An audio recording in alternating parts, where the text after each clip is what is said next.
All right, let's get this shit started. Morning, everybody. I know people at the plantation or almost near the plantation. I'm getting ready to go to the plantation on the East Coast and the Midwest. Southland. Good morning, everybody. Um, just getting this day started.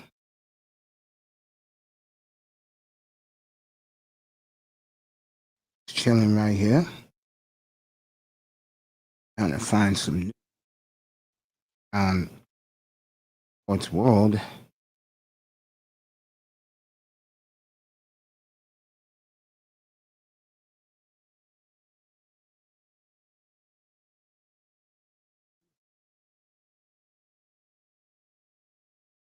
All right,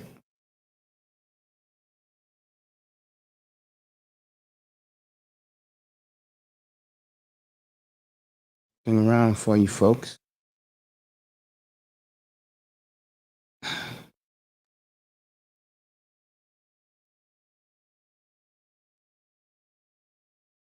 I'll play some of the Draymond Green AD interview.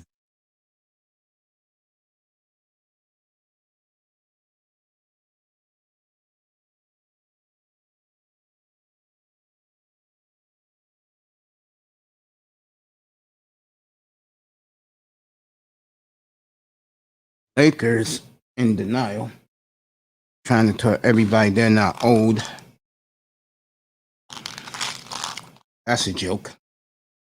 Like I call the Lakers and their arrogant, pompous asshole fan base. You're the new Golden Girls. Enjoy that. And you're forgetting one thing. With Clay back and Kawhi will be back, probably I'm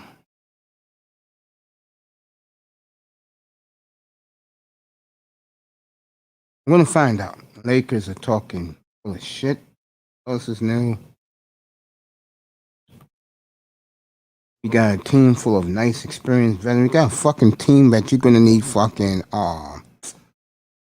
icy hot at halftime of every game. Okay? And you know what I'm getting the sense of?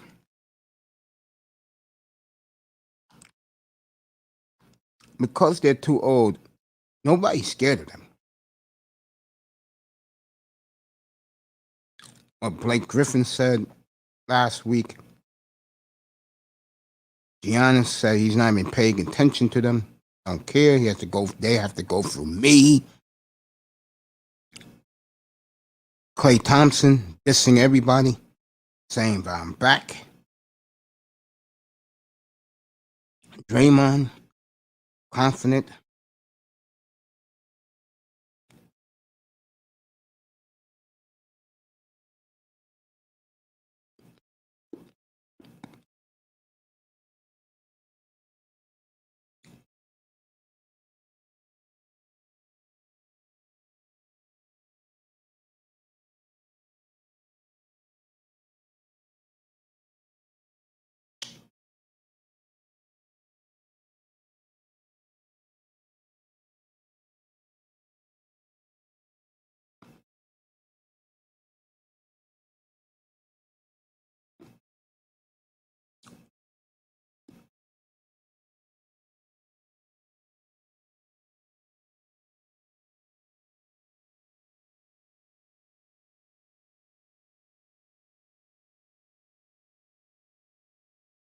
I don't know. These black guys, boy. I tell you.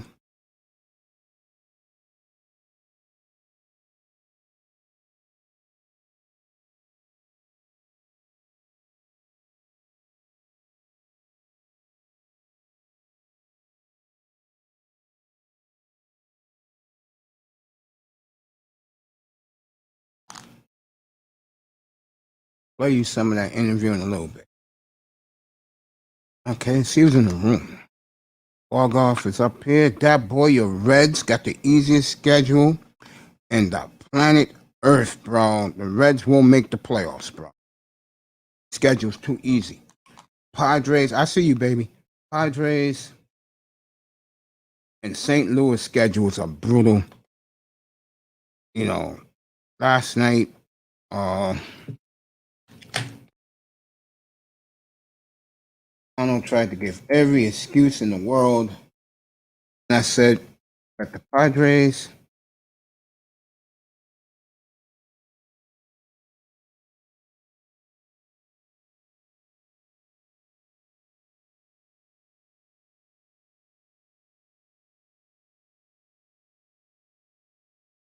they're gonna have to reevaluate Tatis during the offseason.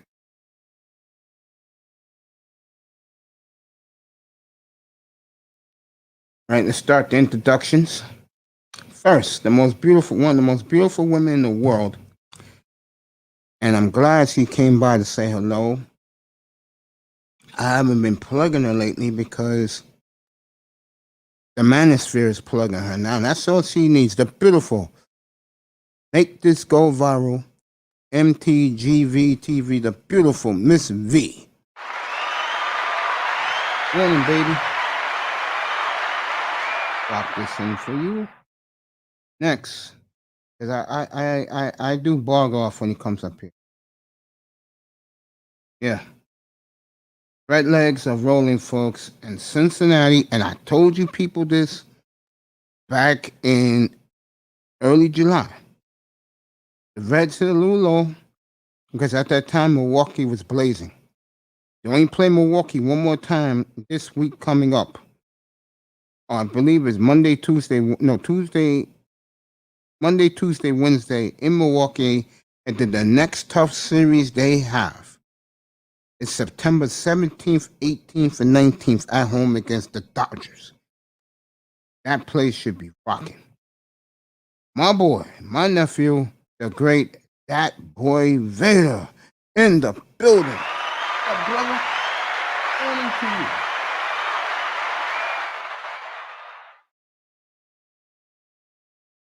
Of course,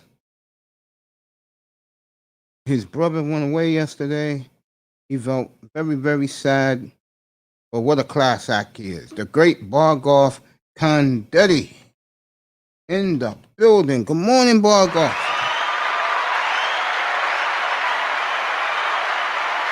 Next, the man, the myth, the legend from South Philly or North Philly.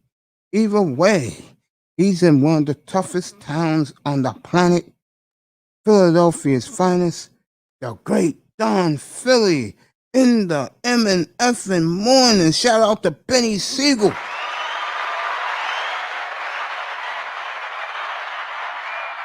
You don't know by now, I'm a huge Benny Siegel fan.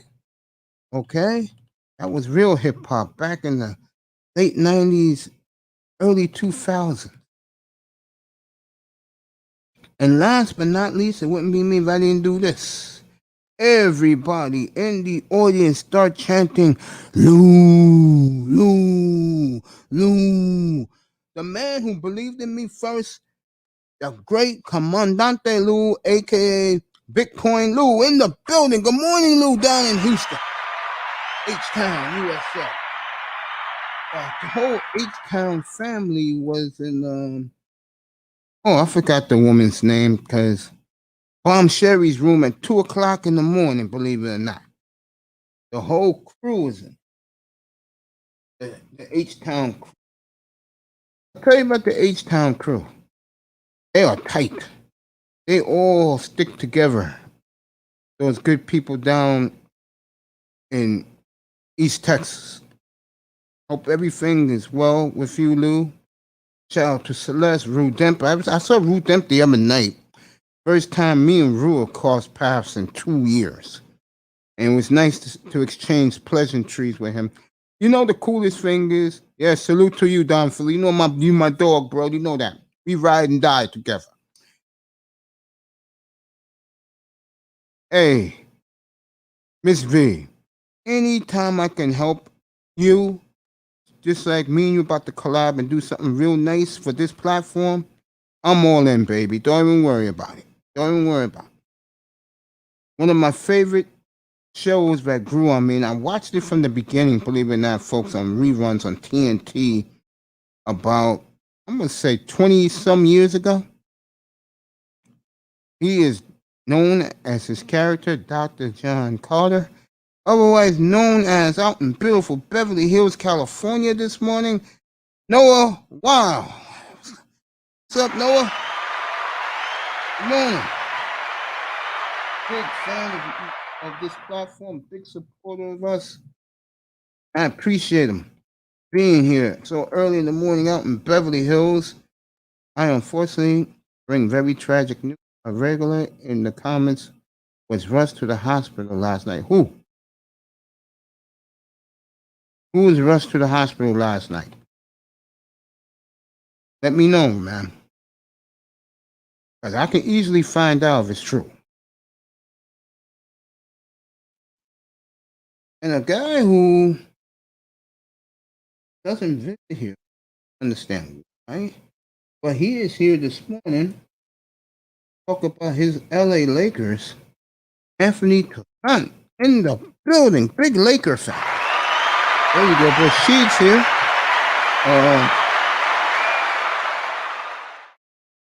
And go either way with him. But going into Sheed, we here.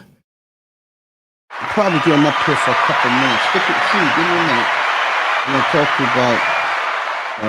to you about the Roger report. This is early in the morning. There's nothing happening in sports. So I'm gonna bring you up in a minute. Talk about that, and then we'll get towards the rest of this morning. Hey, we go. Sheets here.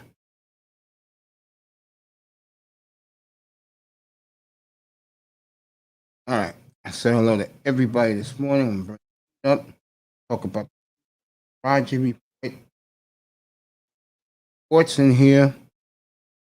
I would say 95%. This is going to be a quick one. Because she got to head out to work. Hop on that truck. Make that dough. I'm going to do a show. And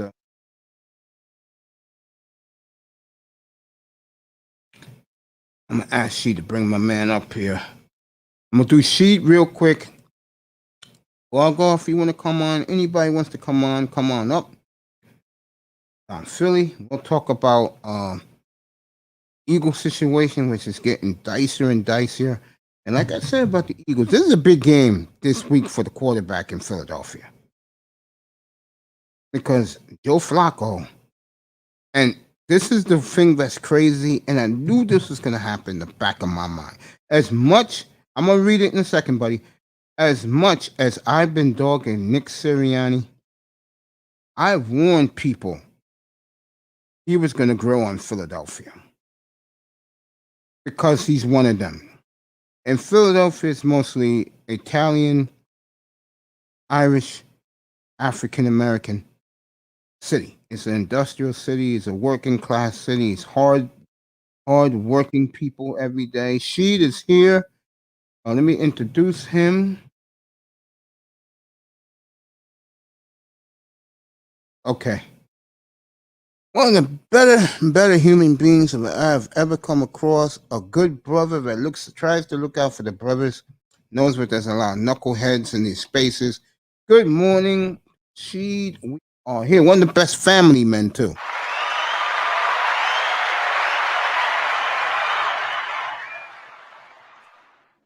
What's going on, Mason? You want to come up, Juan? Come on up. The link is there. Good morning to you, Juan Z's. What's up, Sheed? Good morning, my friend. All right, what's going on with you? Oh, I'm good, man. It was when I got off the air last night at 11:30. I just went on the YouTube streets, and I don't know what it is about Roger, but people, there was people like me who felt terrible because I've been on the show a few times, and I really respect him. I think he has one of the best platforms in the sphere.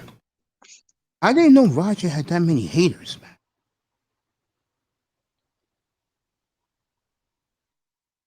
You hear me, She? All right, she had to do something real quick. All right, while I wait for him to come back, let me get to the sports with everybody. Uh,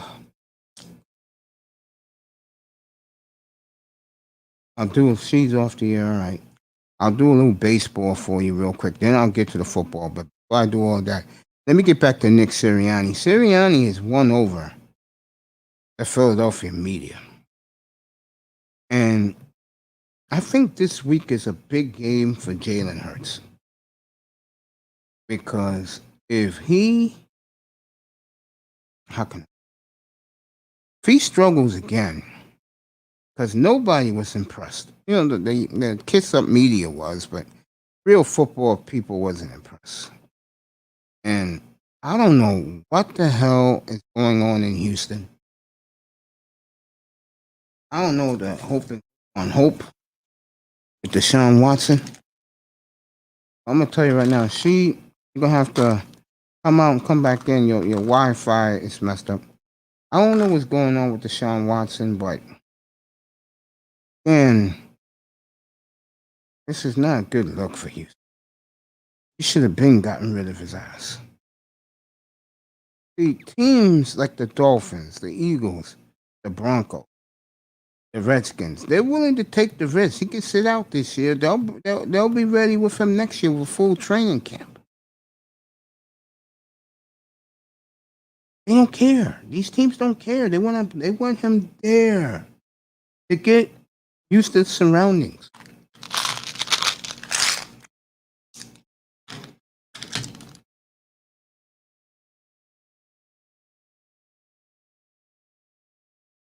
You know? Back. Good to have Sheet up here. I mean, these teams don't care. They really don't. What they care about is winning. Putting fannies in the seats. Making merchandise money.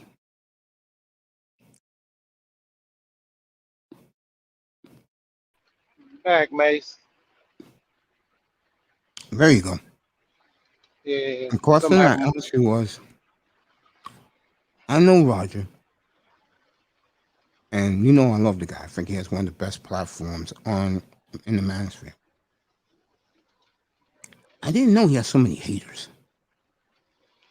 Man, you got a lot of, and it's funny. It's a lot of dudes that hate him for the same reason they hate other guys that pretty much just talk about the behavior of women. Because that's all. And it's funny that I'm always on the panel and I'm married. But the crazy part is I ask a lot of women, even my wife. I say, y'all don't like the way Kevin Samuels talk, and most of them be like, man, he this and he that. I say, but the question I want to ask, can you deny what he's saying about the women behavior? They be like, yeah, all right, yeah, he true about that. He's spot on what he's saying regarding the behavior of all these women. The thing they don't like is his delivery. I was about to say that. He has a very vindictive tone. Yeah, but I tell women if I come and be all nice to you and say, women, get if you change, you'll get married and do this and do that, and they gonna run all over you. Yeah, they're gonna snap. They're gonna act all with the waving the finger. That's not gonna work. Yeah, and it's a guy that comes on Roger panel, pretty cool guy. Thought I told him, I said, look, guy, you go after these women so much for protection, and they need us and they need the guidance and stuff. I say you giving them an out. You acting like it's an excuse. Like these women are not old enough to know that when they do something, they can get in trouble for it. And like I told them, I said, tell all the women that give these guys a bad deal that they queens. The ones that take these guys to the cleaners and divorce, the ones that take these dudes for child support and all this stuff. I say, tell those men. I said, tell those men that those women are queens, they the best women in the world. Because ultimately, like I seen a YouTube video just recently where women were talking about, oh, you take me at my best and all this and all these requirements before I get to my level, you should be there and all. And it amazes me when it come down to it how a lot of men think. The mindset it pretty much come from how they was raised with their moms and dad. Because I tell dudes, I say, don't get it twisted. You literally will have some messed up dudes out here in this space as well because they were raised by dads that really didn't know how to raise them because they got the same treatment. They mom probably showed them something, and then he grew up, had a kid, didn't hang around men to get molded because we always say iron sharpens iron. And a lot of the haters they go after the channels, man, because Rael said it best yesterday on my channel. They're afraid of their own moms. They're afraid of the women in their relationships, but they always can go after a man instead of a woman. For the simple fact is, your mom always told you was wrong, and you can't put your mom in her place. So in a sense, the only person you can go after is dudes. You let women get so many passes. That's why so many relationships are messed up. And then you have all these other guys, conscious people, telling people we need to, as black men, we need to get married to these women and produce the black race. Well, what if I don't want to get married? What if I don't want a wife? That's So me. now you telling me that I have to do this for my people? No, what I have to do is be a productive citizen, take care of my bills, take care of my family as a black man, and therefore the other men that want kids, they keep the black race going. I'm keeping the black race going by making money, contributing to my community. I don't have to contribute a child to the community for me to do my part. I can contribute money. I See agree. that's the misunderstanding that I keep trying to tell guys. Like BGS was on my panel the other day. I told him I'm not trying to force guys to get married. I'm forcing guys to pick right. You know, Yeah. make the right decisions. If that woman is not for you, don't get married. I'm gonna answer MT. Make this go viral's question. They shut it down on uh Tuesday and Wednesday. Yeah, yep. Yesterday too. He was up for about probably what I Over say half an 20, hour. I was watching some of 20 it. or 30 something. Yeah. 36 minutes. Yep. And I went live after that talking about it, and man, even like I said, even that guy that came up, that rubbed everybody the wrong way. And Oh, I think what you saw, if you was in the clouds, which I was on the yeah, chat room, what really bothered me about him was he really assumed. What's up, DC guy? What's up, OG? He really believed by the attitude. And I think a lot of these newcomers think like this because they're a yeah, bunch of elitist, um, bougie, boule people. They believe that when they click on YouTube in the morning, they see people on the platforms and they think they're nothing but losers, guys who uh, don't work. See, you know what the biggest problem is? And I say it all the time. As black men, we hate and don't respect one another. And that's the big problem. yeah. That guy had no right to come up there and assuming that the guys on the panel don't work. That goes to that female talking point narrative to where men aren't nothing, men can't be good fathers, Men can't. It's all derived back to that. So when he talks, every time I hear him, I mean, not to take a shot at him, but I even told him this on the panel. I'm like, dude, that's a lot of stuff that females say. Like we're not productive. We don't do anything. And even that day when he was on there talking, I mean, the day before or so, that Friday when Roger wasn't feeling so well, he was coming on basing black men on economics. We're not men because we're not making the money. We're not buying houses. Like he was on Earth's panel, and I told him, I said, so why every black man has to make $1 million? Somebody got to take out the trash. Somebody's got to work at the restaurant. How we gonna have a black community like Tulsa and everybody in there is millionaires? Everybody doesn't have Paying that same paying third mindset. world country guys to cut their grass. Yeah. And see, he want to down the average brother that makes middle class money, that goes and take care of his family. He's not out here doing nothing wrong, but just living his life. He don't want to be a millionaire. His millions is in his family. So why you down in this brother because he's not out here making 100,000? It kills me, man. Like the newcomers in the space, because at one point I was new. I came in, and my biggest thing was when I first got into space was these women that a lot of guys are talking about. You shouldn't even want them anyway. Like you want these women that look good or carry this attitude, but why deal with that? That was my biggest thing. And when it came down to, as more I got into the space, I said just leave them. That's the best way to do.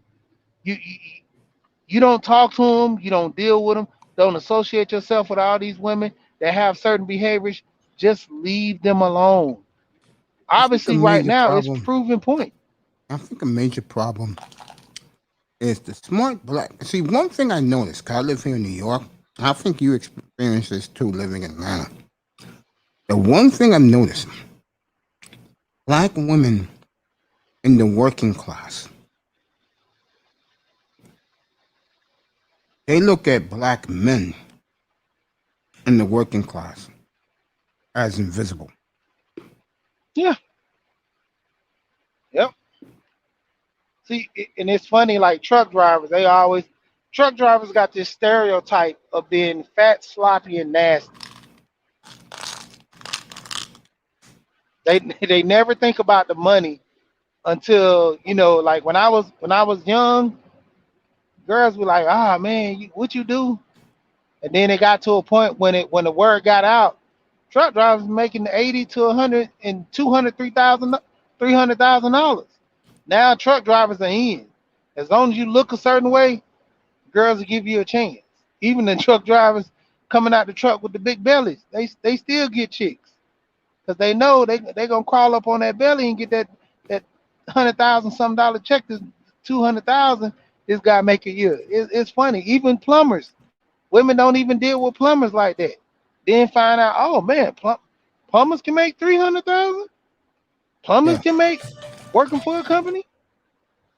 And now even though the smarter women are actually checking us out, the the ones you say that the women are looking at us as invisible.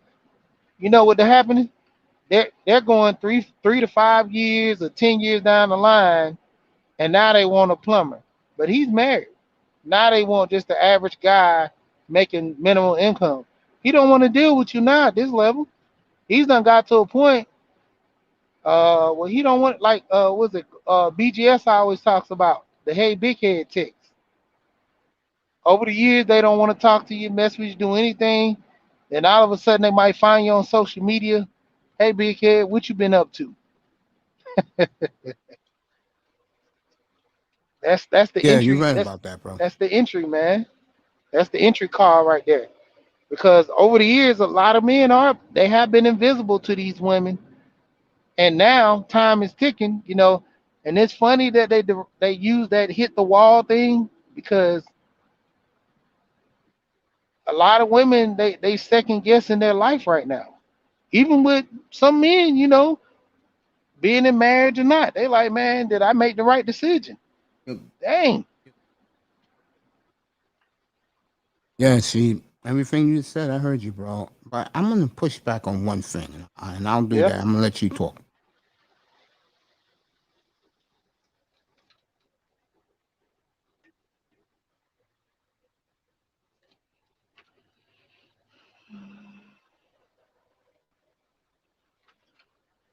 Oh, yeah. I thought you was gonna say, yeah, but when it come down to it, man, like I said about this space, a lot of guys just got a bad deal.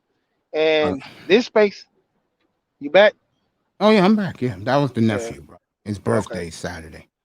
Oh, okay. Him and his twin Yeah. brother. Happy early birthday to him, man. I'll I let know. them know that.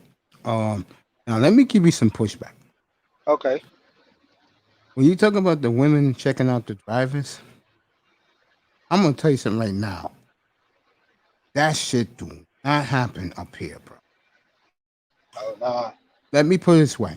When I was young, you used to always see the bus driver, and they make a lot of money. Mm-hmm. These women don't even talk to those guys no more.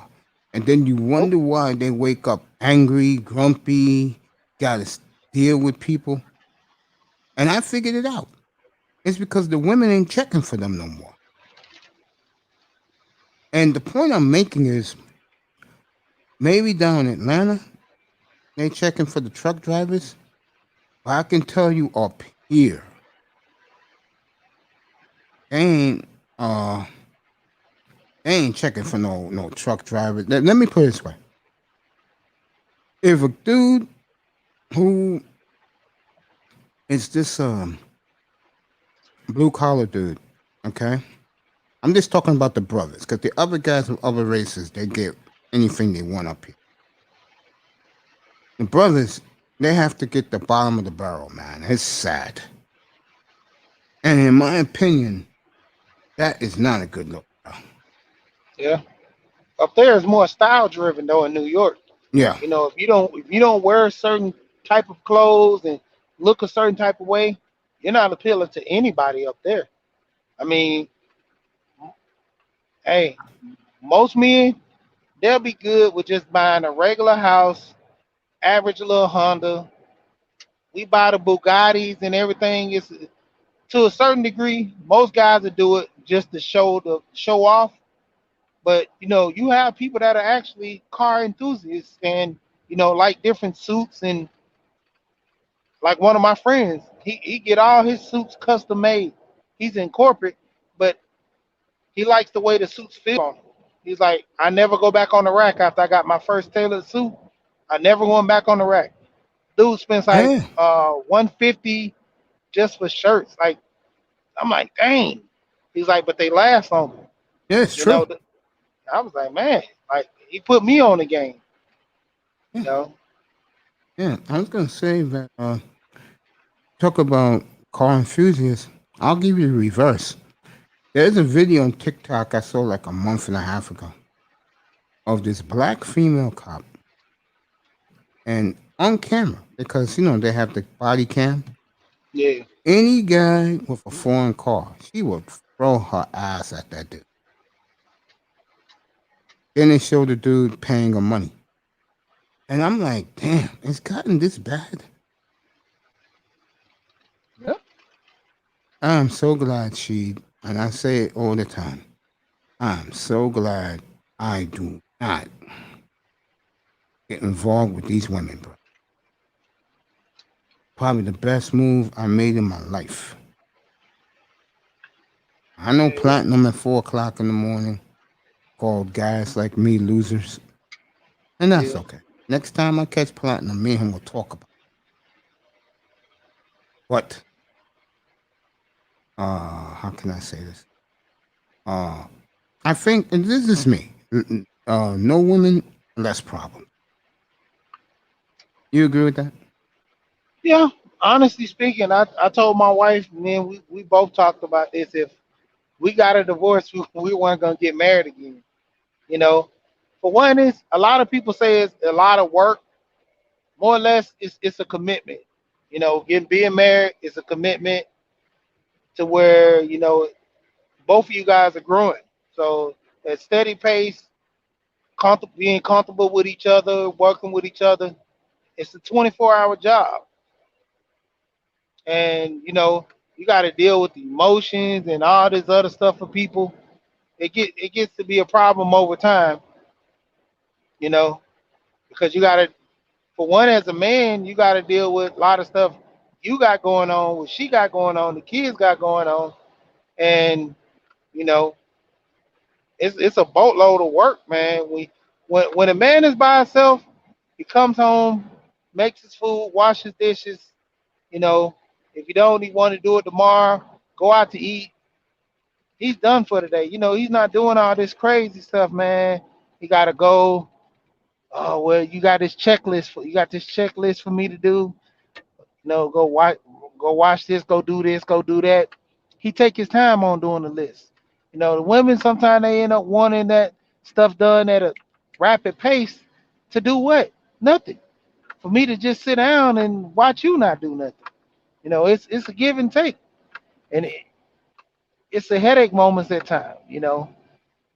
Me and my wife, we go through little small arguments, nothing major, but like in the end, it's like old professor says, it's always structured around behavior. You know, And shout out to him. He starts in about 40 minutes out in California. Um, yeah, because the one thing I noticed when I dip my foot in the pool is the one type of dude they do not like. It's the guy that works all the time. yeah. And See, to they and to and to me, that makes me shake my head. they like those guys. They like the And office guys, 9 to 5. no, see, they like those guys in their later years.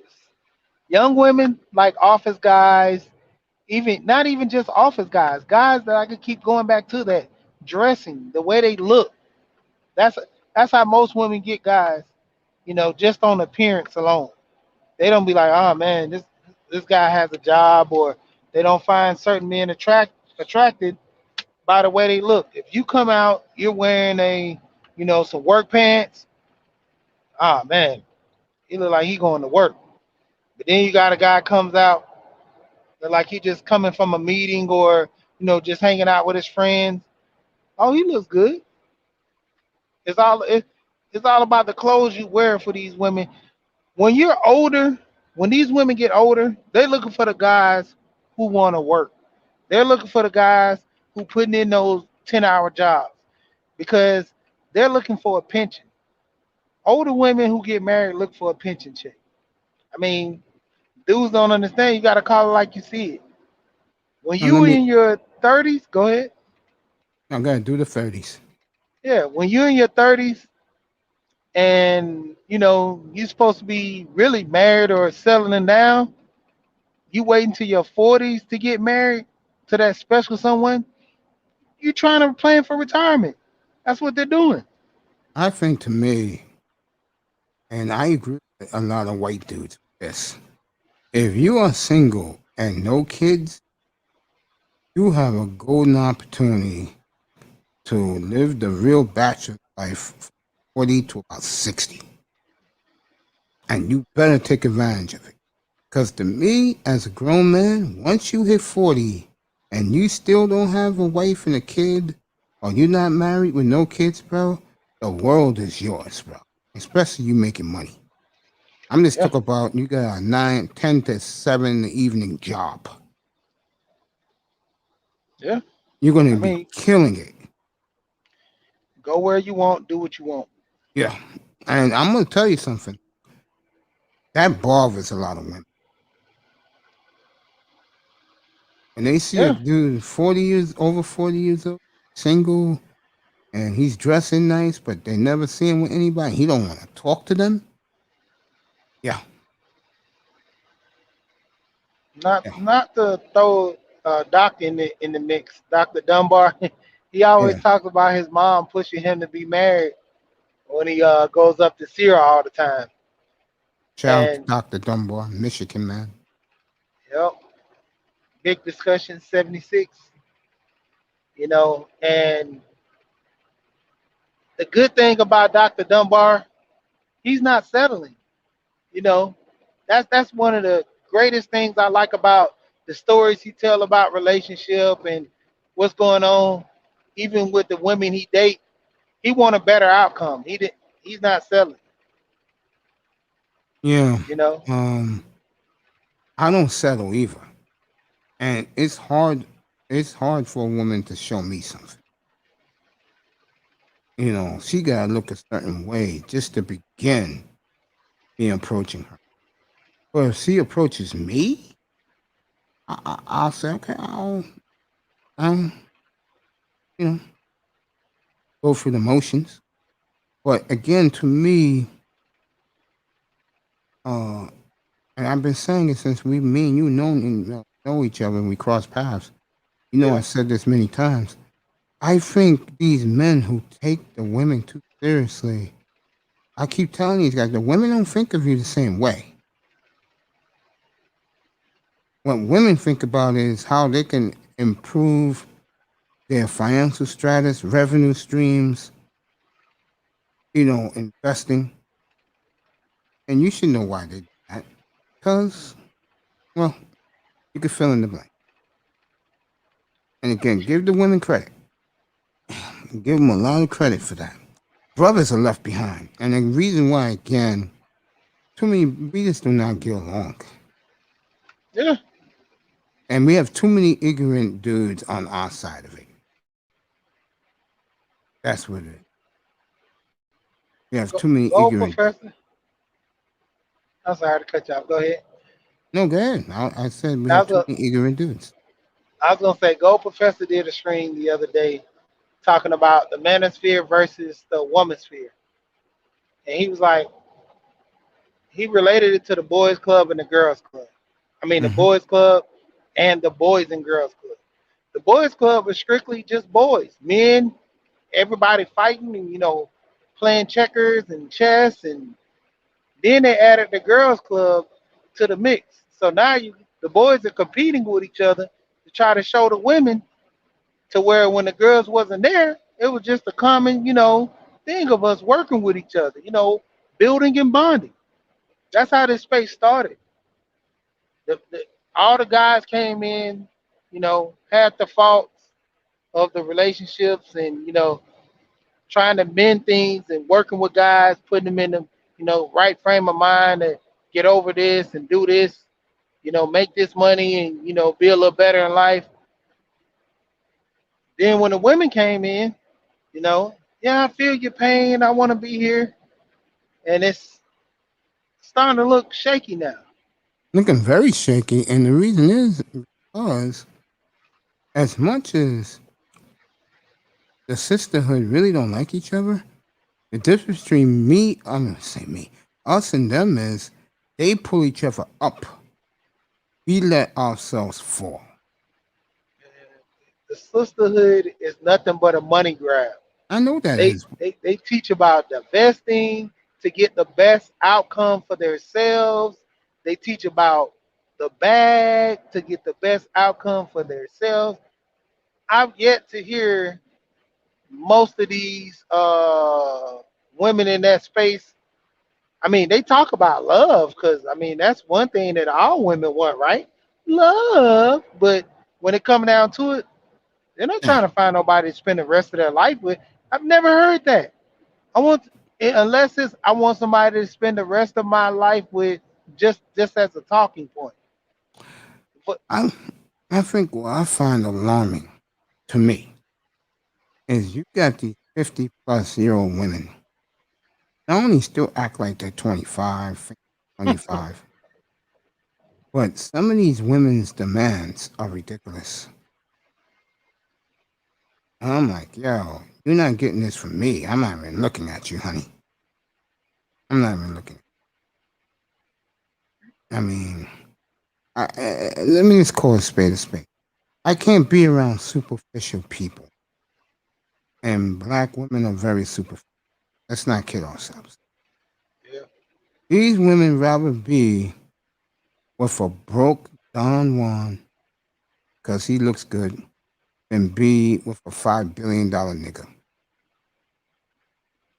And the reason is because a lot of these, especially the educated, the 92 octane, 89 octane, they've been around the man too much from high school, college, the workplace, and they pick up their ideologies and they think like them and they act like them. Mace. Yeah. You know why those women act like that? It's taught. You gotta understand this. Like I talk about this all the time. A lot of women who want to be actually independent and I guess to a degree be single and stuff. The bad part with them is they always get the short end of the stick because their mom or somebody, friends, even friends, you have literally women. I don't even want to bring up that, but you literally have women who grew up in nice households, two parent households, or single mom. They're telling these girls to go get an education, find a man, but then they're around their friends or maybe aunties or whomever. Even moms teach them this: be independent. Don't depend on a man. You do this and do that. Or we celebrate the 4th of July all the time. We gained our independence. We're not attached to any other countries. That's what these women scream when they say independent. But they want these men for the money. And when it comes down to it, they got a bad hand because the same women that are telling them to don't get married, be independent, they're sitting up on the man for 20, 30 years talking about how horrible this man is, but they jumping in their brand new Cadillac going to work or retired. They talking about how horrible this man is, but got a house paid off and they about to go on a cruise or a vacation. This man is horrible. He treats me wrong. He talks to me like this. Why haven't you left? Again, They give all these women hope to say, your dad was mean to me, your dad was this. You see how he talked to me, but he pays all the bills. I don't have to worry about anything. I'm protected. If my tire flat, he come fix it, or he sends somebody, or normally AAA. I used to work for AAA. yeah. In some cases, it would take us 30 to 45 minutes on a good day because we got a lot of people in the area. I worked for a roadside rescue one time. Yeah. It took me 2 hours to get to a lady with a tire. There was so many people in that area, and I told her I have 5 cars ahead of you. She sat on the road for 2 hours. You mean to tell me you don't have nobody that can come change your tire within a 2 hour window? Yeah, Karine, I went to sleep at 11:30 last night. So, Miss V says her dad is 67, got engaged, his fourth marriage. Wow. I couldn't even do one marriage. Let alone four. Hey, baby girl, how are you? Beautiful Toya in the building.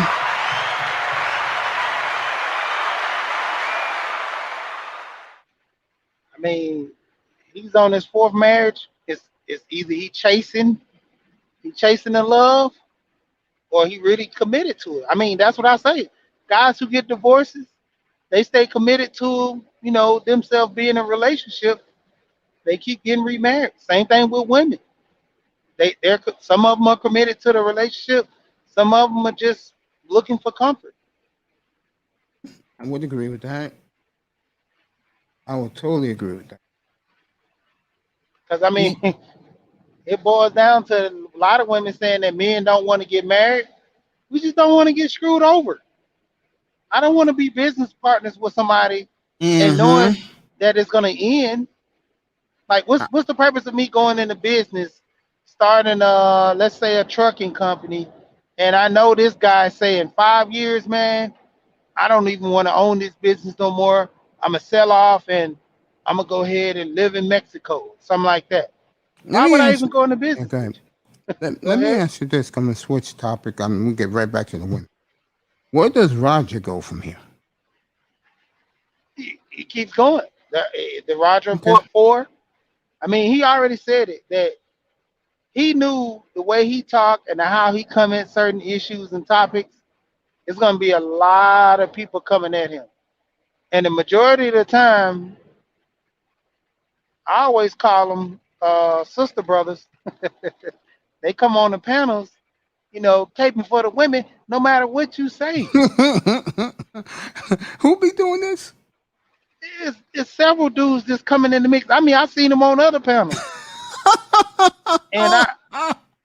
and when I call them out and call them a sister brother, sometimes they get offended, but I'm like, it is what it is, dude. These women hold no accountability for you. I mean, one, I call dudes out when they're wrong. Oh, Steel sharpens steel. remember you told me that I'm hurting guys' feelings when I go off on the simps and the weaklings, as I call them. Yeah, man. Yeah, man. Yeah, this is a Some bunch of of them guys. lost. Yeah. The beautiful Miss Toya, the tutor, is up here. One of everybody's favorite girl in the sphere. Morning, sweetie. Good morning, Macy Dash and Sheed. Toya, how you doing? I'm good. I just wanted to chime in on the subject Oh, go of ahead. The floor is yours. we were talking about marriage. But since she was just cooking so good, I want to also say shout out to the Roger Report because I think one thing I've learned as a like as of what has happened this week is like, man, you really can't do things for people. I You may agree. not agree with everything that is said on his show or that even he says, but you can't deny that the man is doing good work by having a place that the dialogue continues. Oh, yeah. Um, True story. yeah, so He's it's the. like it makes me mad that people are nitpicking with him just for the simple fact that he's doing good work. I'll tell you how I met him, and it was strange. I have to tell she, and I forgot his company. I said, tell that guy. I said, I'm a huge fan of his. So, Fire. so one morning, he's on doing a monologue, and it was about, can you forgive women? And I went up to the platform. He knew who I was, and I said, man, I just came up here to congratulate you on your platform. I said, you one hell of a job, bro. I'm a big fan of you. He was like, oh, yeah, thanks. He said, you have anything to say about this topic? You can fill in the blanks. I took the Hey, sword and did what? you slashed like no tomorrow. Roger was like, "Whoa, whoa, I did, you decided to come out like this on my panel." I was like, "Hey," I said, "I'm shocked too. Like Mace don't talk like this over there on his panel." He was like, "Mace, hey, pump the Oh, brakes. man. Even I don't go that far." Uh, Oh man, thank that you, was a good Perry. day. That was a good day because it was so funny. When it came down to it, man. I was like Mace is the sports guy, but hey, you gotta understand when it comes to Very this space, versatile. he's versatile. Plus, being in the manosphere at that time for a year and a half, I know what's going on. I may not jump on panels because I really don't like doing that unless it's a friend like Kuda or Platinum Elite ism. But uh, all I care about, and I said this over and over again, as long O'Shea Duke Jackson again, the wise man he is. He says when you treat your own kind good, they're gonna support you. And who supports me? My sisters and brothers from the manosphere and all over the place. Yeah, So if that's who supports me, I will cater to my people. Everybody else, the hell with you. That's beautiful Miss V and the beautiful Toya exchanging place. Toya, question for you. Wait, before you ask that question, can I just add on to the marriage convo? Oh, do whatever you want. Go ahead. Um, So Miss V was talking about her dad going on his fourth marriage, and I have a sneaking suspicion that I'll be saying that about my father very soon. He just had his third divorce. Um, and I just like Sheed was saying, I think some people are just relationship people. Some people are just they want to be in a relationship and that's where they thrive. But in Mm-hmm. my father's case, he has picked wrong each time. Mm. And Mm. and this last time, I was introduced to her before he and I forged the relationship that we currently have. And recently we were talking about it because he wanted to know once and for all what it was that I didn't like about her. And I told him, I said it wasn't even anything really personal. It was just the fact that she was a woman who assumed a position that she had not earned in my life. Upon meeting her, she was pining for me to reach out to my father and to have a relationship with him based on the fact that she had recently lost her father, which is Mm-hmm. no harm, no foul. That is all fine, well, and good. Her intentions were in the right place. I understood where she was coming from. However, she being just a few years older than me and not having known me from a can of paint, I felt like it was not her place to come at me that way. Having said that, my father and I really were not close at the time. So I respect you as his wife. I respect you as someone that means something to him.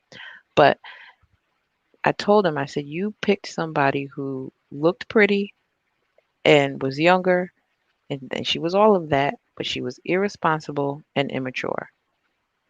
The old Roger, shout out to him. The old Roger report saying, Brenda with the big butt and smile. Yeah. Yeah, and she didn't even have a big butt. She was as thin as my pinky, but she was very pretty and she put herself together nicely. So I can understand why he chose her in terms of being an accessory. But I think a lot of times when you see guys go through multiple marriages and divorces, it Mm-hmm. has to do with the fact that they are not doing the work to find an actual mate rather than someone that looks good on their arm. And I'm not saying this is in every case, but in my father's case, that's definitely been it. No one you can tell, and white guys do this very well, older white men.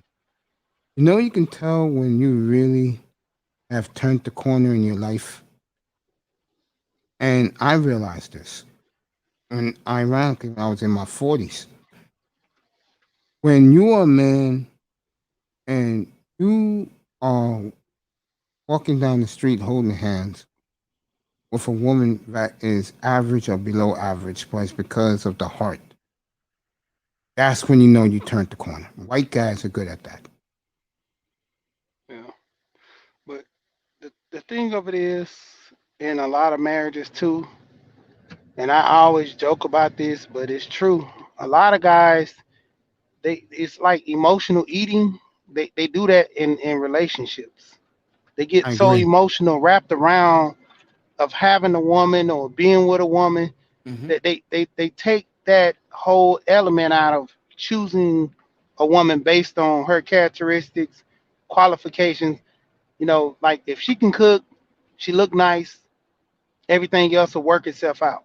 You know, no depth of how was her childhood, how was she raised, who was she raised around, like her behavior. Different patterns that a lot of women show, and a lot of guys just look at it as, she'll grow out of it or she'll get into it this way. You know, no, why settle?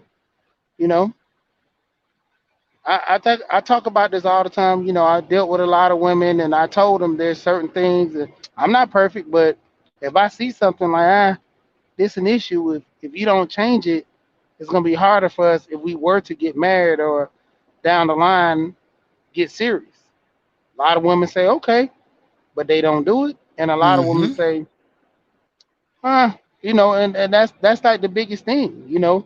When it come down to it, if you take the emotional part about you love her so much and she's the best woman for you, she's the most beautifulest woman and all this, and you just look at the fact, would she stay with me? What she's shown Hmm. me so far, besides her saying how she loves me and cooking and cleaning so good, is this still the honeymoon phase to where, you know, she's gonna change over time? You gotta start asking yourself these questions like, am I going into this relationship with the premise of just being with somebody? Because a lot of people do that. Man, I just gotta have somebody I want to be around. I gotta have somebody in my life. I can't be single. I mean, there's people who in high school, never been without a woman, no matter That's how she good. looks. If she looks a certain way, I just gotta get a woman to the point where I be with anybody. People, oh man, that girl look ugly. Why you with her? Man, she my Hmm? woman, dog. It emotionally attached, you know. Oh, it's true. What do you think about that, Toya?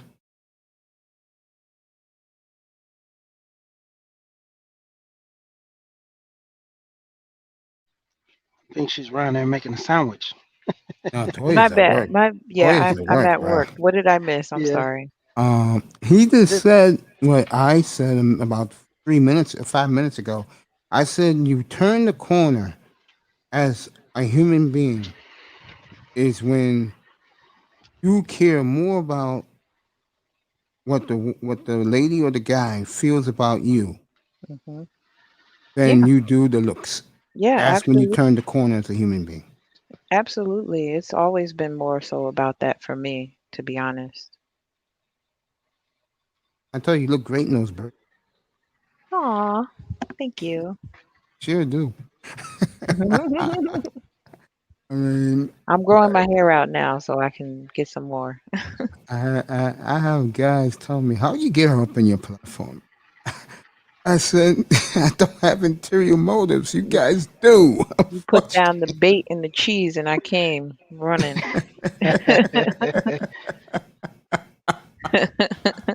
He knows I like cheese. Oh, I know you love ice cream. I do. That's what it was. You should tell them that the next time they I ask. You should will. be like, we had an ice cream date, and it's been on and popping ever since." Yeah. I'm gonna get to some manosphere news later on. What was the Latest. question you were gonna ask? Oh, I just said it. I said, how Oh, do you that was it. feel? Okay. Yeah, when you can tell a person's matured or maturing Hmm. when they don't care about the looks no more, it's about how they get treated by the other sex. Yeah, for sure. Like that's why I hate when guys lead with something about my physical appearance versus all the other things that I have to offer as a person, because that's merely scratching the surface. I'm not saying that I don't appreciate a compliment, a well-placed compliment. Um, but that doesn't move me as much as you recognizing the fact that I have a great command of the English language, or speak French, or work really hard, or am in the gym regularly. Things like that that speak towards my character versus what I actually present as. Because I can put this in a burlap sack and I can let my hair just go all over the place, but that doesn't change who I am on the inside just as much as I could go get a lace front and put on a ton of makeup and wear a mini skirt. Let me ask you this. Uh, Yep. this is a little personal towards you. Yep. What's up? Do you enjoy the euphoria that these men in these spaces celebrate when your name comes up? Because you do get that. I appreciate positivity. I'll put it like Yeah, that. because to me, once a woman in these spaces get that type of respect, they're good to go. Yeah. Everybody's gonna protect you. If some dude that's come up on a platform starts yelling and screaming at you, Right. they'll Right. throw that guy out. I know I'll do it. Platinum will do it. You know, Kuda yeah. Kuda is a little Roger. laid back, but Kuda's changing his platform completely. He Hmm. finally listened to his boy Mace. It took him a year to realize. But I think you're gonna like Kuda's new platform. I already like Kuda, so I'm sure I No, will. he's gonna change it up because he realizes because Kuda wants to be with these new people. Hmm. He wants in. He's all in with the newcomers. And Okay. if it means him going to a nightclub setting, he's gonna do it. And that's his plan to change his platform to a little bit more nightclub setting, which I think is very good. And you cannot have these ignorant guys on his platform. Yeah, I'm actually gonna meet Kuda in real life. I don't know when, I don't know how, but I want to meet him. I just want to give him a hug. Yeah, I'll meet him. I'll meet him. If not this fall, next spring for sure. I got a bet with somebody in this chat room, John B. That If I win, he takes me to the best rib steakhouse in DC. And if he wins, I got to go to DC and pay for it. And I told him I'm bringing DJ Cool on. Cool is pulling for me so hard to win that. Now, are you going to drive down or what? Now I'm taking that cellar, baby. I'm getting there in 2 hours. Okay, okay. I was gonna ask because I drive and I have no problem. You got to pass me on your way anyway. Oh yeah. The beautiful Toya's up here. Sheet is up here. Sheet. Yeah, I'm here. Yeah, I'm gonna get back to this, and Toya, you can stay on mute because you're gonna answer this too. Okay. The future of these spaces, and I want both of your answers. Anybody in the chat room, like Tampa Supreme, you can throw in your answer too. And I'm gonna read what you said, bro, because everything you're saying is right. Yeah, Tampa be on it. Shout What? out to Tampa. Yeah. He's down by Potomac. Okay. He used to live in South DC, Southeast DC. Do you feel that O'Shea will save this ship? She O'Shea saving what? the spirit, because everyone's saying O'Shea is all in now. Mm. Man, I believe that because that's an ego. This platform is an ego for him, bro. If some guy, let me put it this way: if some guy tried to ruffian me, oh, it's on, bro. Oh, ruffian. Let's say we had like a sports platform with a whole bunch of sports dudes, and then some dude come in and talking all that crap like the man did, and John. I mean the preacher dude. Yo, I'm all in taking him down, bro. I do not blame O'Shea. What do you think, Sheet? We'll wait till yeah. What do you think? there's not one person can actually do anything to this space which is not already done. Nobody's gonna save this space. Yesterday we talked about Roger Shannon being taken down. Mm-hmm. People were complaining, doing certain things like what's gonna happen, this and that. The show must go on. That's why we have several other channels that still contribute the message. Totally I agree. mean, O'Shea is just one man. You know, I agree. in the Manosphere you have the Avengers, and all the guys in the Manosphere make up the whole team. So there's not one person that can actually do anything in the Manosphere. Can just, I mean, they can move it in a different direction, Mm-hmm. but just in general, let's take Kevin for instance. Kevin hit a million subs. Did Kevin change the Manosphere in any kind of way? Because Nope. everybody's been talking the same stuff Kevin before Kevin even been in over here. So it might be a different outlet in which people are coming and listening, but the message is still the same and everything is still moving. So that's why I say at the end of the day, there's not one person that can actually come in this space to say that they're in control of the space. They're doing this. I mean, on paper, you can have the numbers. On paper, you can have some type of ownership of names in the space, but overall, you don't own the people in their content. More and more people are making channels and spreading the message, spreading the word. That's what's getting the whole Manosphere is just due. That's how I look at it. What do you think, Toya? Unfortunately, I don't have a point of reference with this guy. I've only heard his name mentioned. I don't know what he looks like. I don't know what his channel looks like. I don't know what his videos sound like. So I don't have an opinion as far as O'Shea goes.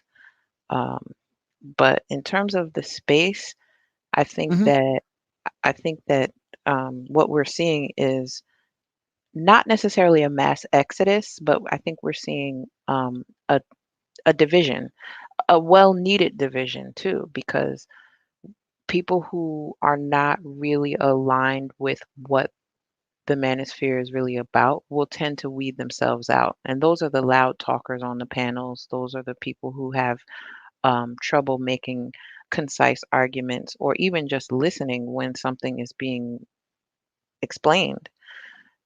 I have taken plenty of notes on people from different panels, mostly Roger, but in doing so, I think I've aligned myself with people in this space who actually want better, and so they're doing better.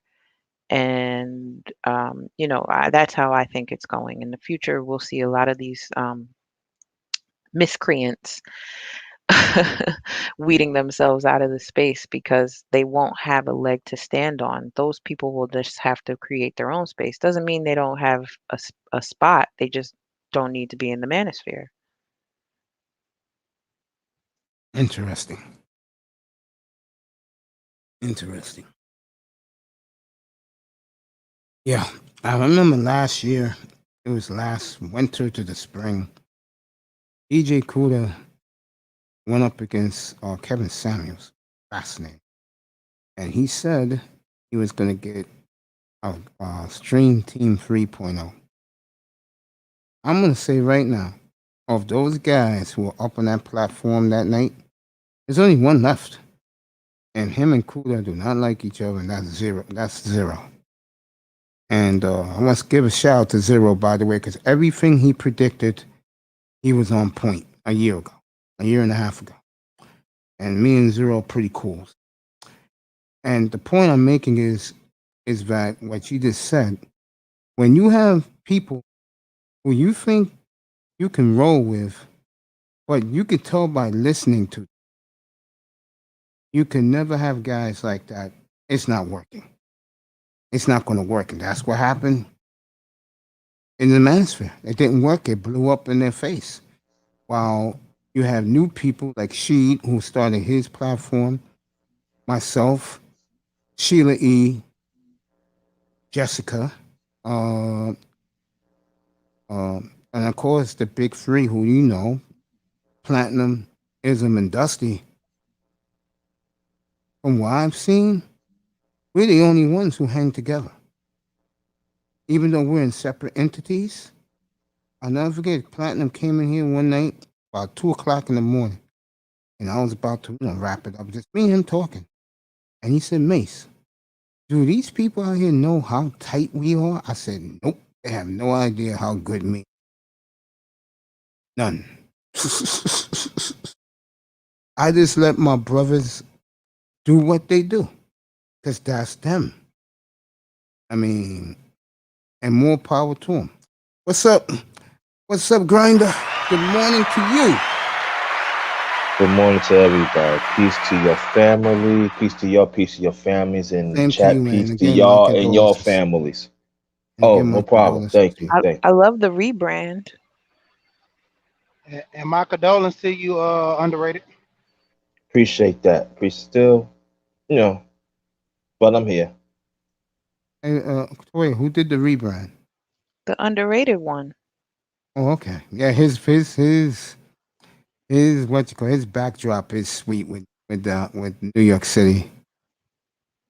That's No, nice, bro. he changed his name from the Underrated Darkness to the Underrated One, and I like that. I like that much better. Do you really? I've been had an underrated one. I just don't What? use it. Oh, okay. Well, I was gonna say I like the number one grinder because that's me. Yeah. I'm many. Well, but brother Sheed and brother Mace, I'm many phases. I'm many phases, but I appreciate the compliment, Toy. Appreciate that. no problem. You're welcome. I'm gonna go get myself a cup of coffee. I'll be right back.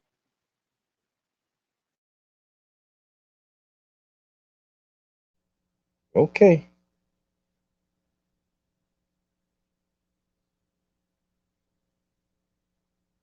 So how you feel, brother Sheed? Yeah, I'm good, man. You know, tired. Been doing a lot of work lately. Yeah. You could be putting in and everything. Shout out Grinding, to man, you. grinding. Hey, You ain't lying. You ain't lying about that. You ain't lying a about lot of guys don't want to make no money. I'm trying to take all of it. I'm trying to set things up myself, bro. You know what I Yeah, mean? Little by little, it come. You know, gotta watch out for my, I gotta watch out for my niece now. I'm second father and everything. Gotta make sure she good and you know, yeah. do what I have to do. Still serve the community. You know, So what you think about that question Mace just asked earlier I didn't get the question. I about must have come O'Shea to it. saving the manosphere? Oh, he's trying. I don't know about that. I can't say about that because See, it's not one person. I can't say that. I've been in space for a while, and I would say this that, and I'm taking emotion out of it. I'm just telling you from straight up what I see Yeah, go ahead. that certain components of the manosphere in the past has not reached out to other people. You are absolutely correct. They haven't, and until they address that, it's still going to circulate as one. So to me, I really don't care. I don't really care what they think. I'm not saying it's because of me. I take myself out for a few seconds.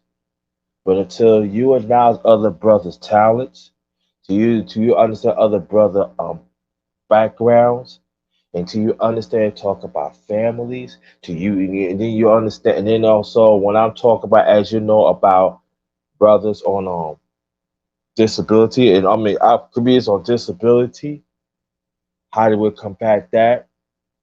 It doesn't mean nothing to me. Tampa Supreme hit it right in the nose. Too much ego, but it's very negative ego. I totally agree. It's entitlement. Yes, How you entitlement. how you could be entitled, how you could have a Tyson entitlement and you leasing this information. That's a lot of that's what we gotta ask that question. We gotta ask that question, is this too? I mean, yeah, we in charge of I information, I mean to a certain extent, but I'm talking about the finance part. I'm talking about, well, where we go from here. You know what I'm saying? I'll use Brother C for example. He got great information talking about family, talk about you know, money, how to make money to preserve the family. You got Alonzo Hall, you got I put me into it. You got Gold Professor. We got phases in this manosphere that they do not want to tap in. And that's the sad thing about it. You got other brothers, they can talk all they want to. So majority of the brothers, I really don't care. Because if because we don't support each other. We don't. We love to breed around cliques. We don't branch out. Like I give you a case in point, Brother Sheep branch out. Brother Sheep branched out. I'm She saying be we don't do that. everywhere. I Yeah, know. She's but the most yeah, important she is in every all right, men here. right. Yeah, you're right. Yeah, she is everywhere. But that's why she know people. That's why she brings people. So I use me as he said, yo, check out underrated. Me underrated. Yeah, check out. I was in the class. Check out underrated. Yeah, man, underrated. Talking about sports, talking about this and that and everything. Yeah, I give everybody a push. I mean, how many times can I have? Conversations of the wrong people. Yeah, We gotta talk to the people, the one that are doing it. I, And I I, fall f- back on it. I think one of the problems you have, and I'm going to say it again, I'm going to use the Black Brain Trust as the perfect example going with this.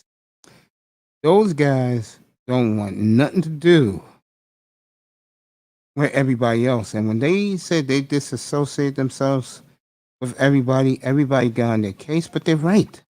Why would I want to be bothered with a bunch of morons who can't put two words together and all they do is yell and scream? I don't want you around me. Please. When I get mad for a reason, but I'm not mad every goddamn time I go up on a panel. the problem is a couple of things. One of them is you have your uh, Kool-Aid niggas that they don't want to be bothered with anybody else.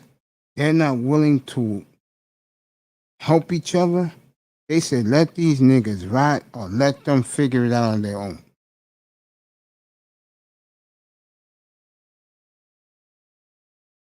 As far as family goes, and I'm not anti-family, but I can understand where you brothers are coming from. Well, if you want family, and I don't want Toya to get mad, I don't want any woman watching get mad, then you guys better lasso your women and tell them, hey, look, I want 2 kids who look like me. One looks like me, one looks like you. Let's go.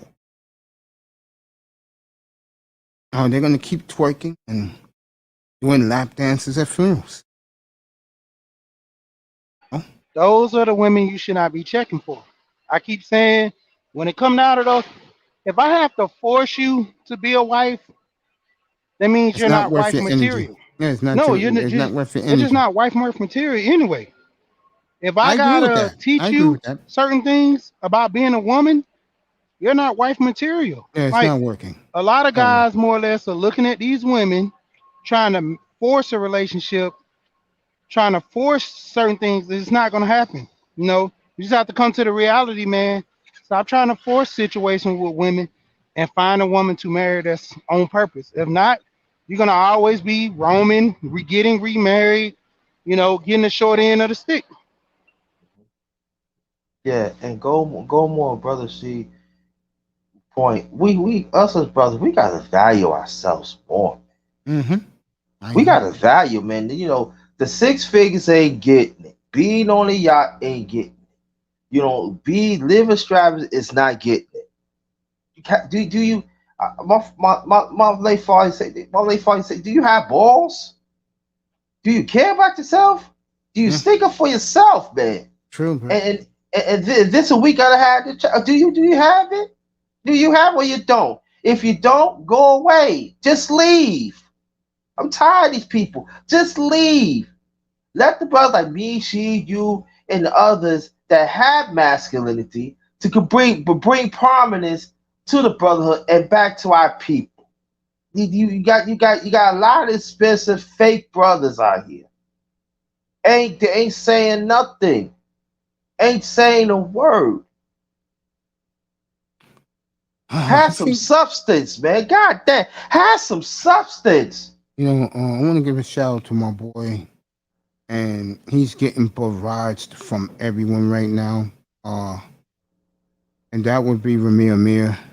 Shout out to him. Good morning. He went on a little bit earlier than I did this morning, and he's beginning to be the poster child and the punching bag for guys who want marriage and want family. Look, everybody's different. Look. How can I? The reason why I'm bringing this up is he is the captain of the pump and dump women. Now he's printed T-shirts and hoodies. He was in AM1 Studios the other night with Game Changer. Um, you're gonna have guys like you guys, and then you're gonna have guys like him. Is believe in pumping and dumping women. Go ahead.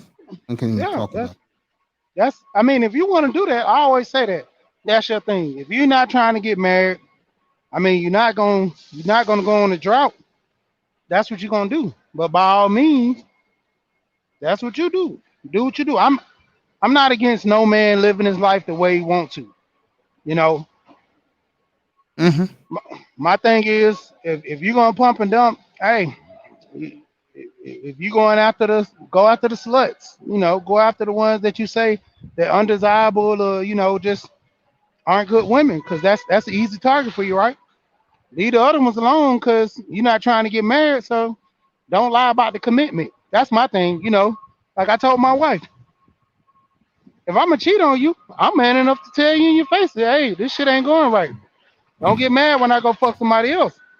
That's what I'm gonna do. A lot of guys won't do that because why?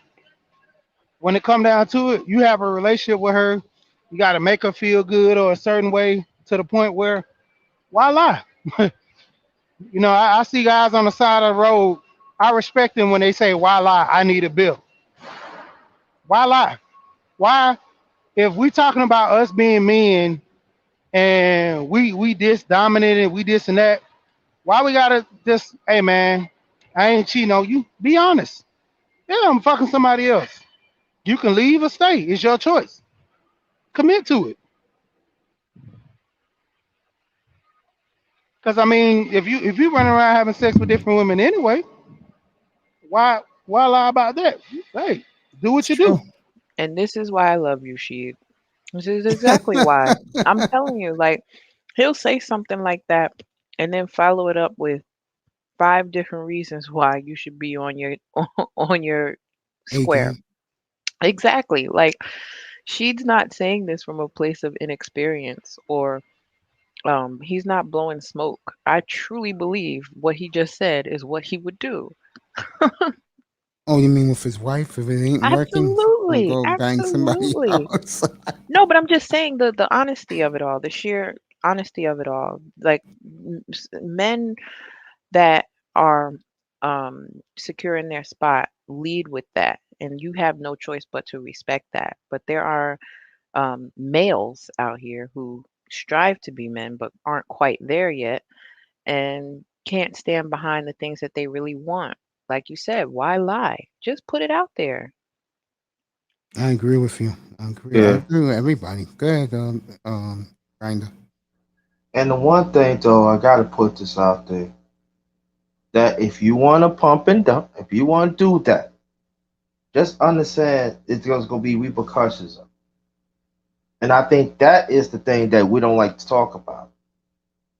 There's repercussions of it. So that means if a man want to pursue a family, you don't have no right to say nothing about that.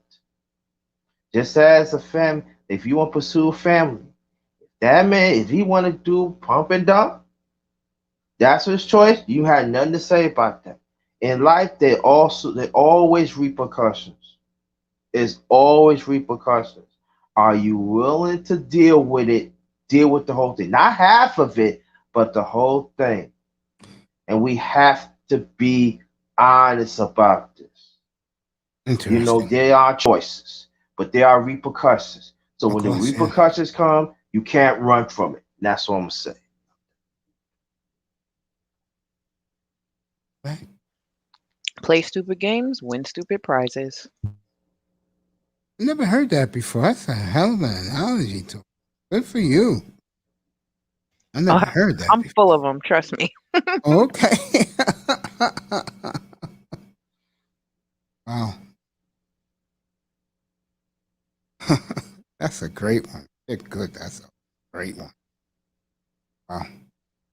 Oh, with me, I was talking to Kareen up here the last couple of nights because she was poking. I was talking. I was giving her little trinkets of how I deal with women, and um, I look. You know, I can't do either one. I'm not into either one. I don't believe in pumping, dumping, and the family thing. I'm a little bit too old to start a family right now. That said, um, I think with men, if you're gonna start a family, the one thing please do is be there for the kids, bro. If you ever have kids, just be there for the kids. You know, try and make it work. Same Now, on the other side. Yeah, go ahead, sheep. now I got something to say about that too. No, go ahead. When it comes to that relationship, man, and trying to make it work, I divorced my wife in a heartbeat. Be there for my kids every step of the way. I don't have to be married to my wife to be in my kids' life. That's when the misery comes in the relationship.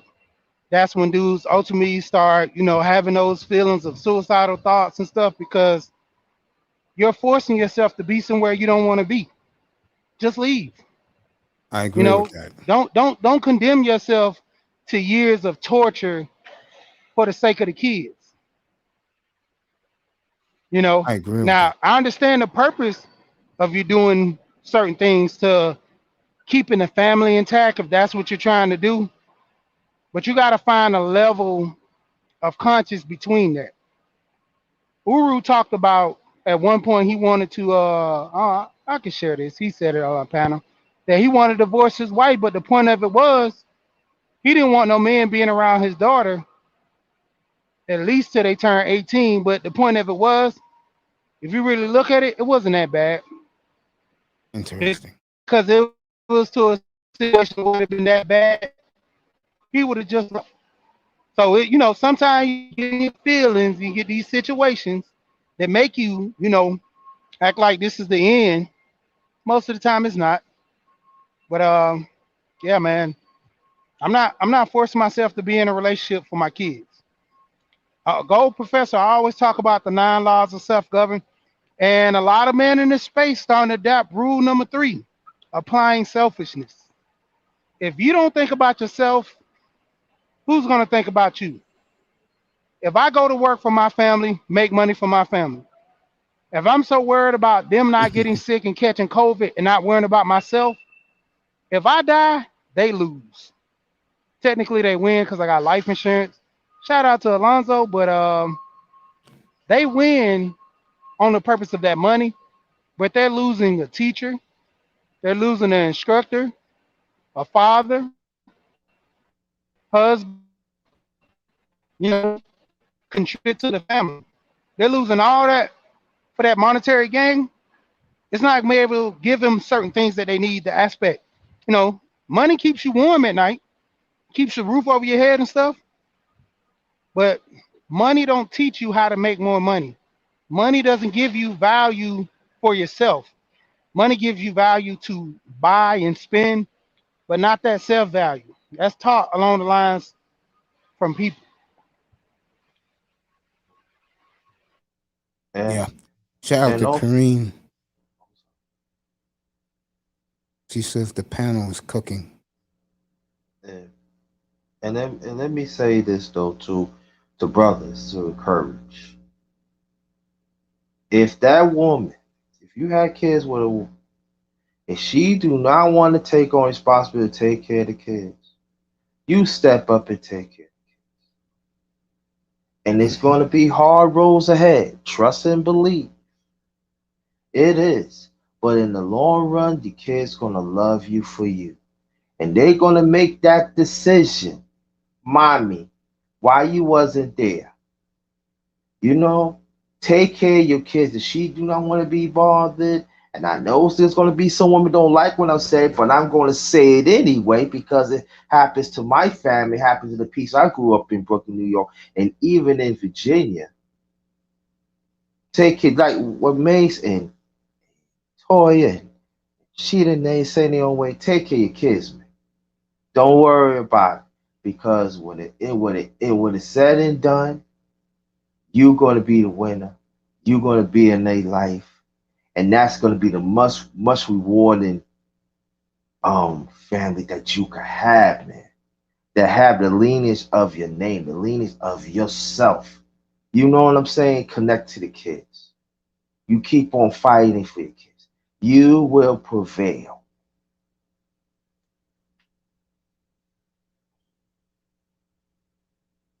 Man should move his girlfriend in with him. Oh, you're asking that question. Okay. The question for you guys and Toya. When should a man move his girlfriend in with him?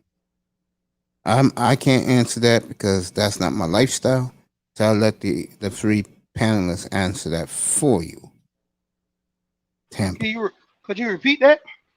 When should a man move his girlfriend in his house? Like what part of the relationship he should move her First of all, I always talk about dating. Get him, You she. you need at least, I would say, 2 weeks or maybe even a month or so before you even go on a date with her. You don't even Wait, know this woman. How do you yeah. even know that this woman is the one for you? Yeah. First time you Yeah. meet a woman, most guys, they always want to say, let me take you out to eat. Let's go somewhere nice. Mm-hmm. You spent $300, $50, even $50 on a hair razor. It took you $50 to say, this not the woman for me. So that's good. You learn now instead of 20 years down the line. But still, most guys typically invest in the women from the jump with no interest. I mean, just because they look good, you get a good woman off her premise of her looking good, don't even know what type of person she is. She probably horrible eater, probably, I mean, to the degree, without even talking on the phone with this woman for at least a week or two, you don't even know who she is. All you know, she looks good. I mean, even with the moving aspect, you got to be able to trust her. How you know within like a week or two of meeting a chick, going to her house, and she coming to your house, how you know she ain't stealing stuff out your house? I knew a partner. He said he used to go to this girl house, and he was stealing like a CD every time he go over there. He's like, this girl had like stacks of CDs. He's like, it was just something petty I did just to be petty. I would steal a CD and see what she missing. I was like, why? Just being petty. And he said it. He said, I did it just to be petty. She never missed it. He's like, eventually we broke up because, she was cool, but she was kind of crazy. She would blow up at certain things. And you get that on the phone. You might say the wrong thing on the phone. She get quiet or she look, you get that potential stare at you like, dang, what I say? Why you so quiet? Ah, look, you doing too much or something. Start to know this woman before you even go on a date. Oh, we supposed to be going on a date next week. I got something to do. I don't think this is gonna work out. You just save some money, potentially save the divorce, alimony. Hey, be happy. That's the first step. I mean, if you're not knowing these women before you go on a date, knowing these women before you move them into your house, man, like, dude, there once this guy, he was on a panel one time. He ended up having his chick stay at his house, and this guy well known in the space, but he mostly deals along finance. He told the guys on the panel he had a situation where he had to call the police to get the lady out the house. But because she was already been there for a while, she's pretty much established residence. She don't got nowhere to go. The police said she got to stay. Y'all got to work it out or do something to, to that extent. He literally came back in the house, wrote up a contract. I think he said he gave her like $5,000 or $10,000. Told her to leave, don't come back. That's the money. Made her sign the contract. She took the money and got the heck on. Guys, man, I'm not giving a woman all that for your peace of mind, for your sanity. He just learned not to do that again.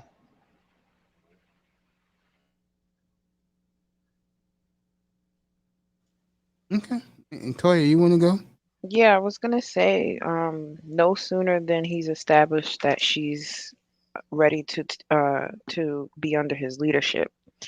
And that can take any amount of time. That can happen quickly or it can happen after some weeks, like she said. I think it's important to well, reading Tampa Supreme's comment, I think 23 is rather young. However, Mm. knowing her for 3 months, she may have proven to want to be under his leadership. They may really have a solid connection that he wants to pursue. So, I think there's no set number. You have to go case by case. And, if, as long as two people are willing to do what it takes to make their union successful, then I say all signs point towards go. Okay. I want to welcome a couple of fellas that has dropped in. First, one of my favorite people, Eric Black TV, Mount Vernon's finest.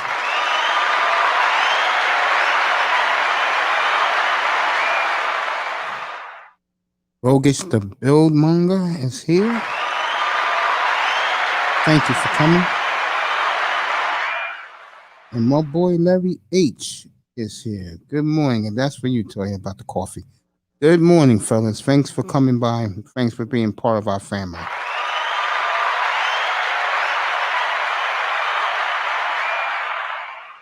You can continue if you want to. Well, Yeah, go ahead, I Ryan. was I would say that there's no time, but I think that we got to get back to the traditional courting. You got to get back into that. And then if you want to move that person in, you got to make sure that that she's the right. I say as a man, you got to make sure that she respect you. That make sure that you make sure that you have program to do things together. You got to talk about expenses. You got to also talk about if is she gonna be under your leadership? You got to set certain guidelines in the household. That I feel that it's got to talk more about in the space. Look, I don't like nobody be in and out of the house of both parties, and that's very very important. You got to set guidelines, and it's got to be followed by both. And understand this that you're working as one unit. That also got to be further discussion. And I fall back on that. Okay. Larry H. You go keep his own. Only 23. I do agree with that with Larry H. 23 is a little bit too young, bro. Yeah, it is. And I'll put myself in this conversation and say when I was 23, I had a boyfriend who had his own place, and I used to stay the night with him a lot, Mm-hmm. but I was totally not ready to move in with him. I didn't. We never actually lived together, but um looking back on how I was when I was 23, I was very different in terms of just the mere appreciation of what it takes to maintain your own space. So, even though I was his girlfriend and he welcomed me in there with open arms, he was very meticulous about how he kept his space, and I did not respect that. I was the most disrespectful girlfriend you could have possibly been. And it was just a lack of maturity on my part, and also not having had my own place yet. Um, Maybe a year or two later, when I finally did get into my own place, a lot of stuff started clicking for me. And even though we had broken up, I was able to call him and say, you know what, my bad for leaving, dishes in the sink or a cup on the nightstand in the bedroom when you hated me eating in you know what I mean? Like I really started to realize how much of a disrespect that I was performing, being in his space. And even though I didn't mean to be, it really was. So yeah, 23 is kind of too young, in my opinion. But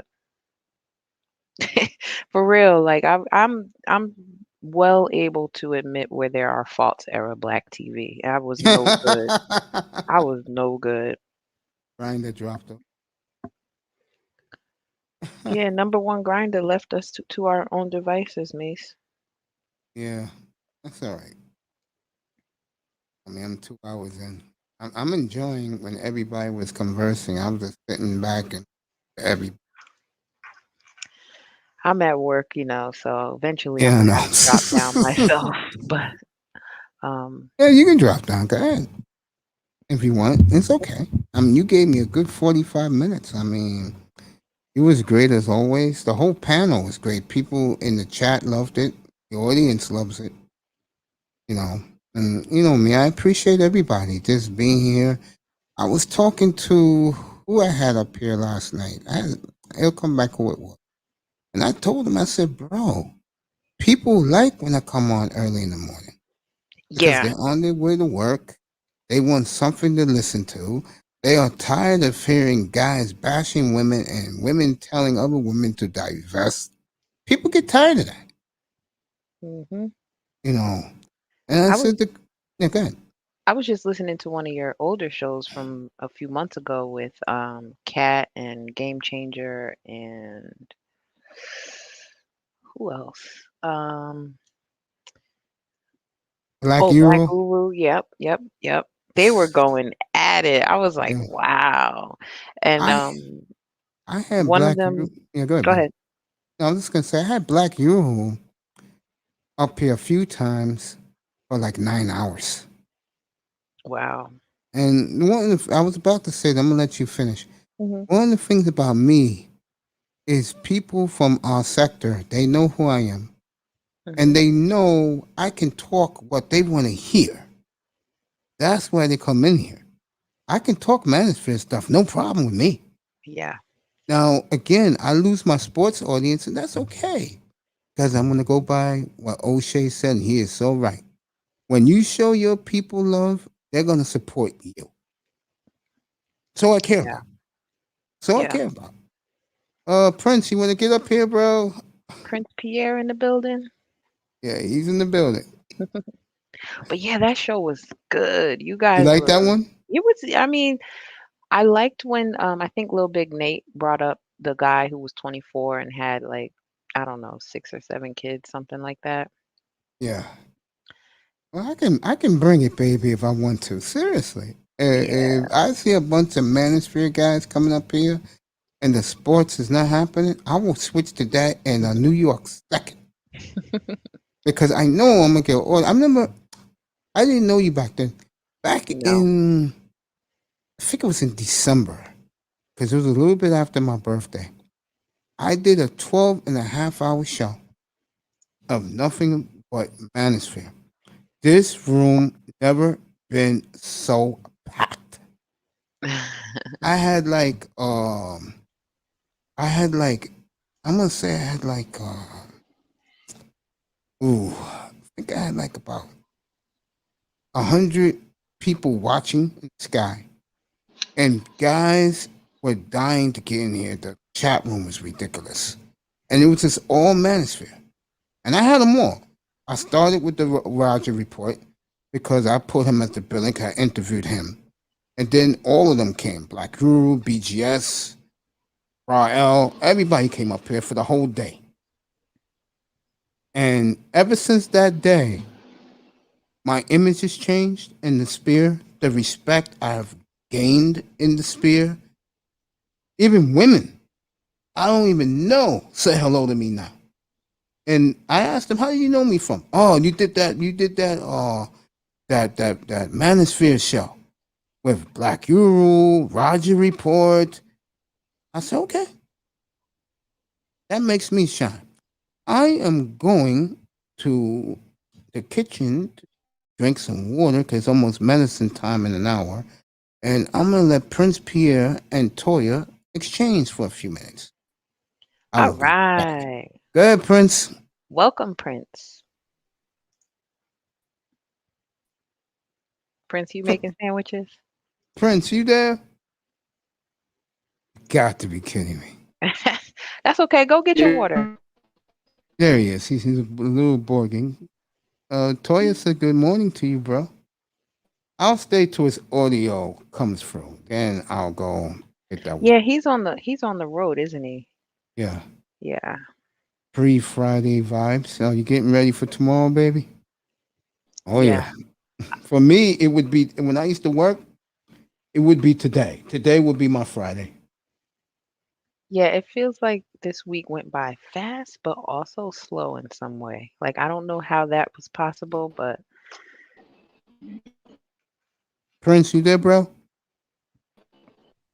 Yeah, I'm right here. Can y'all hear me now? Yeah, yeah, perfect, clear. I'm gonna go get some water and let you and Toya exchange pleasantries. Be back.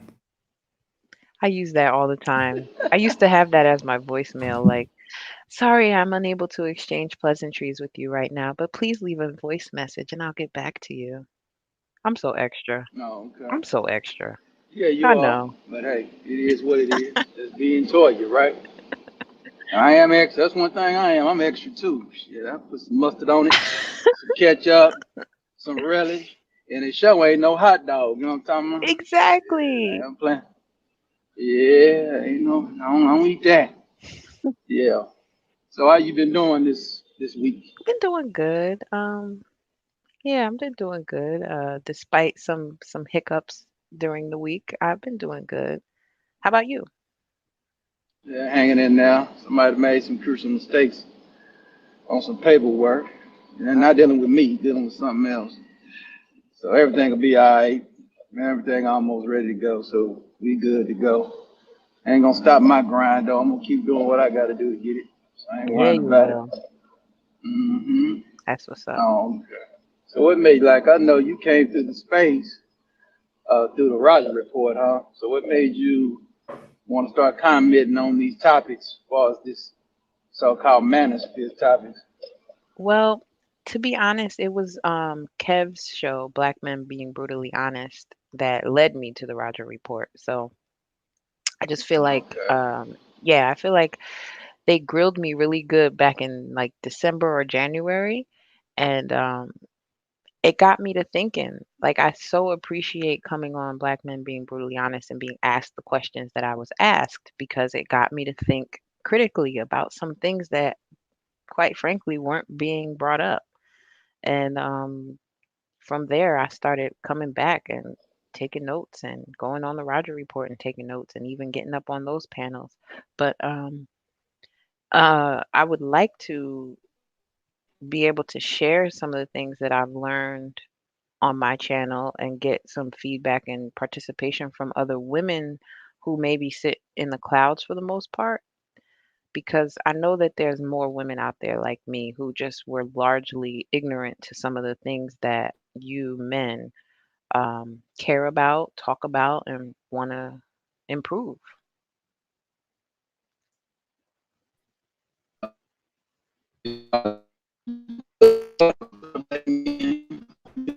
I can tell you're talking, but you're borging. I think it was. Yeah. Hold on. Okay, I heard that clearly. Can you I now? heard, yeah, hold on. Uh-huh, uh-huh. All right. Yeah. What's wrong with a lot of men, man? A lot of men, they coming on these spaces and they venting. They sound disgruntled, but that's over 10, 15 years of mindset. So they gonna all throw these. That's what the so-called red pill rage is. So after they got the information from these so-called experts, I to say so-called, and and they starting to see things, and they just remember all the dumb sayings they the man and done with the woman. So they really get hot. So they come on these spaces and go ignorant and go plain. Now I now I done came over here to this YouTube space, um, but all my red pill so-called rage, but it was my logic, put it in such vulgar language. You wouldn't think it was logic, but that was for that space over there. So when I came over here, I just here do who I am. Say I kind of explain it a little bit better.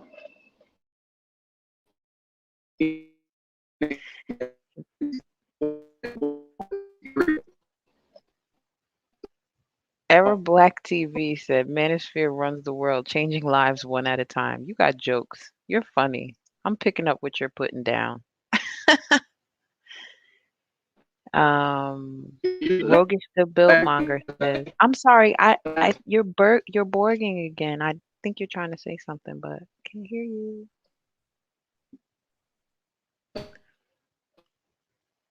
Prince Pierre, you got to get off of Cricket Wireless. Yeah, I'm in. Nah, I'm just in a bad area. There you go. There you go. Oh, well, then he dropped out. Over on Okay. 287. Yeah, I gotta get when I get to 78, it'll be better. Where are you? What state are you in? I'm in Jersey. I was gonna say, 'cause those sound like Jersey roads. Oh yeah, You gonna come see? yeah. No, not right now. I'm gonna go back down to the state of Texas. All But right. All right. yeah. I'm on my Let me way read back this down comment now. from Rogish. He said, "Who asked the most pertinent questions that night?" Um, you were definitely one of them. I think it was between you, Judge Zilla, and Ed Anderson asked some very pertinent questions that night. Uh, just off the top of my head that I remember. Y'all was No, grilling me. it's grilling you. Oh, They were. But I mean, I have tough skin, so like I could take it. Plus, they were asking really good questions. Like I said, stuff that I had never considered before. So it's like I can't be mad that I'm getting a question that I wasn't prepared for. It just really made me think. It really made me go back in my, in my head and start confronting some of the things I had been taught and learned and emulating. yeah, Forever grateful. man. Yeah, but you got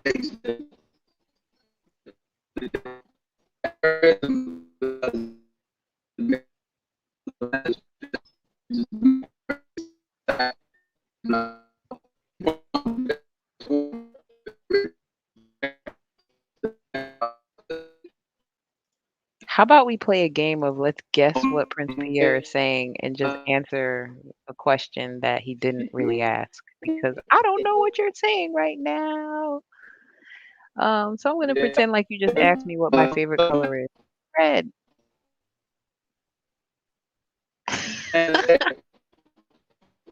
white.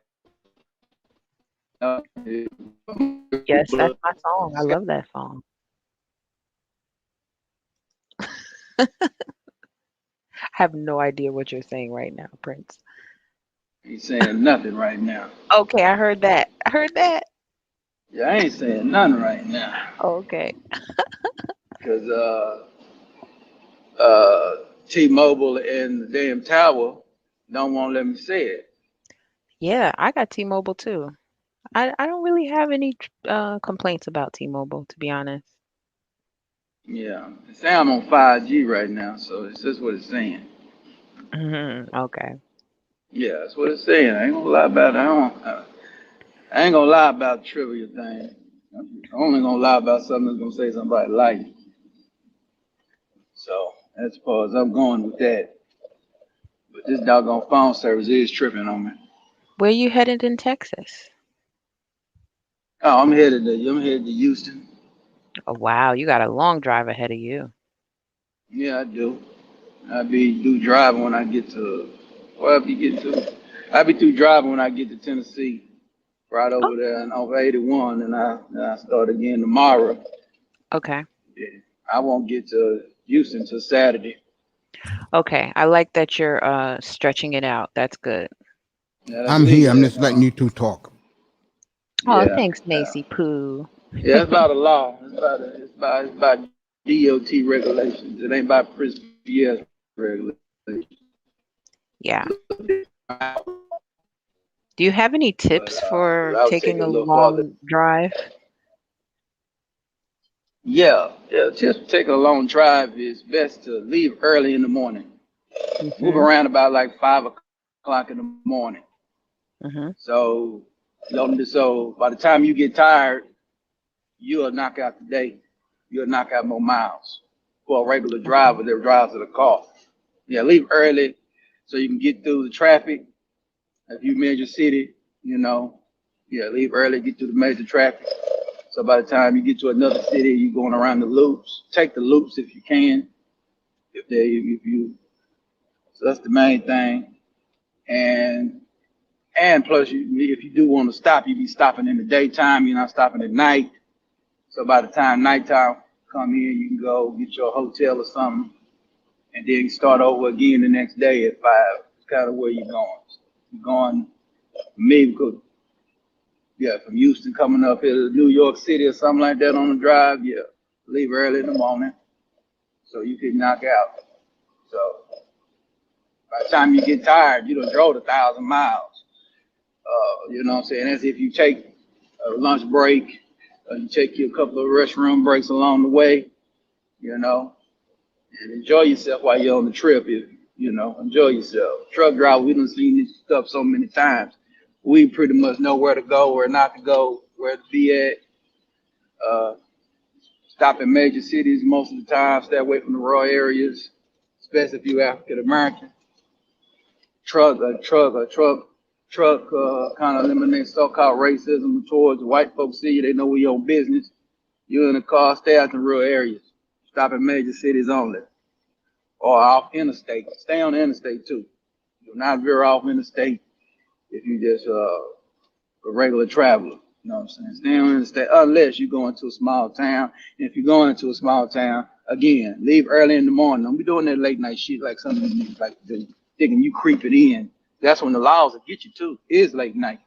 Because in the daytime, guess who on the interstate? Guess who they looking for? They looking for me, truck drivers mostly, unless you're doing something stupid in the car, you know.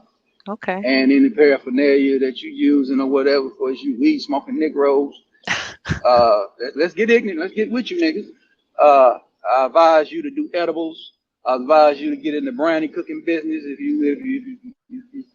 yeah, 'cause they will get your ass out here because they have drug enforcement cops. I'm passing by one right now, the drug enforcement cop right now, sitting in the meeting,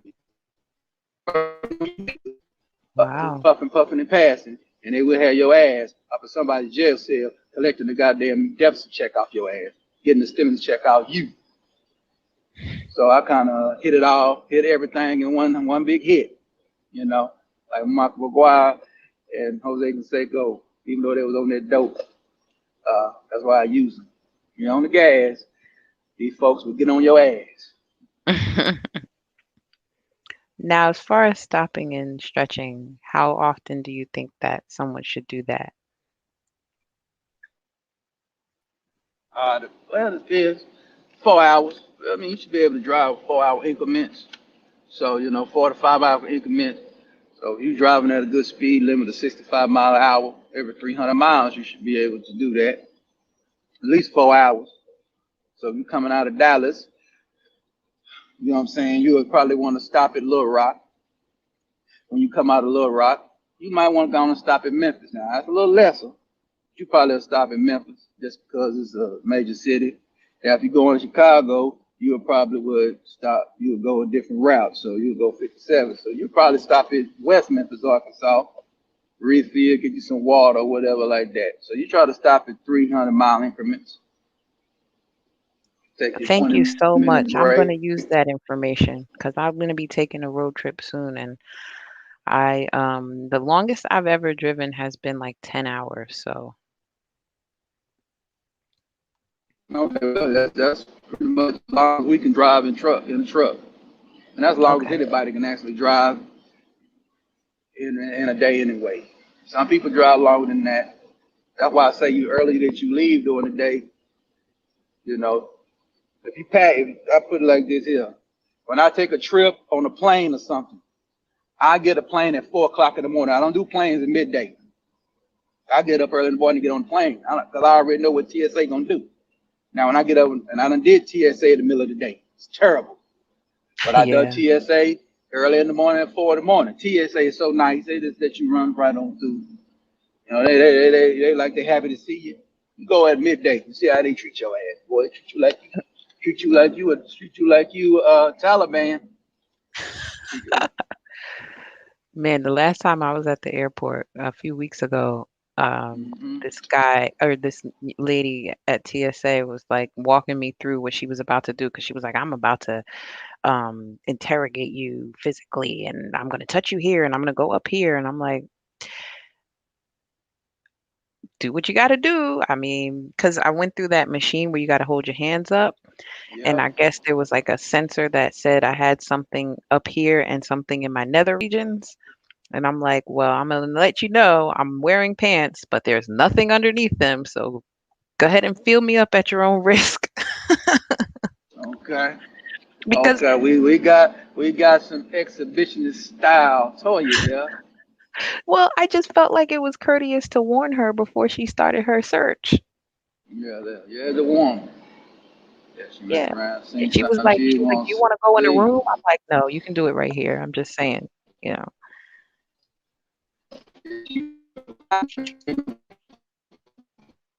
I wonder if those things even really do anything, though, to be honest, because I think people are still able to smuggle things through the airport pretty easily. That's how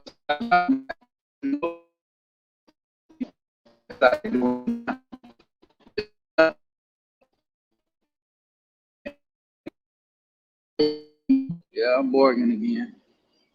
5G has moved to 4G. Hold up. That's warning the Every nigga now. T-Mobile putting a warning down. Hold up, hold up. Can you hear me now? yes.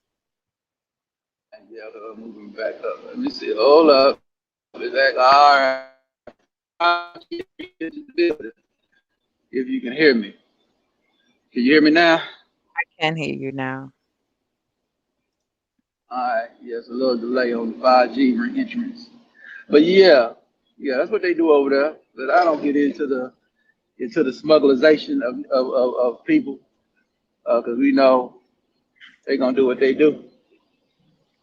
They're gonna take them they're gonna take them chances. I ain't one of them. I love my freedom. Ain't enough money in the world make me give up my freedom.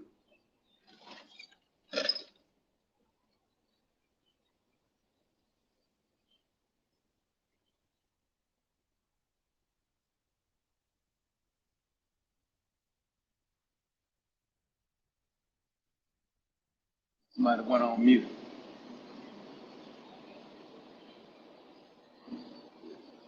Yeah, I didn't want y'all to hear me typing. Oh, okay. Yeah. hmm So that's pretty much it of me on this traveling thing. I'm just kind of laughing at the hypocrisy of some of these cats that I've been knowing that's been on fraud for 7 years. Now you niggas finally finding out. His name is Brother Polite. How about him?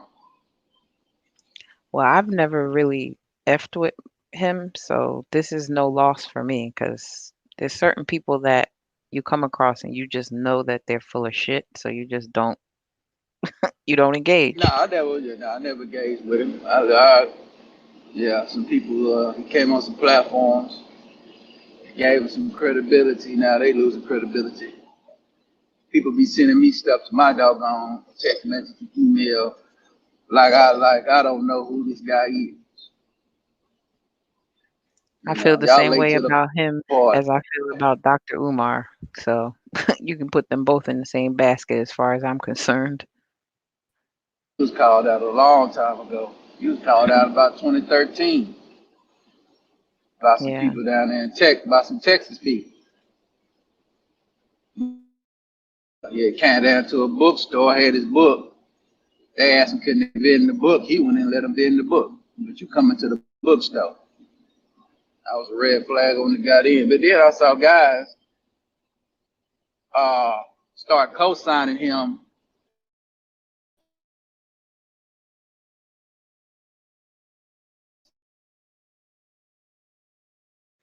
That's all you need is a cosign. Once somebody starts cosigning you, now you taking off. Now everybody's saying what they heard from somebody else about you, and that becomes law.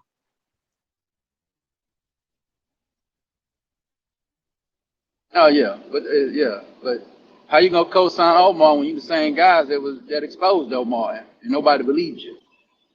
So you can co because he went up against Kevin Samuels. I'm not one of them type of cats.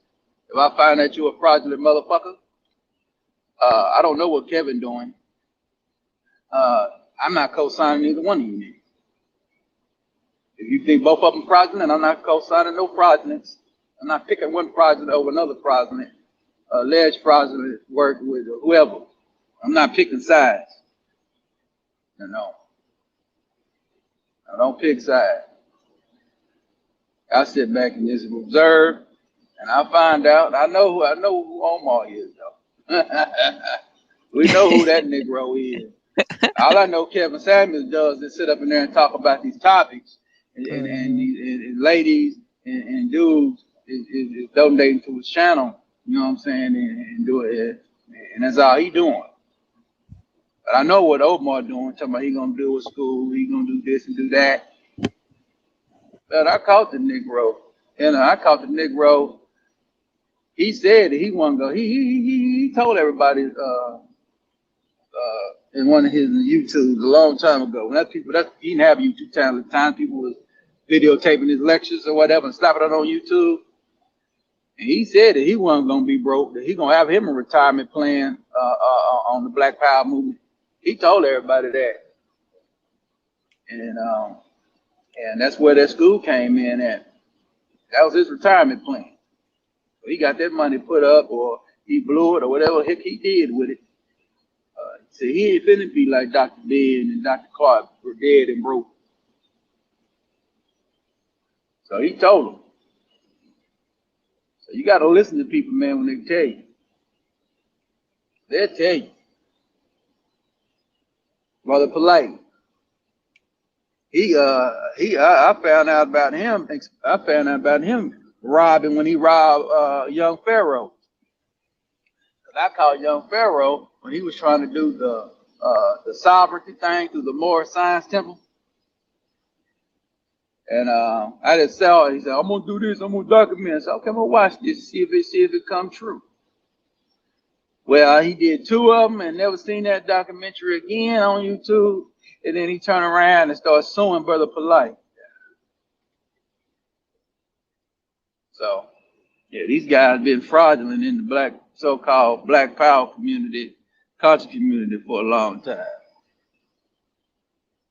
These new wave Negroes.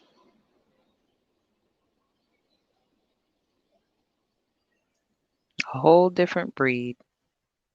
Oh yeah, whole new breed Negro, man. You know, and that's an indictment on my generation because these exes is doing this shit.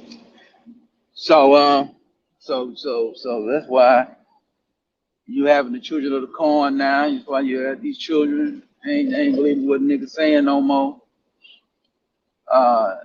There's too much fake and too much fake. Even the folks that was exposing, even the folks that exposed some of the folks, end up being fake too. Oh yeah. Even some of the guys that everybody pumping up now. You know what I'm saying? They're fake too. All of them fake. I might say I'm fake. Let me tell you something, bro. I'm gonna be real. Prince Pierre gets his own bread. I ain't gonna sit up in here and preach Garvey and talking about I need some money from you. That ain't Prince Pierre, cause Garvey has a skill, bro. Garvey had a trade called printing presses, and he had businesses and everything. So I don't know what you niggas talking about. Some of you niggas businesses just preaching. You know what I'm saying? And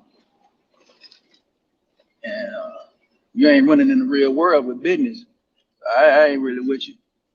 And I ain't knocking nobody that's on YouTube. Now YouTube different, it's different.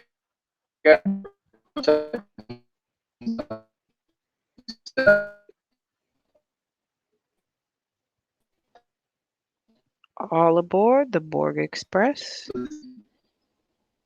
Yeah, I'm boy. Yeah, I'm rolling.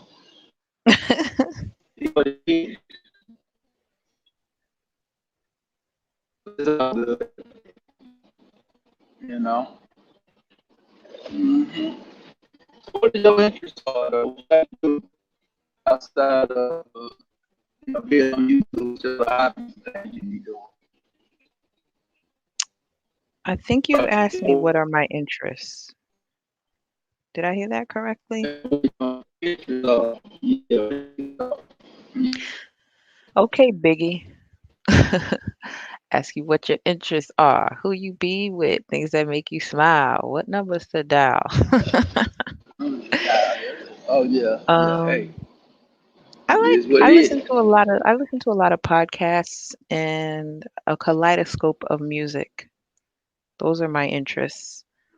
But also to some of what Era Black TV said in the chat, who's not trying to build a cult like following these days. I am a big proponent in eradicating groupthink. So this is why with my channel, I'm really not trying to recruit a whole bunch of subscribers or get viral or anything like that, because to me, it's quality over quantity. So, I'm interested in building and having conversations with people who are willing to look past what's right in front of them.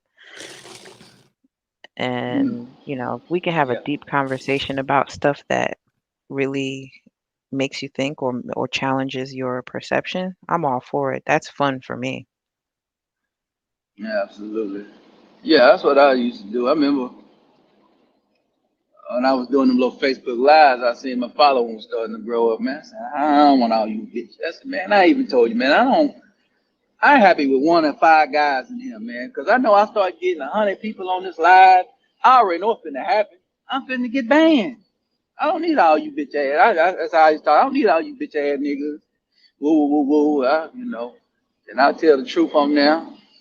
I don't need all you niggas. Somebody say, you only got one person on your live. Man, I say, hey, nigga, I already knew the trick. I know how to go to groups and add people on. I stopped doing that because I'm just trying to put a message out there really for my archives for me to go back and listen to later down the line. That's why I said when I started my channel, I just play my old shit from Facebook for about a year. Just put it on there and let it play. And y'all gonna be like, he said that? Yeah, I got archives of me predicting stuff. I got archives of telling you why you should do this, why you ain't gonna do this. You know what I'm saying? I ain't saying I'm the smartest guy in the world. Nope, I just look at the world at what it is. I don't look through it in no fantasy island. I'm not trying to be tattooed. I'm not trying to kick it with Ricardo Montalban on no damn planes like some of you niggas be doing. I'm not trying to be all on the love boat like you niggas on. You Falcon Crest watching ass niggas. You know what I'm saying? That's what some of you niggas are, man. And that's how I used to just talk about it. So, yeah, that's old 80s shit my brother used to watch back in the 80s. So that's why I remember all this shit. I ain't give a damn about none of them shows. But at the end of the day, that's what these niggas doing. They just fantasy island ass niggas. You know, don't understand the reality with the woman. Nigga, woman gonna give you hell, boy. That's what she do. I watch, you know, yeah, I mean, damn, you niggas is crazy. You know? So y'all be reacting and like a bitch. You know what I'm saying? That's how some of you niggas act. And then you want to get mad, you know what I'm saying? Because a woman is responding to you like you a bitch. I don't know around with these niggas. You know, I don't. And I never been one of them cats, you know. I mean, I might have done it a couple times in my younger days, but look at a woman acting crazy, look at her laughing. You know? If she do something too crazy, I'm gone. That's So and that's that's the energy everybody needs to have. I hope you tell all of your closest friends and male family members that. Take a stand against that kind of behavior so you can stop it. got to. A lot of these women I need don't. discipline. I'm just say it. A lot of y'all need Yeah, they need discipline. this. I'm A included. man got to be disciplined himself, though. So if a man got discipline problems, he need to be by himself to get the discipline problems in check. You know what I'm saying? And then he can stand up and be disciplined. So, you know, You like making when I, sense. oh yeah, sometimes I make too much damn sense for these damn Hmm. niggas. Yep. So, and, you know, and he's like, you always talking about niggas. Hey man, my message, I don't have a problem with Mexicans. I don't have a problem with Latinos. I don't have a problem with Europeans. I don't have a problem with them. My message ain't for them. They have a messenger for them too. I'm not your messenger neither, so I ain't gonna go there. But they got their own messengers. They don't need me talking about them. You know, just like I'll give you a perfect example. They got like a whole lot of archives of me talking about Trump. Now people thought I was a Trump backer. No, I'm not really no Trump backer, but I knew who y'all were pumping. So I said I'm gonna rock with Trump because you rocking with that sucker that they rocking with. Now I don't know if you know. I think he's a sucker. I think he's no good. So you told me that Trump is a racist. I said okay. I agree with you. So I said I agree with that. I'm not finna debate who racist, who ain't amongst them people. I don't get into that. Now you gonna come over here and throw one that I know about. So I went back and started going through the archives of the current administration. Oh, and I started going through memories of my mama and grandma telling me about, hey boy, you watch yourself now, you know. Watch what you do out here on these streets. The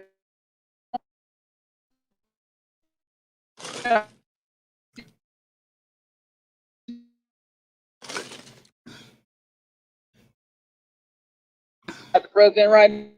Oh, that was that guy. I remember that. I remember that. That two niggas away in '94.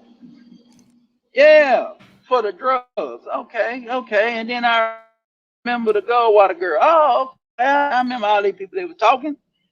But I was kids. I wasn't paying it no mind. But that didn't mean it didn't stay in my. It went into the file though.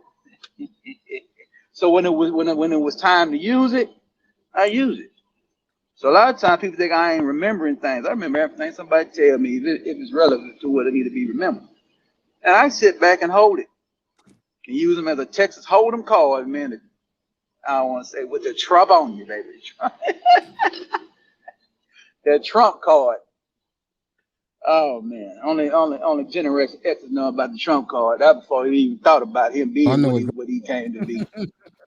Mm-hmm. But yeah, but it is what it is.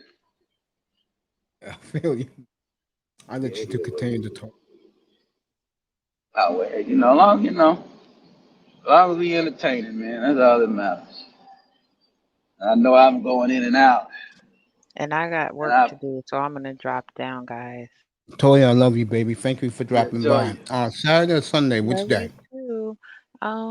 This weekend, hmm, Saturday. Yeah, All right.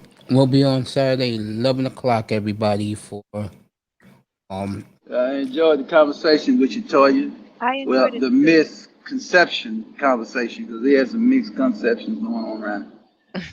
Yeah, we'll do it again, Prince Pierre. I hope you have a good day. Same to you. Thank you. love you, Toya. Love Yeah, you. Yeah. yeah, one love. What's Uh, happening? we're good, man. Now we can move forward, get the sports. The Lakers have fired back at their critics who called them too old. Okay, who fired back? Who was the fire back? Who shot? Who shot? Let you Who know right shot him? now.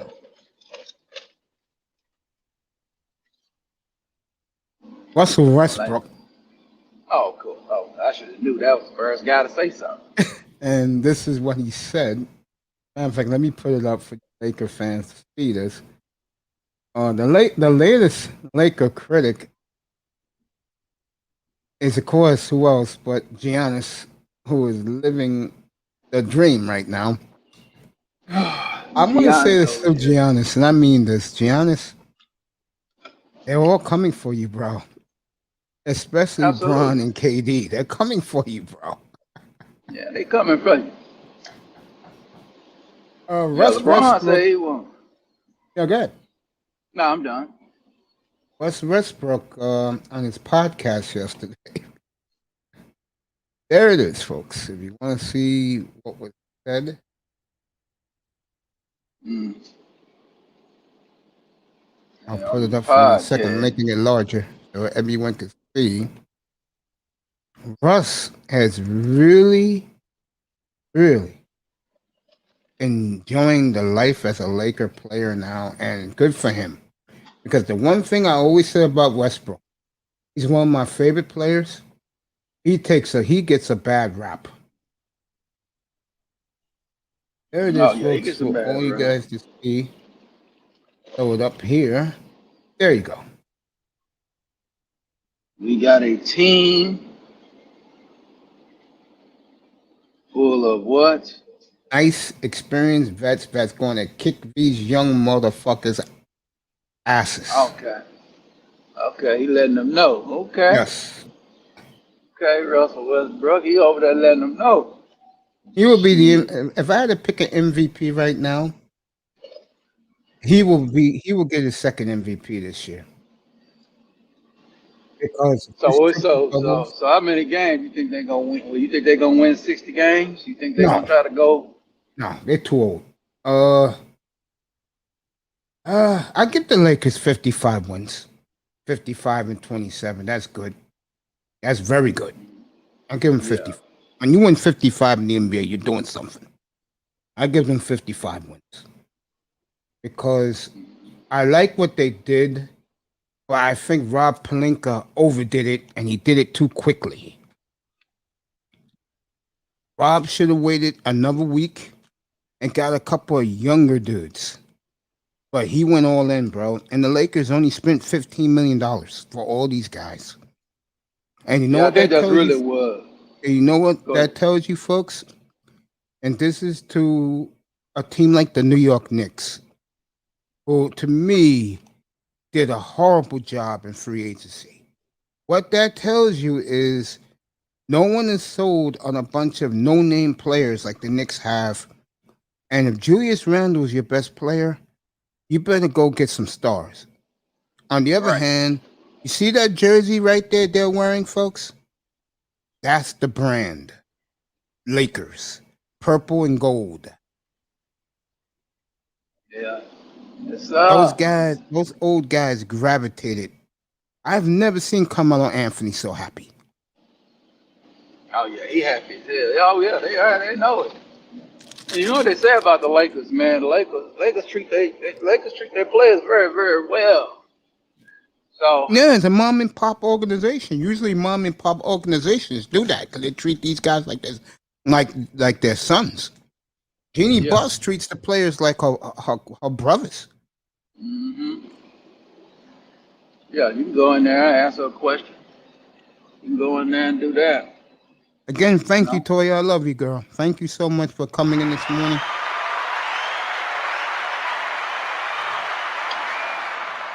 Sir Abida Daihu is in the building, a great supporter of this platform. Good morning, sir. And my Bronx brother, Cool Kamazi, in the building. What's up, stud? Good morning to you, Yeah. stud. You got a gang of Lakers got a gang of old guys, but they got a gang of shooters. You know, except one, which is Westbrook. So they'll be all right. We'll see. It's not that there's no love for the Knicks, Kamazi. The Knicks just Drop the ball. they dropped the ball. And look, I have nothing against Kemba Walker. He lives 5 minutes from my house where I'm sitting at right now. Oh, he used to live 5 minutes from my house. If he was a healthy Kemba Walker from the Charlotte days, I would be celebrating with you. But he has 2 bad knees and a dream. You should have gave the Blazers, something for CJ McCollum, bro. They would have took it. Yeah, you should have went big. You should have been big. Because when Eric Fournier is your best guy you signed, you got lapped.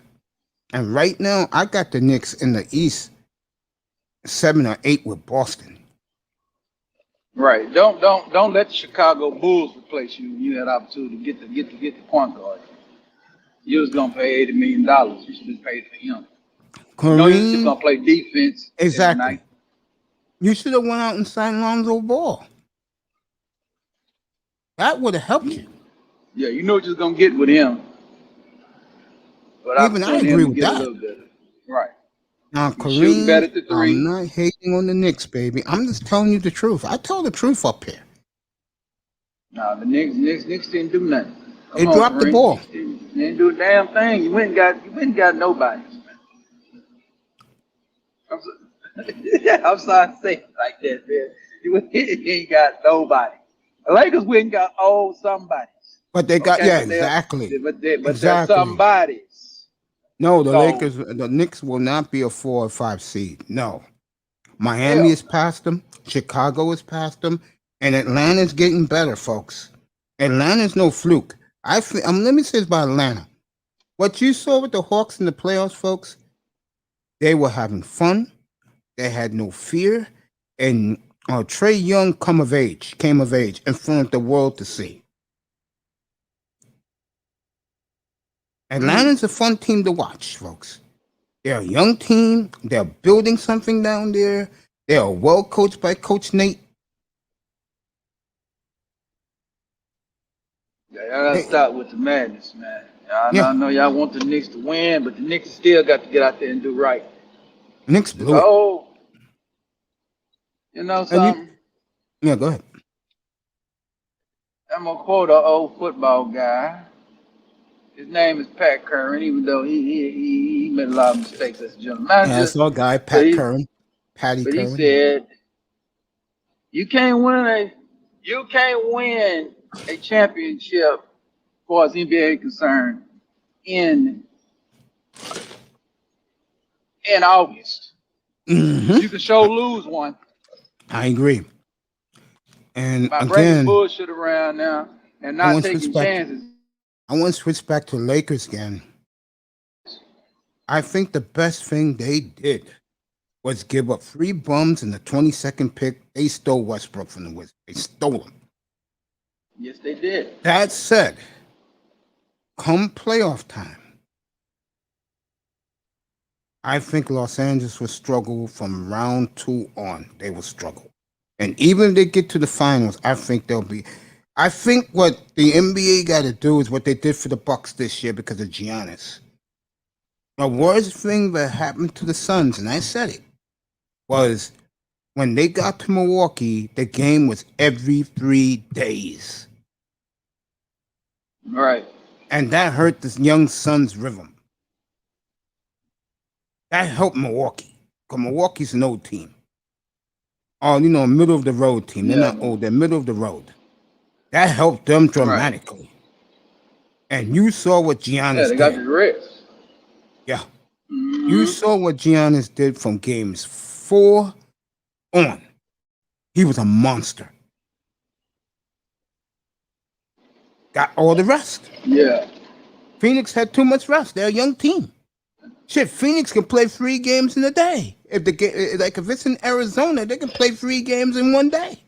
They're that young. Chris Paul don't have to play all 3 games. He could play one and sit out the rest. Let me read what the beautiful Kareen is saying. Kareen now. I got a lot of LA fans. Head on the who come in Lakers here. there. I But got the to talk NBA to is them. a veteran. But everybody talk about it. A lot of, Lakers could be old, but they veteran late. They know what they do. Yeah. We see how they play, and they got and the key to old, they got a lot of depth too with it. So if one Los guy do Angeles? go down, they can goddamn. Yeah, they got a lot of depth. Los they got some Angeles is guys going to that be coming down fine. and play. Lakers will be fine. They will be Yeah. fine. I think the worst thing that happened to the West is that the Clippers gave Kawhi his wishes. He only plays 60 games a year. I couldn't do that, Yeah, man. Kawhi Leonard. I couldn't give a guy $44 million and only play 60 games. That's crazy. He ain't man. gonna play 60 games this year. He injured, so he probably That's ain't gonna crazy, play but man. 30 or 40. It's crazy, though. It's that. You actually gave in to his demands?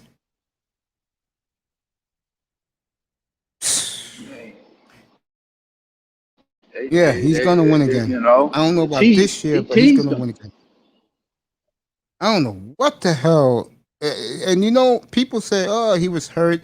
No, nobody was going for load management. I'm sorry. Your team like the Lakers, yeah, you could do their guys load management. They've earned it. Lakers got a group of old warriors. They deserve load management if they want to. This clown? We got a gang of old guys that's hungry, but see, LA didn't get a gang of old guys. They got a gang of old guys that's still hungry to be great. Carmelo on the ring. Kareen, honey, I love you. It's not that serious. They'll be okay. They're well coached. This is a young team. They're well coached. They talk about the next level though. You're trying to go from a 4 to a 2. You're trying to go from first Spike round. Lee is thinking that. Oh yeah, Spike Lee always thinking that shit. 50 Cent is thinking that. Oh, he loves the damn Knicks, boy. No love for the Nets. Will they meet the Lakers in the finals? I'll say no. I think Brooklyn is in the same boat. The difference is the Lakers have already proven themselves as champions. Lakers have the legacy behind them. Nets are still the Nets from the ABA. It is playing in Brooklyn now. Nets got a lot to prove. They got a lot to prove. Wow. Going for 18 Milwaukee. championship. You see what the Bucks did? The Lakers got rid of Kareem. They banned him. I don't know if it's Palinka or Jeannie Buss. They got rid of him. Bucks picked them back up. The good fortune's back in Wisconsin. Yeah, the Lakers, man. I don't know, boy. Kareem pissing people off, huh?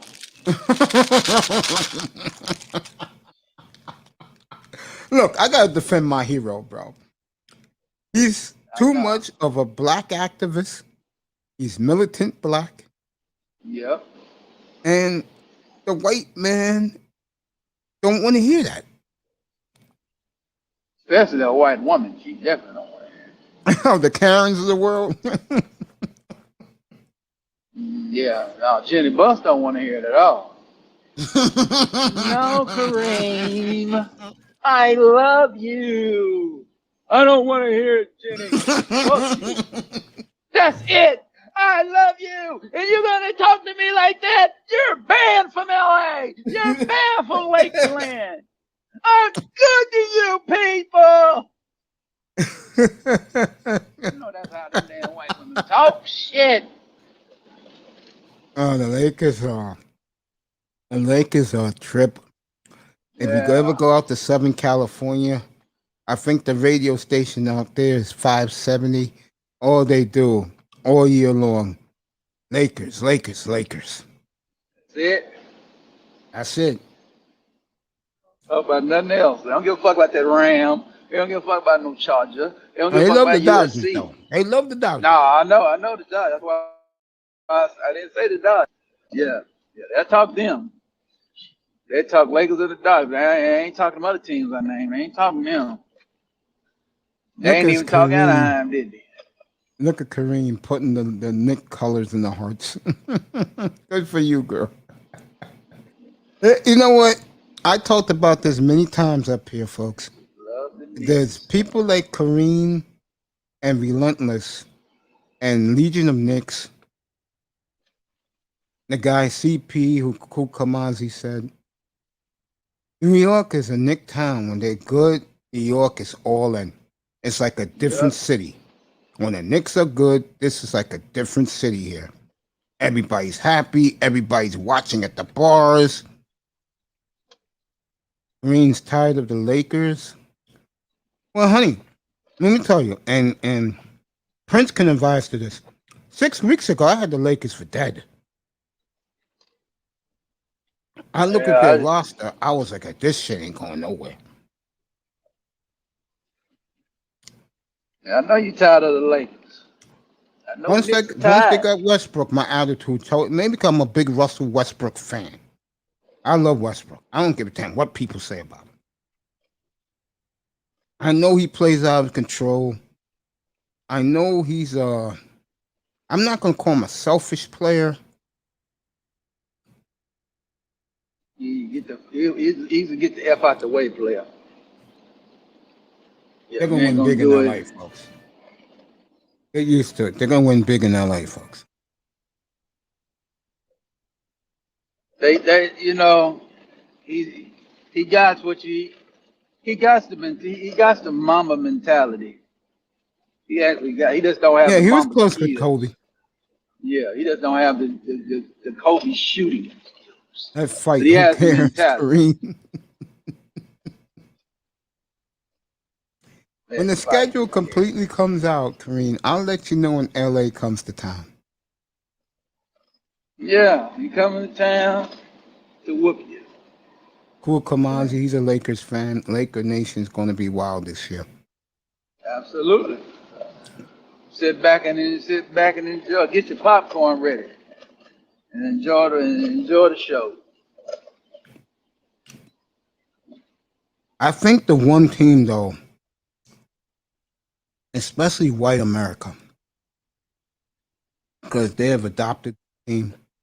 I'm all in on this team too. I think this team will win the West, and I'm not being biased because I'm not a fan of this team. I'm not. Matter of fact, I only like one team in the West, folks. And if you don't hear me up here every other day, you should know what team I like. And I know my team has no shot at anything this year.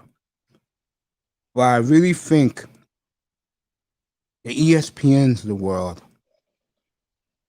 they are really selling Golden State short. Yeah, everybody likes Golden State. Golden State folks are healthy again. They're trying to make a blockbuster move. They have the assets to move all these young guys to get one more star. But them constituted right now. They don't deserve it. They don't deserve a star because they had one and they lapsed That's a year true. ago. They don't know. You know, one thing I will say about Golden State, and Prince is right what he's alluding to. If you're not homegrown, they treat you like shit. Yeah, they do. He is passionate. He loves the game. Oh, she must be talking about you, bro. That you love your Lakers. Oh yeah. I'm a Laker man. Now, do I co-sign everything they do? Hell no, not doing that. But no, I'm not. I'm not a Westbrook guy at all. But I know what he can do for the Lakers, and he'll get us to the 55 win total. Well, let me ask you this question. Are you surprised how much LA has gone gaga over him? No. He, like you say, he's a native son. He's a native Like son. the Laker fandom. Yeah, they happy. They know about his warts. They don't saw the bad things he do, but they know they got LeBron. They got AD. Again with Westbrook, I You tried know to what I'm explain to saying? you You got a guys. facilitator. He does so much for that community, especially in the hoods like Inglewood, Compton. He's there. He's a face. They know who he is. And he's not one of these stars that doesn't shy away from going to the hood. They love Yeah, this he's guy. like Nipsey. Yeah, he's like Nipsey. He's like Good, Nipsey he's good Hussle friends of with that guy. basketball. He was good friends Right. with that guy. Mm-hmm. He was Yeah, the real 20, good friends 20, with Nipsey. 20. Yeah. Yeah, the No, 20 go ahead. points, 20 rebounds, and 20 assists. Yeah. But it's getting up to 60. Mm-hmm. Westbrook's got a monster year, folks. He's my MVP right now. Yeah, See, I like players when they go back home or they go to a good situation. They're going to be rejuvenated. Look at Chris Paul in Phoenix. He was rejuvenated. Chris Paul is like the energizer bunny rabbit. He keeps going and going and going and going.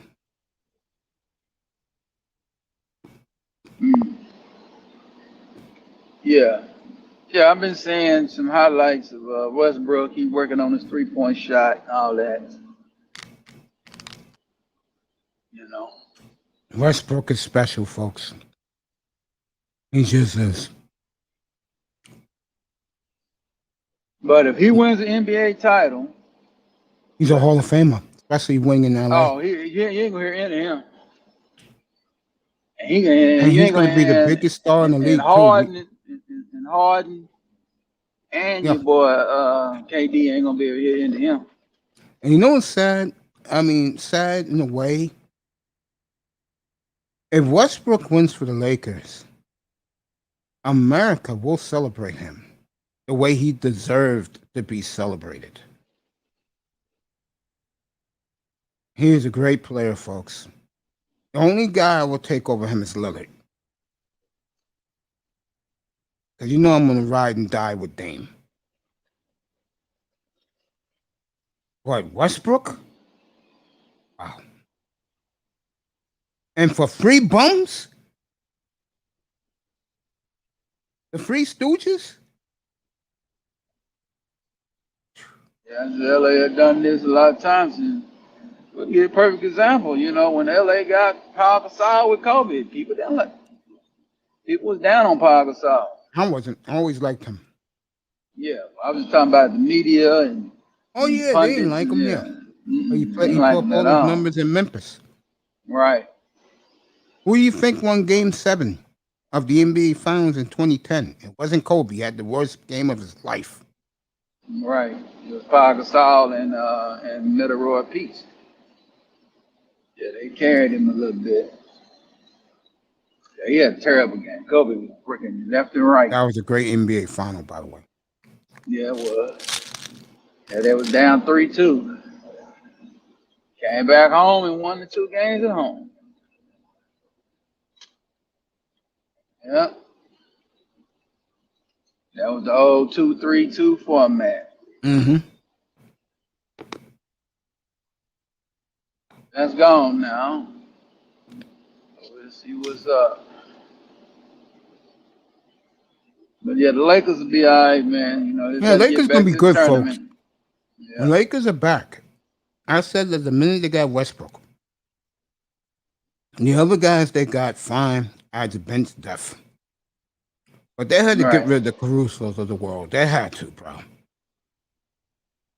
I Now they mean, that Caldwell was it, Pope, come man. on. Laker fan, come on. Don't give me no Caldwell Pope. Shout out to my boy, NBA fan, by the way. He's probably on his way to sleep. One of my favorite people in the world. Love that boy. Congrats to him with his career. Just starting up as a head nurse in the Mm-hmm. Army. Good for him. Yeah. Yeah, I was going to say, folks, to me in the West, it's the two LA teams in Golden State. You want to throw in Denver? Okay. Want to throw in Phoenix? Okay. But after that, it's a big cutoff. Yeah, I think Phoenix dropped the ball, man. They had opportunity to get their little ring, get out the way. Yeah. And they might not never get back to that again. Go ahead, talk. I'll be right back. Yeah, I think Phoenix done, y'all. I think they was a Cinderella story. I think Chris Paul a year older. Booker gonna have to get stronger. They're gonna have to get stronger, man. They're gonna have to do a Breakfast Club type of regimen. He was getting pushed around, man, in that NBA finals. So I just definitely believe y'all. But yeah, the Lakers, man, they put themselves positioned to be a top 2 seed in the West. They know they can never be a low seed again because they're not gonna overcome that. They gotta have home court advantage through the first 2 rounds of a playoff in the West. So they went all in. And when got Westbrook, yeah, Lakers are old, but LeBron James still got a couple years left in him. AD ain't old. Westbrook is almost old. You're actually talking about LeBron and the other guys and really the role players. Carmelo is a role player now. He's not a star. Ariza is a role player. So they got none. They got some more guys that can come off the bench and spell. Uh, Idea for the Lakers is to start that season and bank up a gang of wins early, and then they can goddamn me get to the second half of the season and coast to the playoffs, and go full throttle. And that's what they're trying to do. They're trying to keep guys healthy, so the minutes will go down. But we'll see. You know, LeBron got a little more rest now. AD got a little more rest now. See, can they come back? But like you said, the Knicks, you dropped the ball. You should have got Lonzo Ball. Made him your point guard. You shouldn't have been Kemba Walker. That ain't gonna work. You should have got out the damn Randall business. That's not good business. He's not getting you to the next level. Knicks, y'all want to win titles, so you gotta seize the opportunity. Another team that needs to start seizing opportunities is the Charlotte Hornets. It's time to build something over there. Don't sit up in there and be happy because you got a great player. Bring other great players with great players. Build. Golden State, I don't respect them. They had a 1996, 97 type situation like the damn San Antonio Spurs. In 1995, they won like 60 some games. They come back in 1996. They didn't win worth a damn because they had all the injuries. David Robinson was hurt. Everybody was hurt. They get in the lottery. They get the number one pick. They turn around and get Tim Duncan. They're a dynasty. Golden State had the same situation. You're saying that LaMelo Ball is going to be a superstar in this damn league. You're relying on a fucked up knee and a torn Achilles ass nigga named Klay Thompson. I'm not in the business. Them championships are over. You had an opportunity. You had a reprieve. You passed on it because you worrying about his father. But I thought Steve Kerr was supposed to be Phil Jackson. You want a guy that's all about ball movement, and then you go in there and you seeing LaMelo Ball all about ball movement. A definition of what you want in Golden State. Well, Draymond Green wouldn't be doing no punking of him, so I get it. You know, you didn't want to bring him in because of Draymond. Y'all, how long y'all gonna keep Draymond over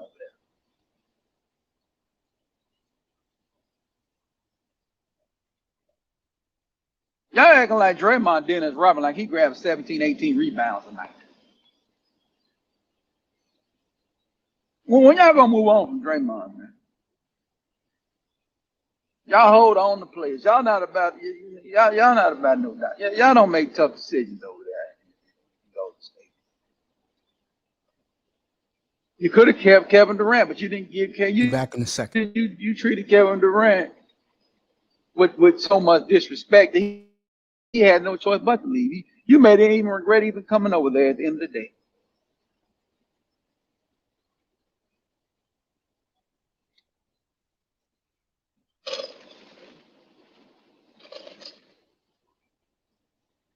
So I don't believe the Golden State. I think Golden State is gonna stay. The West is starting to act foolish, but I think Utah will always kind of hang around. They're not gonna get nothing done. Denver, they missing something.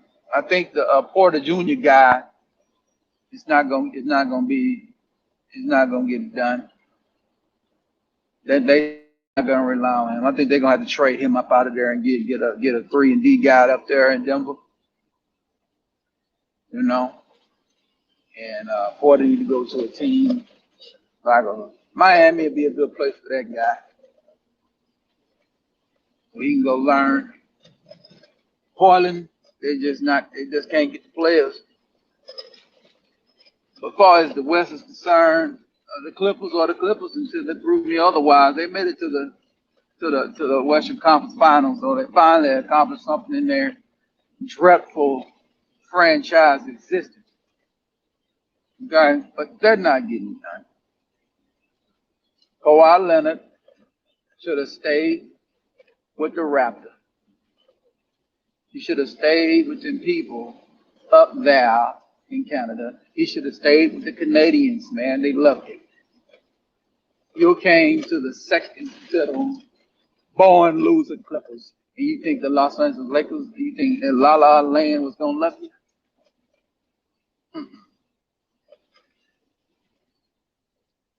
Another team in the West that I don't know. The Dallas Mavericks is a team that's teeter-tottering.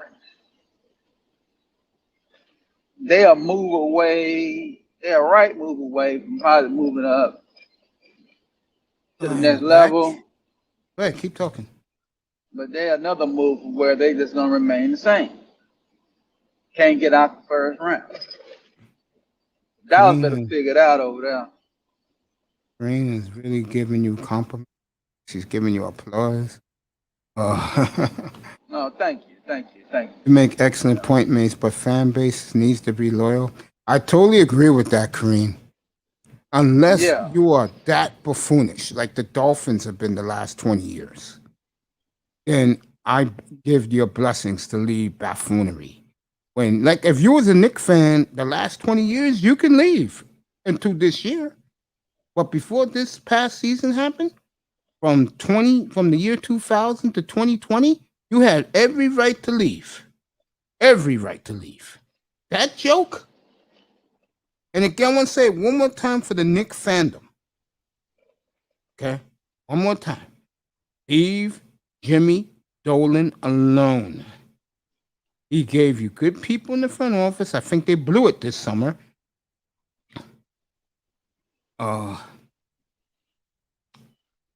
He's leaving the team to the management people. And look what happened. So the Kareems of the world, Grinders of the world, the Kane the gods of the world, Relentless. I do not want to hear Cool Kamazi. I do not want to hear you guys bashing James Dolan. Nah, you can't talk about Dolan. Oh shit, no. Now, I've been a supporter of Dolan because he gave me the NFL Network a decade ago. That's why oh, Nick fans used to give me dirty Dolan looks. is, yeah. Dolan has got that bad blood with the how they treated what's his name? A couple of players. Oh, Oakley, Ewing. yeah. But they love John Starks, though. I don't understand that shit. He got that dunk. That dunk. Against Jordan, game 2 at the Garden. Dunked on all, yeah, he dunked on all, yeah, he jumped on everybody, dunked on Jordan, dunked on Pippen, dunked on Grant, yeah, dunked on the whole team. Yeah. I've never seen a player on such a high. And then a year later, Reggie Miller destroyed him, man. He was never the same since Reggie Miller destroyed him, bro. If you ask Reggie Miller to this day, his number one enemy on earth is John Starks. Oh, does Reggie Miller hate John Starks? Miller hates John Starks. That bad. You talk about two players, okay, folks, that one had the national media on his side. The other was playing in hick, Midwest Indianapolis.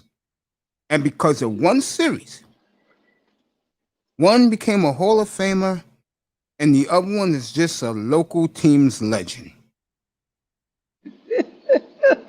It's one thing if you're David Cone and you got 5 rings, and New York loves and adore you and celebrates you.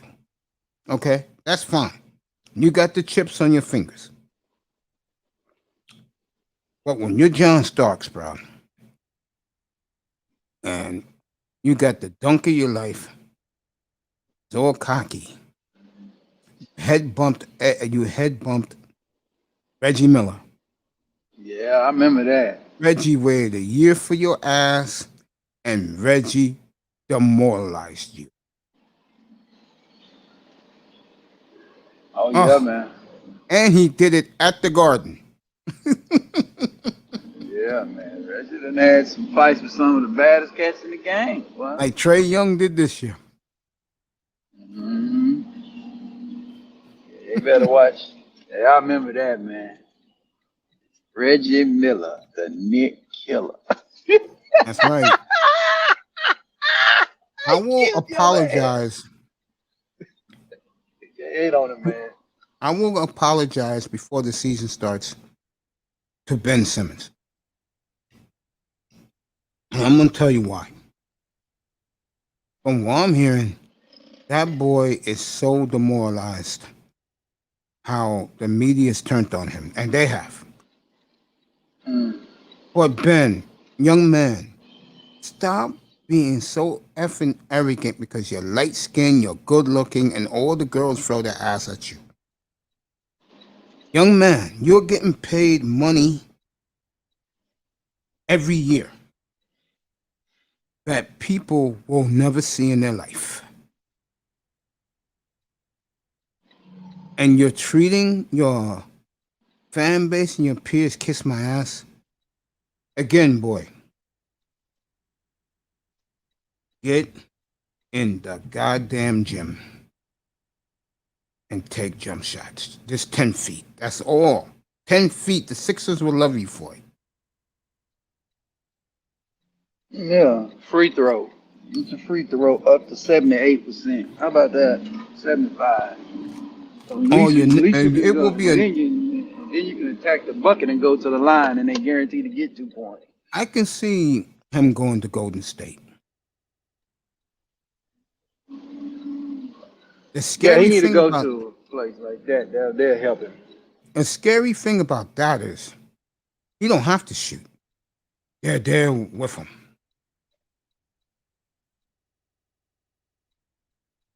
Yeah, but the key, they don't want to trade Draymond.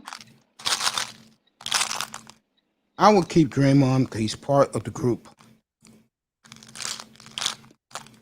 Yeah. That's why I said if I was Brooklyn, I would got rid of Kyrie for Westbrook. I would have done that trade.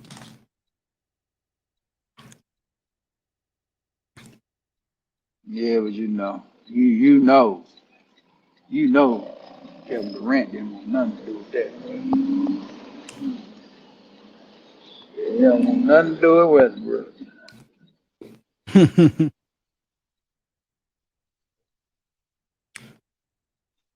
Westbrook gonna sit back and he just gonna laugh. He gonna laugh at him. And I mean, you know, don't meet Westbrook in the finals, bro, and you lose to him. You'll never live it down. The And I media ain't will no never Westbrook let that live fan, but that down. I'm a Laker fan. I'm a Laker fan over anti-Westbrook. I'm on hot side. You're done.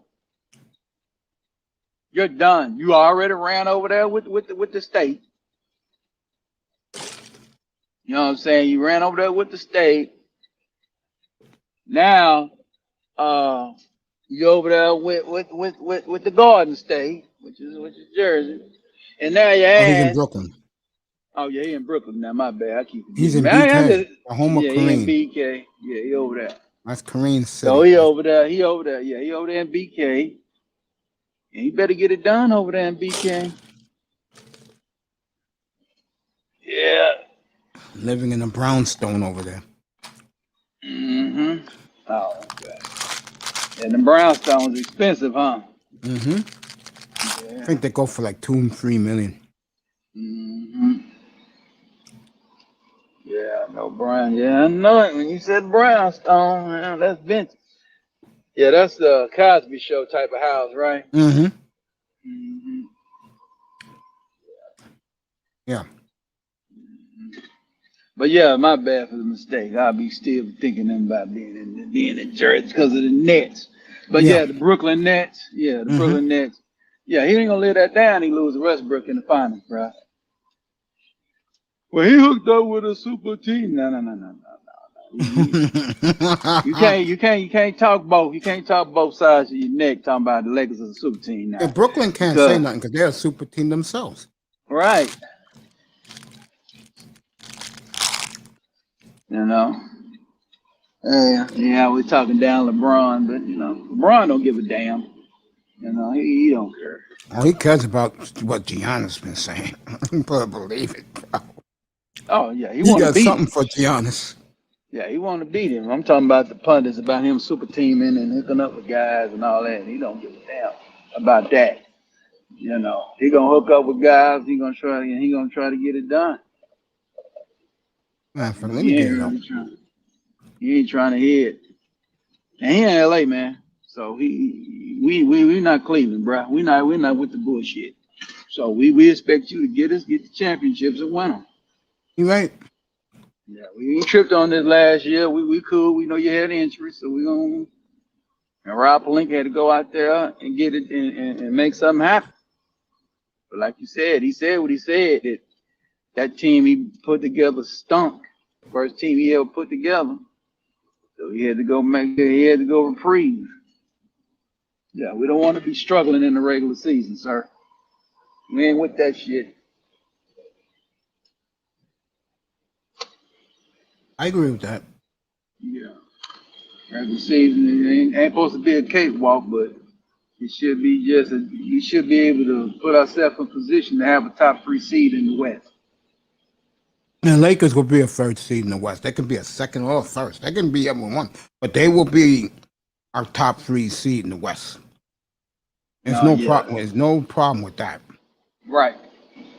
The only way they're not, that's James in the building. The only way they're not You guys know him as Manny Mayweather. The only way they're not a 3 seed or like a top seed in the West if they have major injuries. Oh, okay. Or they, like Brooklyn, rested the guys too much because of their age and they lost continuity.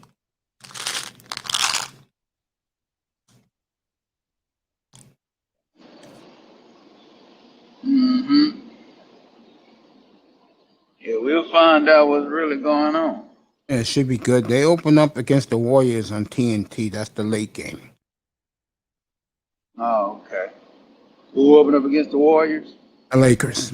That game is in LA. Okay.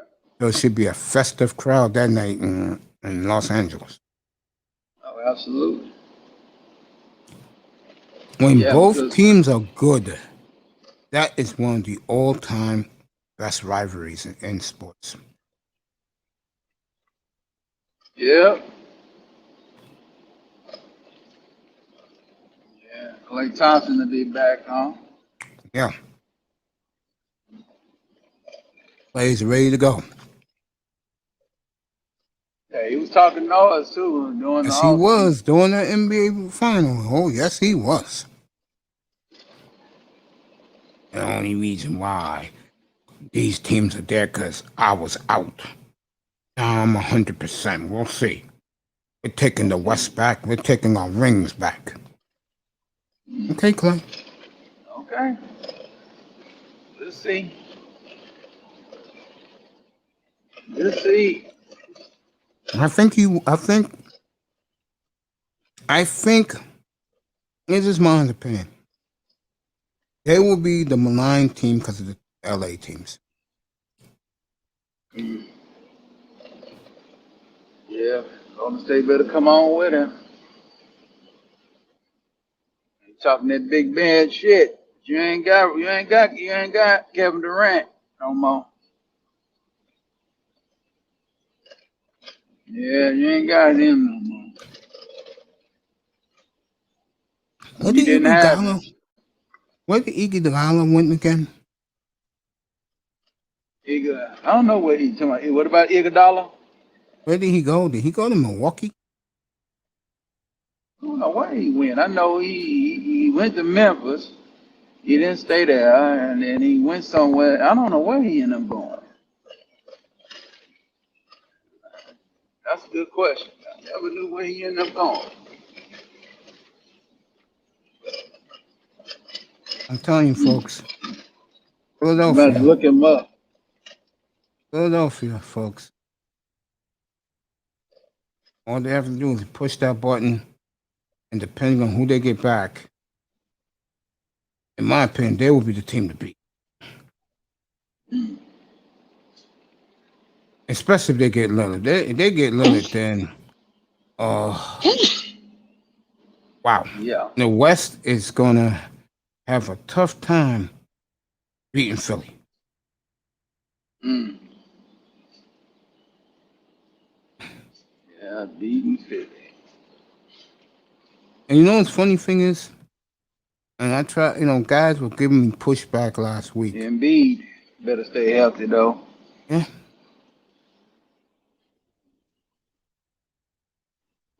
I know Embiid just got his money, man, a couple of days ago. Was that was gonna happen? They was gonna pay him, so he signed his 4-year extension. All right, Iguodala went back to the Warriors. I tell you, the Warriors are loading up. He went We're back to gonna the have Warriors. a fun. We're gonna have a fun NBA season. It's gonna be fun in the So NBA. they don't forgave him from that. They don't forgave him for the book and all that, huh? Yeah, it's desperate. I don't think the Warriors are desperate. I think the Warriors got something to prove. That's how I look at the Warriors. They got something to prove. Right. And like I said, the West is interesting, but I think the East is where it is for the first time in years. Because to me, once you get past the Lakers, and you can throw in the Nuggets if you want, but once you get past the Lakers, Clippers, and Warriors, the West, I don't see it. You understand what I'm saying? Right. Yeah, it's too. Yeah, because the teams is not doing what they need to do to get better. Shit. They're not getting they're not making the right moves. They holding on to some of these guys they need to be having in trade, like I said, with the Denver Nuggets. You need to go and get Porter gone. They need to move on from the Porter situation. He's a good player, but he's not good for you. He's not gonna get done. So you need to trade him off and get you something else.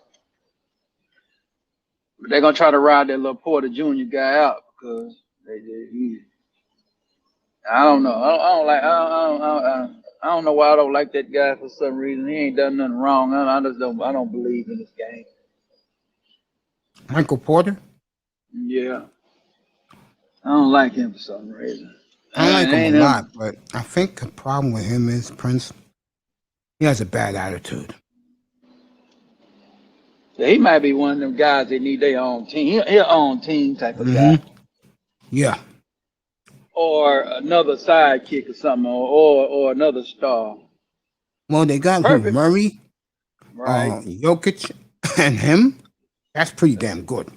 That's good. I don't think he like being the third guy. Yeah, he said that in his rookie year. What was it, when they were in the bubble? That Hmm. was the buzz. He said, "Hey, look, they don't pass me the ball. I can Right. do damage out here. I just don't like the way this team is coached." And ain't nobody gonna really want to trade him because they know if they trade him somewhere, he can become a monster. So he just don't fit there with that squad. No, Yeah, he's another like Ben Simmons, where he's a pretty boy, spoiled. He's a rich kid from Seattle. hmm yeah. So that's the problem with him. He don't he. I take it back. I ain't gonna say I don't like the guy, but I kind of had to look at it a little bit. I see why he just don't fit with that organization right now. Oh, I wish Pecking Sean was order. listening. Hear what you just said, because you're right. Folks, we did a good 3 hours already. Let's keep it going. Yeah, man. I tell these people, man, I'm gonna watch a lot of these games with these guys, man. You know, I've watched about 5 or 6 games of a player.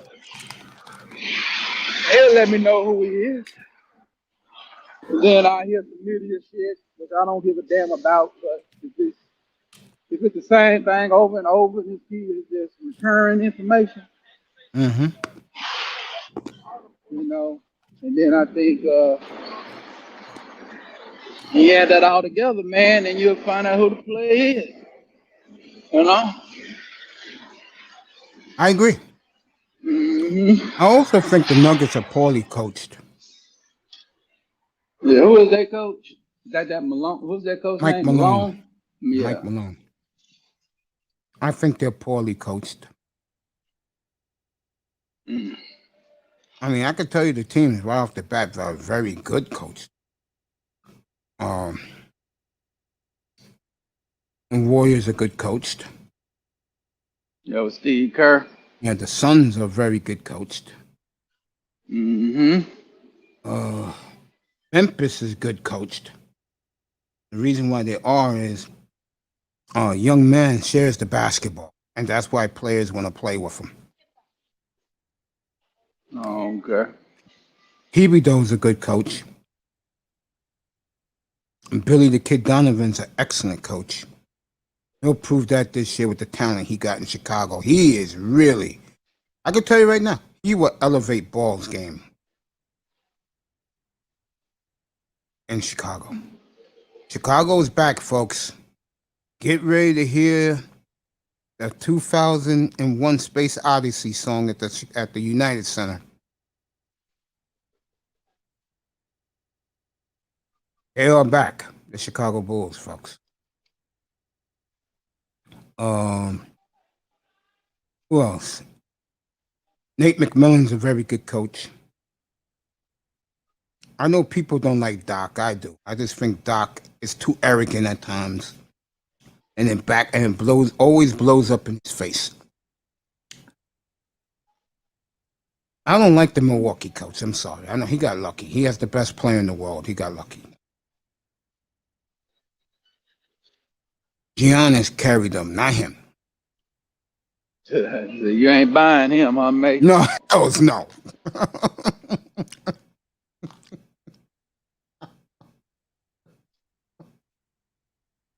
Yeah, yeah, As yeah, it much as I is. loved him as a player, I'm not buying Steve Nash either. Nah, I'll give you that. Mm-mm.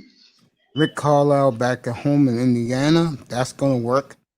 But I think the Pacers need some pieces. Yeah, I don't when know he who. didn't, Yeah, go ahead. he showed his effectiveness because they had the Green guy, Jeff hmm Green, hmm and he helped him out. He was the in the previous game. What's his name went off all those points? Kevin Yeah, Durant. And he had a big game. So you're gonna get into the game, and you let this bum shoot these three. Why you didn't pull him out and put Jeff Green in the game? And you got to exalt all your weapons, man, and yeah, you I go by agree. past results. If somebody already had a good game in the series, I'm putting him back in there, and he gonna sit down. So now you gonna keep running out with him because he's a starter. Not with that shit. He's not no big three. I think Quentin Snyder's a hell of a coach in Utah. He just got the wrong combination of players. I think they're about to blow Utah up, bro. It's just a matter of time.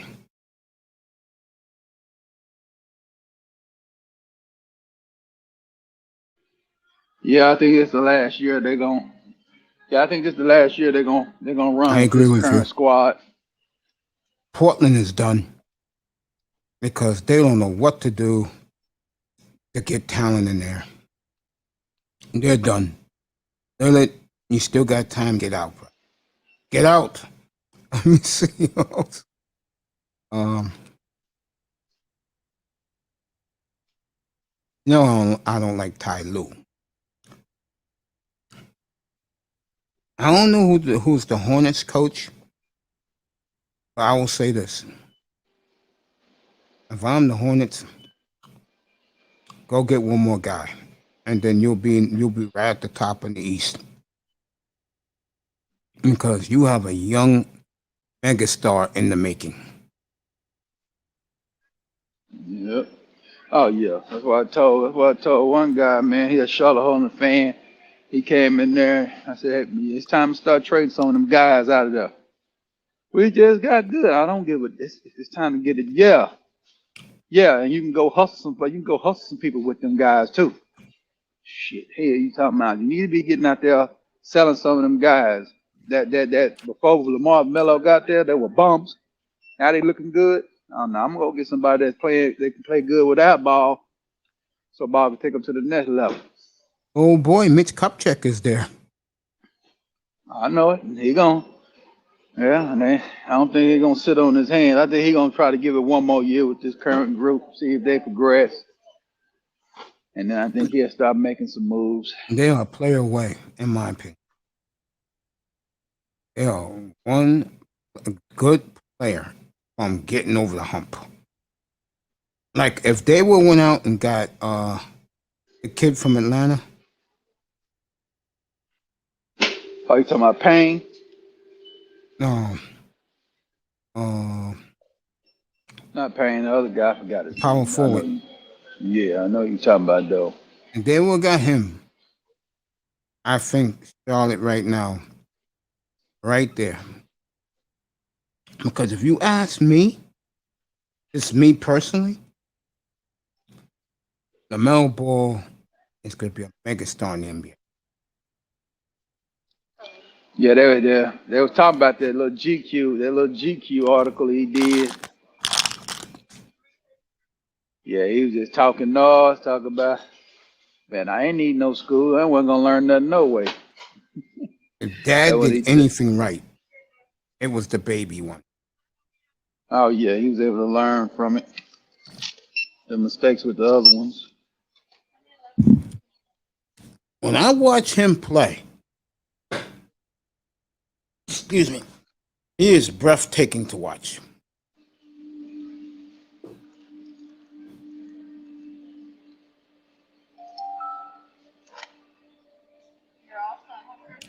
Mhm. Yeah. And that's what you want in an NBA star. Hmm. Yeah, like you said, he didn't come through a traditional path of the NBA, so he don't had the ups and downs, and dealing with all the mess, you know. Well, his So teammates to do that for him. What they did, mhm. they put a new jersey up for him with his name on it, and he didn't realize it. He looked, and he was like, and then he took another look, and they said, "Congratulations, Rookie of the Year." And then when he moved the jersey aside, the trophy was right there.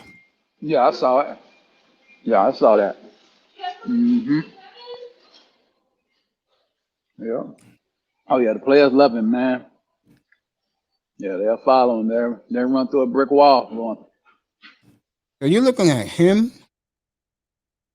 Trey Young, Ja,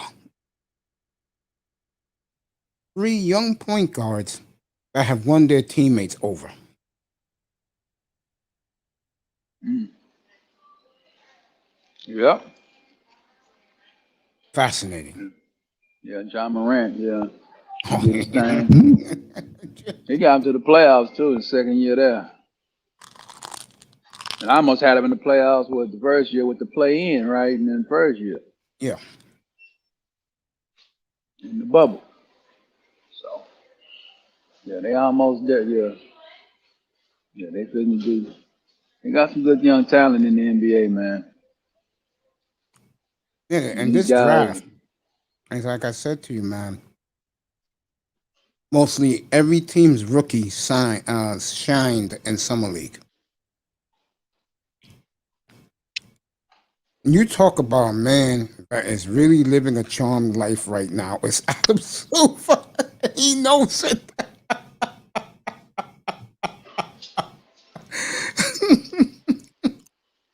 Hmm.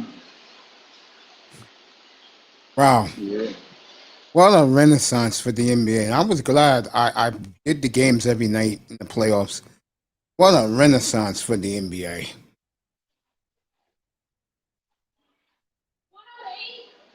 Mm.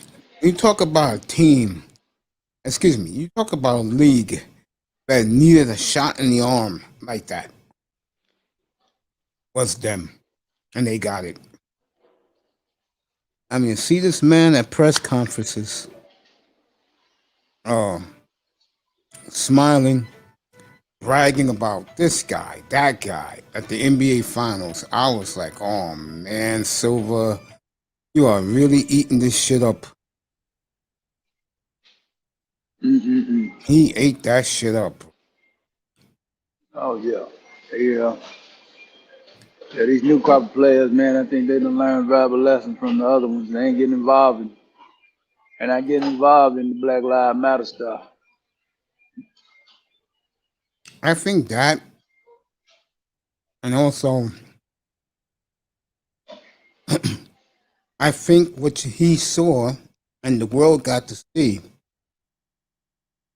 is that people are tired of the same old guys. And when they got a taste of new blood, they loved it. Yep. I mean, Atlanta Philly was a train wreck. How the hell in game 5 you blew a 26-point lead at home? The night before you blew a 19-point lead on the road and your so-called best player missed a 2-foot layup. And then the ball goes out of bounds. You cannot make this stuff up, folks.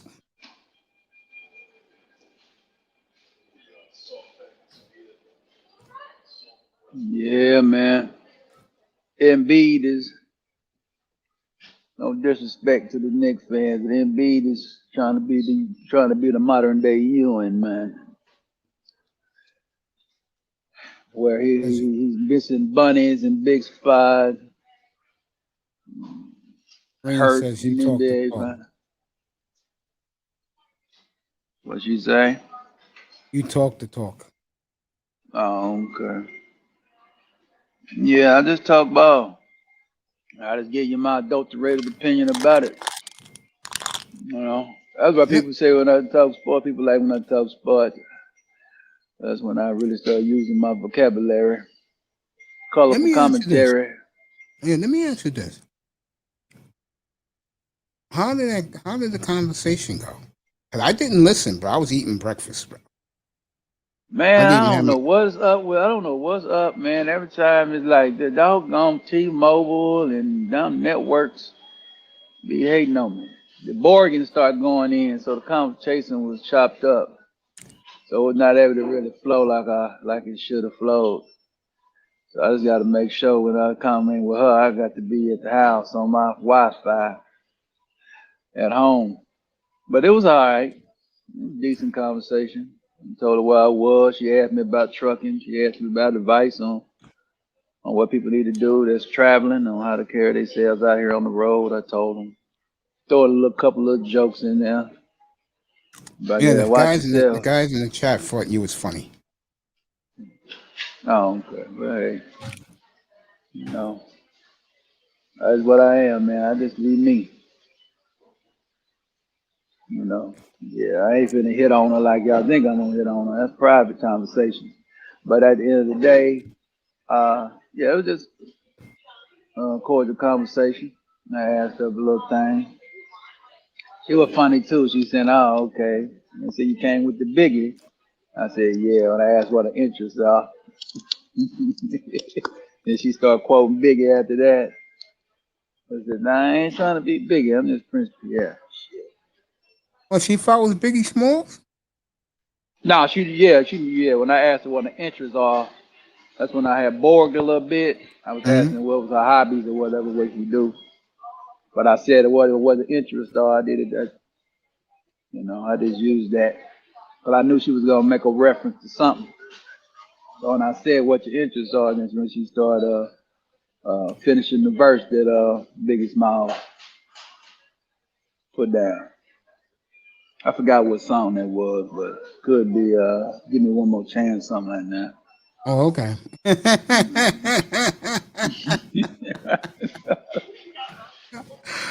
Oh man. hmm So then you came back and we were just conversating, shooting the breeze. I talked to women, man. I just shoot the breeze with them, man, like they're human beings. So shit, all that other stuff I got to be up and close in your face with. So y'all cats better get out of here with the cap though, cause I don't cap with the female. I hear you, man. Mhm. Yeah. Where you guys at? I know it's early morning. You guys ain't ready to talk no ball. Let me see.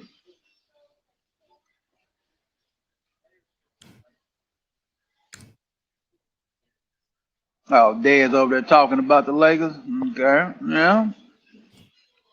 He said Russ and Dad. He said Dad, Davis, and Russ enough to carry us through the season. Well, you just need Davis to be able to play through the season. They want him to play some five. If he plays some five, I see uh, LeBron and Davis. I see them coasting. yeah, I see yeah, really. Westbrook playing out of his mind. And I But think he's that's the gonna reason love why that. Palinka got him, because he knew somebody that was gonna carry him through the regular That's what he season. said. And he said the most important thing is he wants to be here. hmm Yeah, I think Russ want to come down there, man, and yeah, he wants to embody this. Yeah, he wants to embody I'm a the monster here, mental folks. of the Black Mamba. You know Try to bring that why? Mamba mentality down here to LA, because we know LeBron don't have it. Shit, let's be real. And you know why? God has blessed Westbrook because Westbrook is a good dude. Just ask the Laker fan base, ask the community. They treating him like Moses has come back to earth. Yeah, ain't too many. Yeah, only people. Yeah, ain't too many people dissing. But there's gonna be some people gonna be mad when if he get it done down now. Oh hell yeah. You're gonna have a lot of haters if he gets it done. I won't be one of them. I'll be so happy for us. I'm gonna be happy. I'll be like, well, hey, I ain't the biggest Russ fan, but he with my team and he won it. Don't let him win the MVP now at the finals or something. Oh, he'll stick that to Nigga. LeBron to the end of time, bro. Yeah, you want to LeBron pick won't me, hit. and you want to put me last, pick me last in the fantasy game, right? And make fun of me. Think I forgot that, Ron? Mm. Yeah. You needed me to make you great. I get the feeling that it's gonna ruffle some feathers with some of those guys on that team when every night the Laker fandom will be giving Westbrook standing ovation after standing ovation.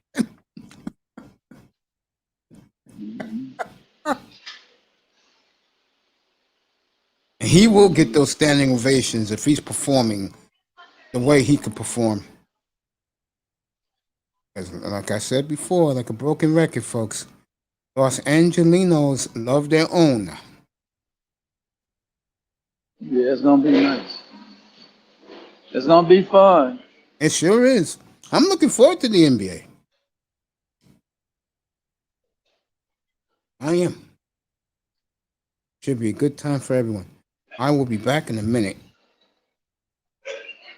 You can do the audience, buddy. Back. Alright. Let me see what's going on in the chat, everybody. Yeah, y'all put me some interesting. Y'all give me some questions in the chat, man. Any football, basketball. Oh, let me say this about. I know Mace don't talk boxing on this platform, but he's not in right now. Let me tell y'all. I know y'all. I know. I'm hearing Pacquiao running his mouth right now, and I need Pacquiao to stop running his mouth. I don't like this. Ain't nobody ducking you, sir. Ain't nobody fighting with detached retinas in professional boxing. Now let's stop the madness, okay? Stop the cap, man. Let's be respectful. Don't even come up with that crap, man. Now I don't know if he said it, but I've been, under. I was number one grinder was in the building. I'd ask him real quick, is that true? I'm gonna play like it is, because it might not be true. Allegedly, that's what he's saying. That Earl Spence Jr. is ducking Manny Pacquiao. I need.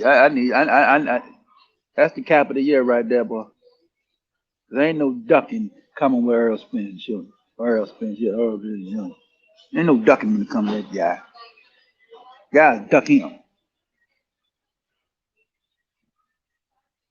That is a bad man when it comes to boxing. Or a boogie man. He's a boogie man. He got detached retina. He said it was really from the wreck he had, but it got really detached in a sparring session. And then they went and done in the Boxing Federation doctors, which gave him about whatever title he's fighting for. I don't know. I know it, but I don't know it per se. Probably all the titles he got, but the main one he's fighting for on the line said he had to get it done. He had to get a surgery, man. Now he's gonna take the rest of the year off, and he'll be ready for 2022.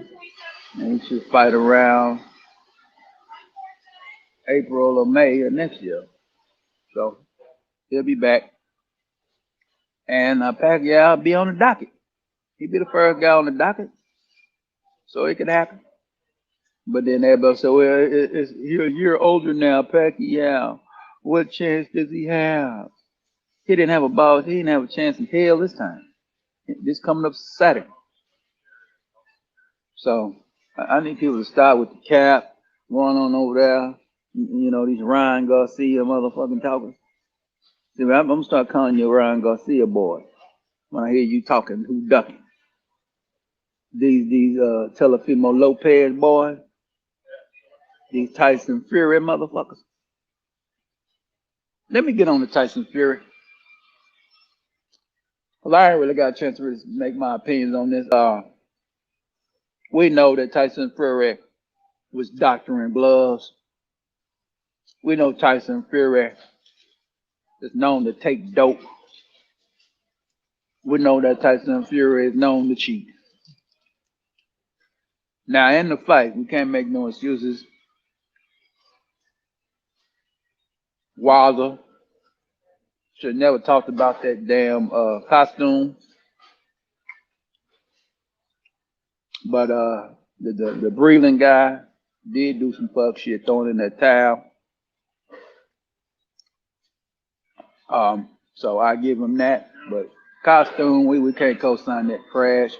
But everything after that, I agree with Wilder. Everybody know Wilder gonna kill this dude. Everybody know it. So I need him to stop.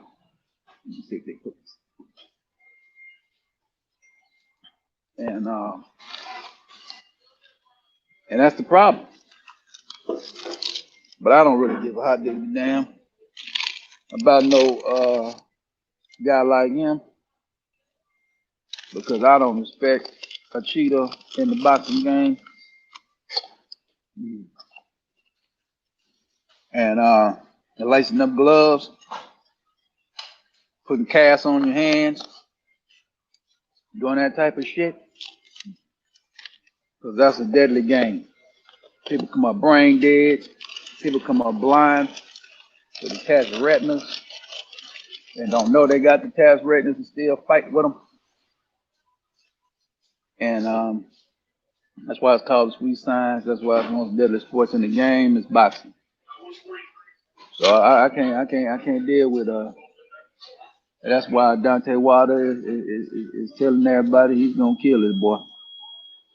Deontay Wilder is going to destroy Tyson Fury. He's going to destroy him. It's not going to be nice. It might be quick too. This might be an Oliver McCall versus Lennox Lewis.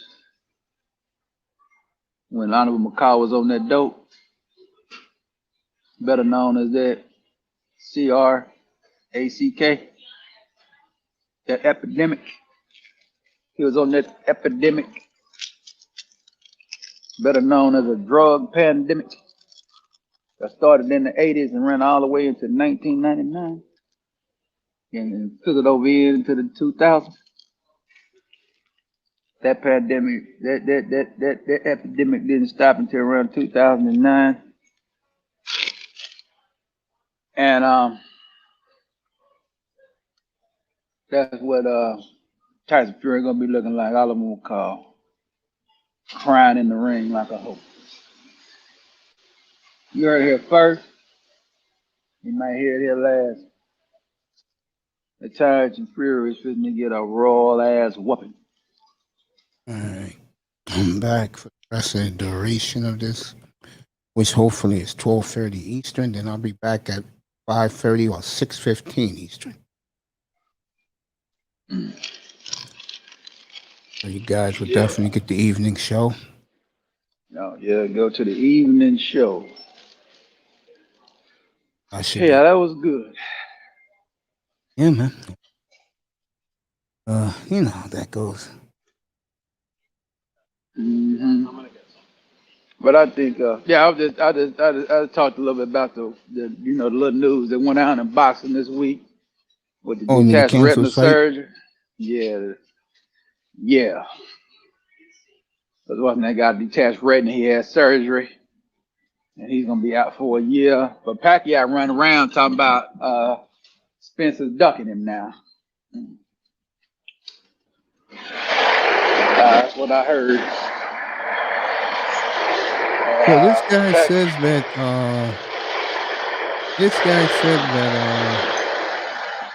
Spence is ducking him. That's what Pacquiao said.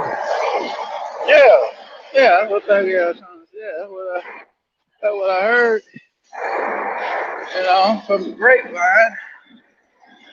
As #1 grinder, he might be able to be able to put a stamp of approval on it. So that's what I heard. Now you give number one round of credit on that boxing show we got. You having some true boxing aficionados on there, and they have a mindset Yeah, like me. yeah, We don't respect no ducks, yeah. and they're not with the fuck shit over there with guys cheating on gloves, doctoring gloves, doing all that stuff. But yeah, that's what the news is that Pacquiao saying Spencer's ducking. hmm Well, No, I'm right here. I'm just curious what he's saying. yeah, he said it. No, Pacquiao don't believe that. Well, he can't say he don't believe Ben had surgery on his eye. So I don't. He trying to say he ducking him though. He said because they trying to say he been had that since the car wreck, but somebody finally really looked at his eye and told him he really got to do it. But he did get hit in it in sparring, and that's why they took him over there and he got the surgery. So, so Pacquiao is trying to say, out of a sudden, you want the surgery now, and he believed that you've been needing the surgery a long time ago. Paris You know, Milan getting heat from black women. what's she saying now? The sisters are blaming black and blaming other black women why the black community is destroyed. Again, the one I will say this again about that topic. If these women are the goody women, it's about time they start to speak up. Well, I mean, I think that men can't really sit around here. The women did go over there to the side, some of them, and chose Zaddy for Zaddy's benefit package, which was housing and food, subpar housing and subpar food. So that's what they're talking about. That's the only thing you can be talking about. Because there's a lot of women out here that got husbands and they ain't worrying about a damn thing you niggas talk about. That is true. That is true. You know, if I you go just feel, raise. If you ain't, get out the way. yeah, it's true. I agree. You know, and I think that's, you can blame these women, and you can. You can get on your diatribe and talk about it. The feminists, the liberation movements. And they trying to say the black man is trying to act like the white man. You had Jamel Hill. We'll call her name out, and I heard her say it out of her own damn mouth. Ain't no damn allegedly. She said that new white supremacist is the black man. And this is old. This ain't nothing new. This is when she was still at ESPN. She said that crap. Even though she doesn't realize it's the educated black woman is the new white supremacist. And what is she supposed to be? An educated black woman, right? So you got to watch who calls you out. Person that calls you out for anything, they actually are the ones that do it. That's why you got to watch a motherfucker. Yeah. Motherfucker saying you looking at something, you ain't even studying them, They studying them. So yeah, these Negroes are crazy. But I let these Negroes do what these Negroes do because they ain't running nothing but their mouth. They ain't got no system. They ain't got no plan. They ain't got nothing. They just talking. They just complaining. But you start coming with plans and opportunities, shit, nigga ready to run. They don't want no They don't want no answers to the problem, man. They just want to talk about it.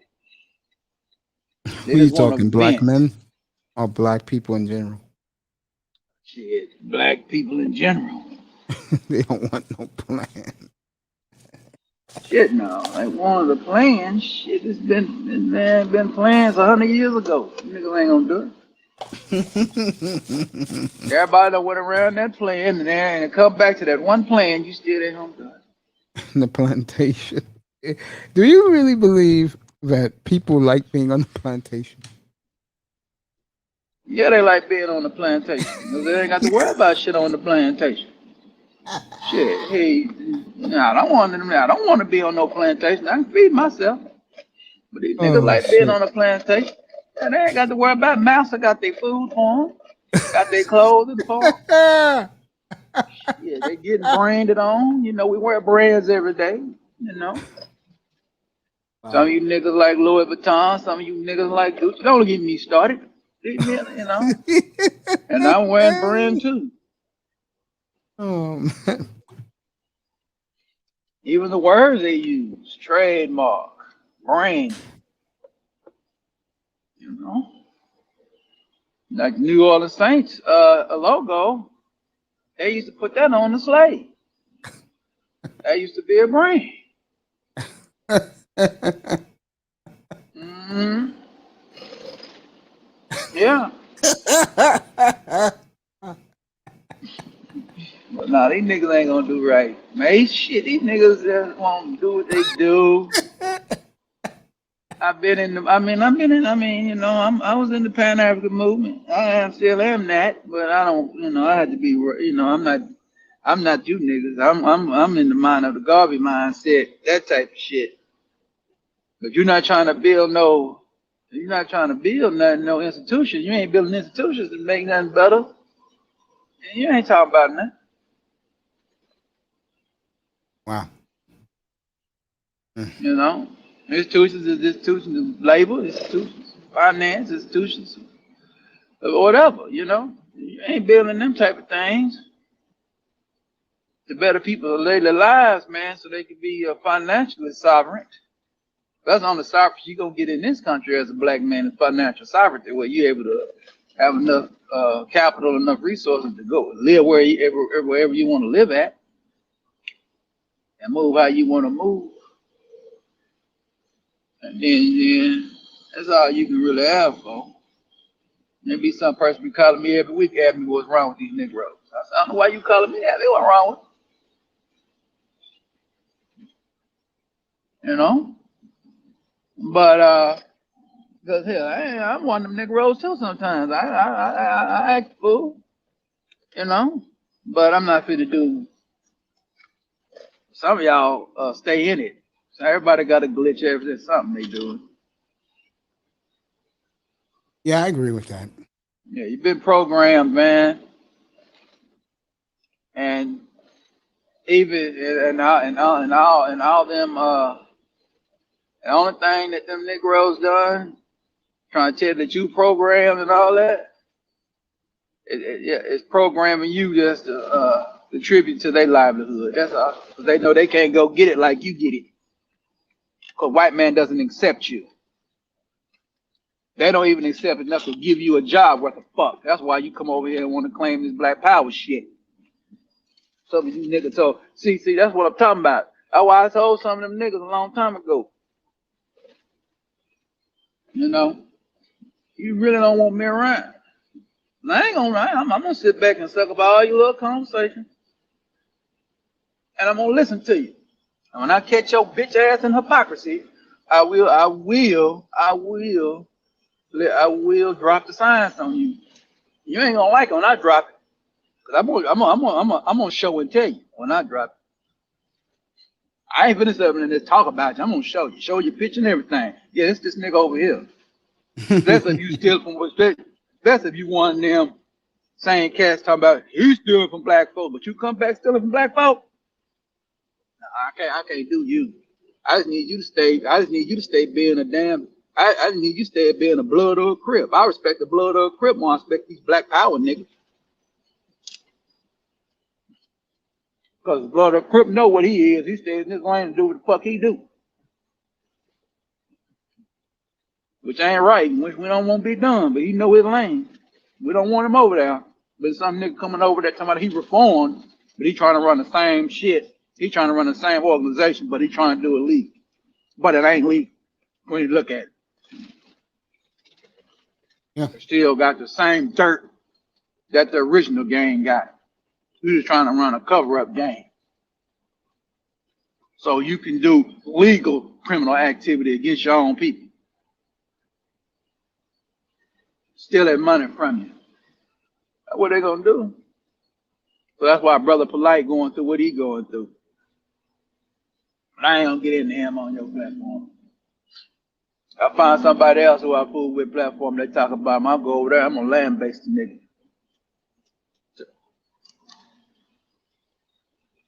Because you got all these wives. I get into this. You got all these wives. Why is you messing around with some underage girl? So allegedly. And you got wives you got to go handle up with? So them wives ain't enough for you.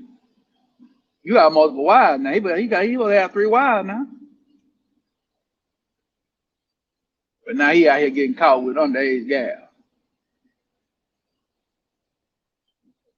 We know one thing he done.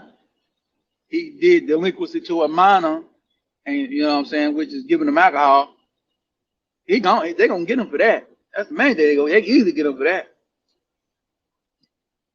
Other stuff they can get him for, they're gonna have to really prove it. Yeah. So I agree with that. and I listen to people and talk to people on the phone. I said, you know, Brother Play over there messing people out their money, man. Yeah, but he still got good information. I said, no, he don't. No, his information ain't no good, because he ain't no good. How your information any good if you ain't no good? Am I That's asking you to true. be perfect? But you can't be out here stealing and doing fuck shit to people Yeah. and thinking your information, think because you speaking the truth, you somebody. Now we heard about you getting in some fights with some people, or physically getting in fights with a couple of men or something. We'll live with that all day, every day. That's the stuff you doing. I'm not finna co-sign that. I said, well, where he at? So he was over there, you know, hitting his licks on them other folk. Because that's what he was hitting his licks on. After he got through hitting his lick on black folks, he went over there. He stole some Ron Artest money, conned him. Then he had some alleged white folks he was supposed to be talking to, con them out of money. Well, you start conning them out of money, they know how to get you. They'll Me Too your ass in a minute. That's how they happened. Me Too got him. Without Me Too, you ain't gonna get them. They're gonna get your money and your time. Black folks just gotta catch you. So, Brother Polite been doing bad for about 10 years, for about at least 7 years now, and it finally come to pass. Really? Mm-hmm. Wow. Who knew? Yeah, I know a lot of people don't know it. Yeah, he be over there, you know, he be over there on that side net of TV. You know, that's where he known from. And people was getting on side netter or have him on his platform after he found out about Polite stealing black people's money. And he was still letting that man on his platform because he was getting views. So people were selling out, man. They were selling out. So they knew. And at the end, and another thing is coming home to roost. He had came up, it was last year around this, it was last year. He was talking about his daughter had got he was telling everybody his daughter got abducted or something. Was it true? And they said it wasn't true. Wow.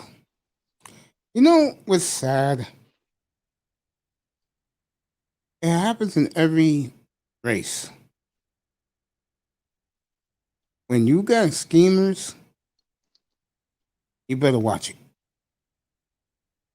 All right. Because those guys will kill for what they want. Yeah, they will. Because they have no repercussions whatsoever. Like burning. Yes, a lot of guys be talking about Bernie Madoff and all that. Well, that's what the white folks do. They go steal. They gonna steal it all. They do white collar crimes. Black man, he gonna come crumb you to death, and Nick gonna cut you to death. I'll tell you what black man does. He'll go to the bodega and steal a cupcake and run out. Still about danger. I remember here in New York, it was like 2 years ago. No joke, bro. A dude stole a bar soap. You know, I hate to say this, and my mother's right. She said, son, just start dressing. We all know that you're not out here chasing women, not doing this. Let's go back to dressing. She's right about that. It's amazing as a black man.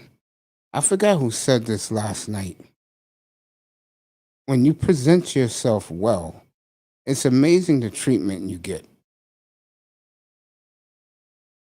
Yep, that's what Kevin Samuels. That's what Kevin Samuels was preaching before he went to what he went to now. Yep, I was in those rooms. Mm-hmm. I was in there every night. Mm-hmm. Yeah, Yeah. he's right. Even I knew that's why I got hooked on him because of the dress style. Right. Me too. That's why I watched it. Yeah. But then when he started doing his videos, the one that really hit home to me and I started to cry, bro, when he said, "Black men, you belong there too." You ever saw that video? We belong here too. Yeah. He's Yeah. right. Yeah. We belong here. Yeah. We The help build part this that shit. really hit me was when he said that two things. One, he said when these black women go to the fundraisers, Mm-hmm. he said, "I got news for you. They want you there too." But the problem is, the brothers who should be there, they just don't want to go. Yeah. They're not interested. Right. I mean, you know, guy asked me. He said, "Well," he told me. He said, "Bro, you know why they go to the other side? It's not what you guys think. They go on the other side because those other races of dudes, they know how to have fun. We don't." And I can tell you, with my own eyes, a big turnoff. There's two big turnoffs with these women. Number one, when you talk the race card, they hate that shit. And you know the reason why they want to be with those other men, so they play themselves with that. And number two, what bothers them is the way we act towards each other. They do not like that. That's a big turnoff to them.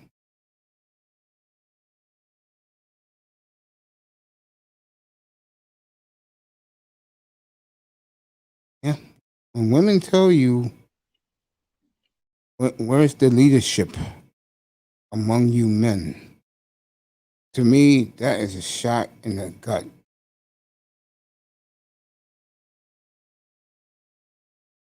Yeah, go ahead, Prince.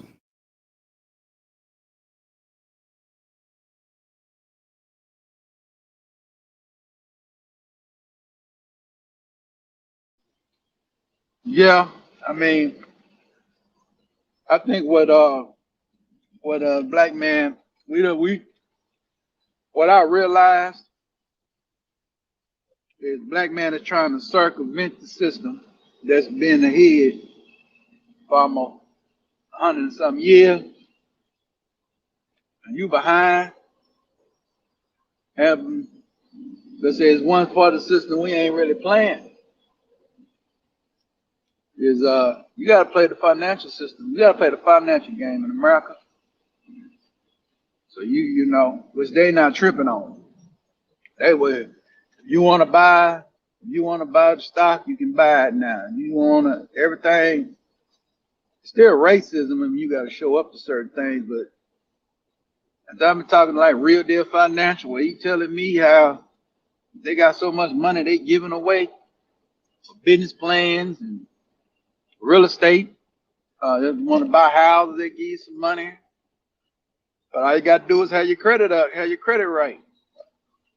Get that Beacon score right.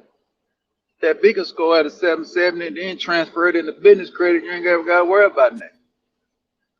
Take care of your business.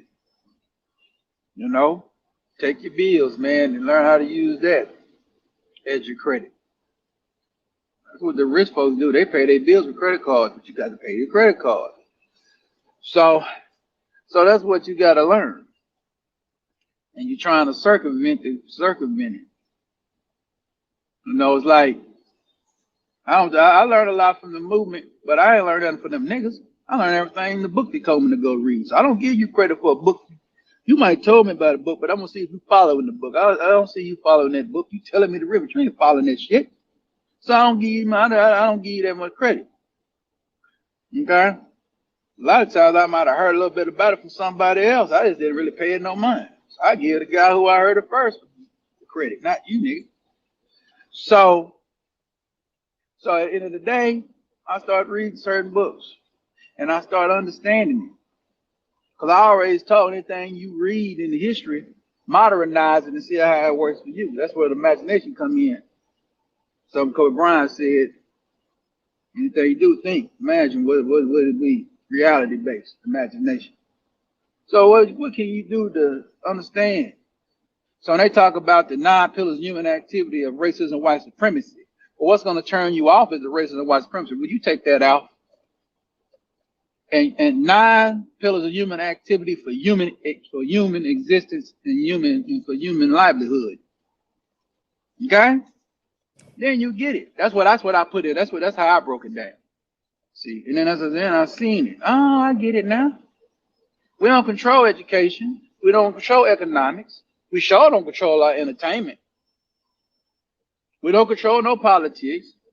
We sure don't control the religion. That's the main thing we fighting on, those the religion. But we got to go to African spirituality, other practices, whatever you want to do it. You don't control your law. You don't control labor.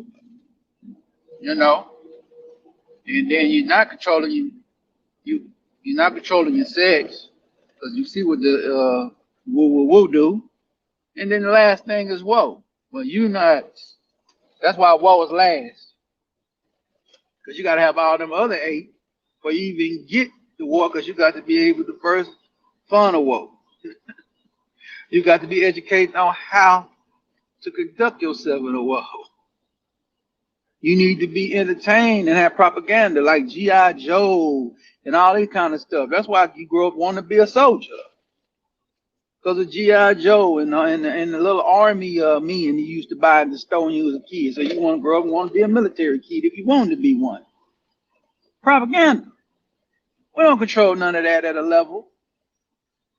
But so I don't look at that thing and be mad about it. It is what it is. But what can you control? Everybody control their education. Everybody control their economics. You know what I'm saying? Because you can learn what you want to learn. That's You know true. what I'm saying? Yeah, you're right. Propaganda, you can make YouTube now. You control propaganda. You can do it different ways now.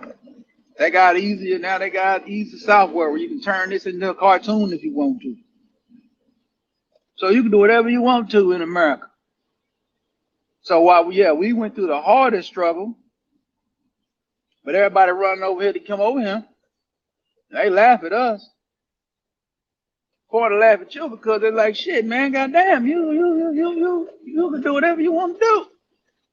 Go to hell, what the man telling you. That's a man telling you that. You go find and somebody told me you don't stop at no. You stop when you stop when you get your yes. When you get your yes, you're gonna keep going anyway. So that one man say no, that don't mean that other man across the street ain't gonna say yeah. Cause I learned a long time about what white folk is and what they was about. I know it was two type of white folks. It's the white folks we talk about, and it's the white folks that talk about white folks. And a lot of times you run into white folks that talk about white folks. You ain't talking to Trump, motherfucker. You ain't talking to Biden. You talking to motherfuckers that's just like you. Want some money, want, and want to work and want to eat every day. That don't mean we friends. Right So about that. we're not in that level. We're not we getting into where we almost 60 something. We 60 years removed from the movement of civil rights. You seeing everybody living off the civil rights, except us.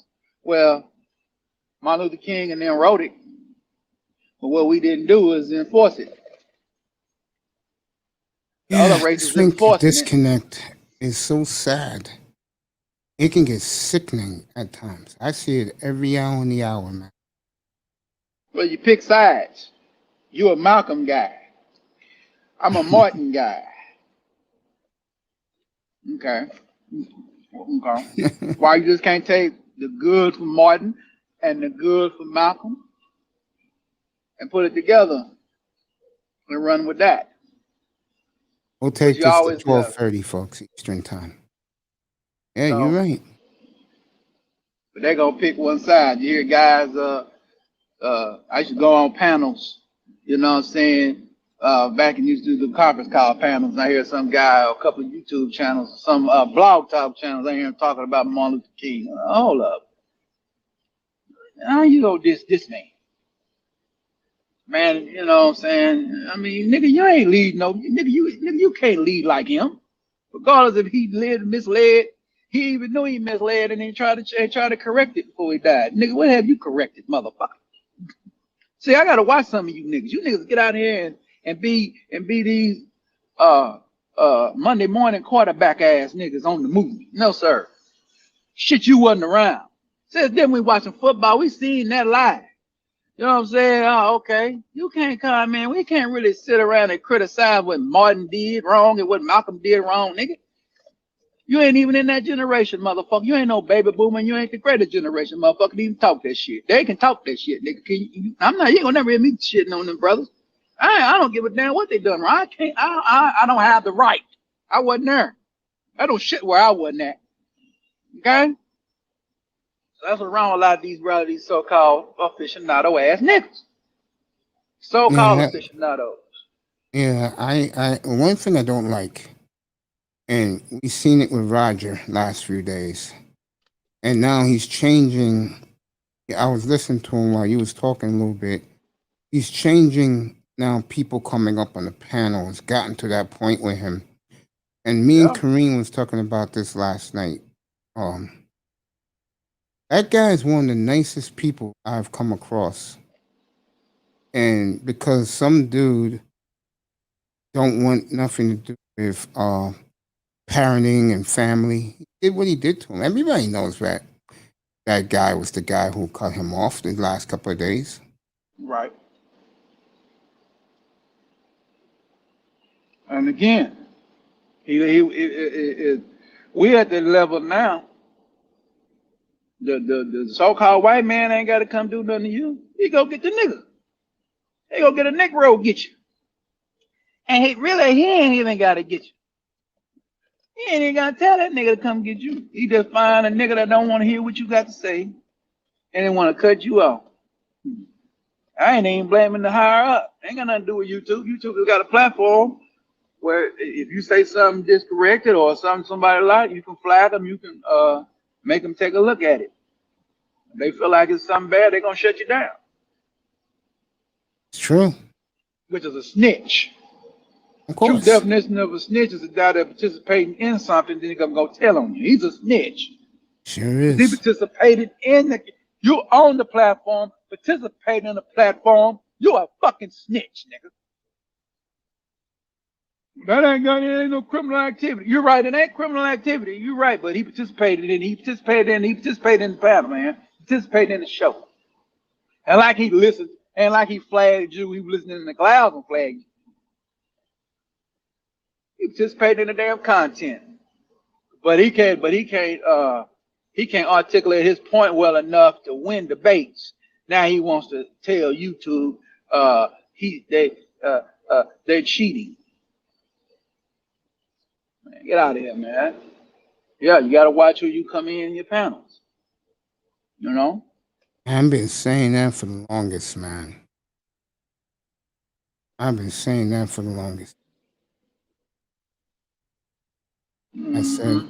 I said, bro, you can just listen to them and hear the frustration. Like when I give you example, when Manzano or Jefferson is talking, I know on the panel, if he's on the panel, which guy is going, oh God, man. I know who he is. You know? Mm-hmm. But this is my platform, not his. And I give him credit because there were times where he'll just get up and leave. Right. But the point I'm trying to get to, if the people are homeless, don't worry about it.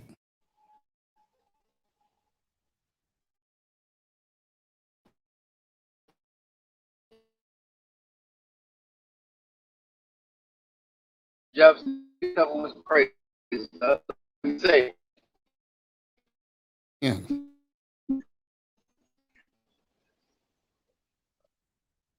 you know. That's why I be high side on them. Like when I don't be mean to nobody. I just try to make it funny. Why they can see why is you thinking like this. You know? That's why I go Where you Jefferson at? and go like this.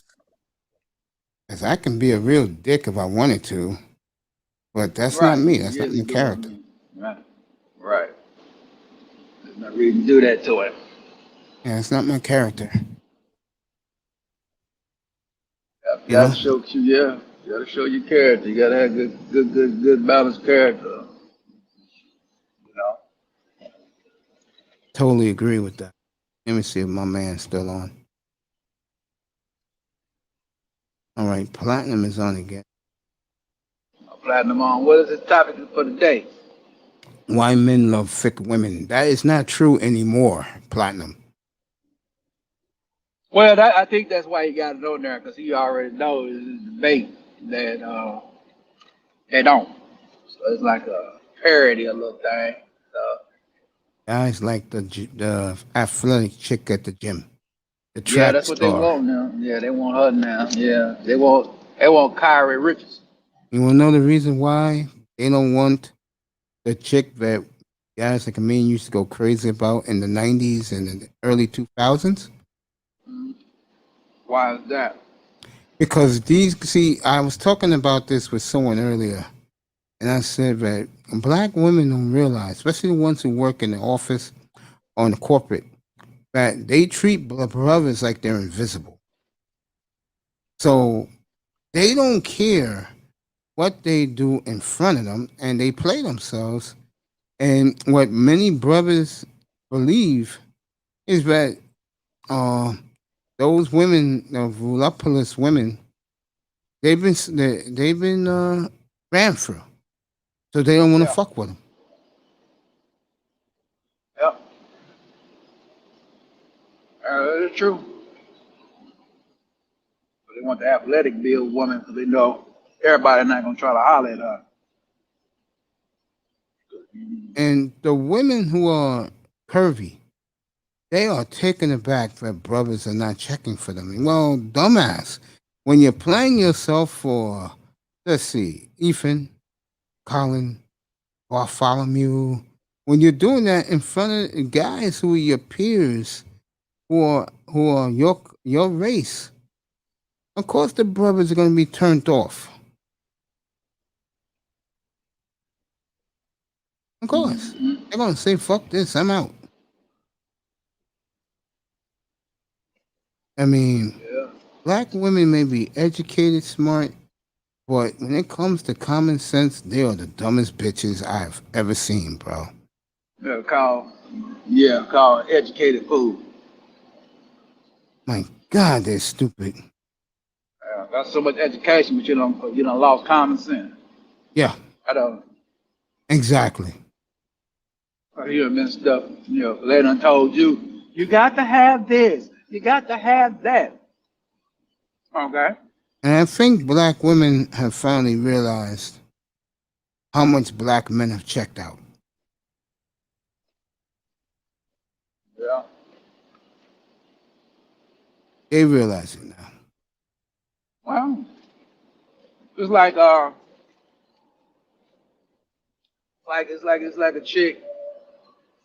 chick I be hang with me every now and then. She and I talked to her, and she was telling me about how this guy was all over her and everything.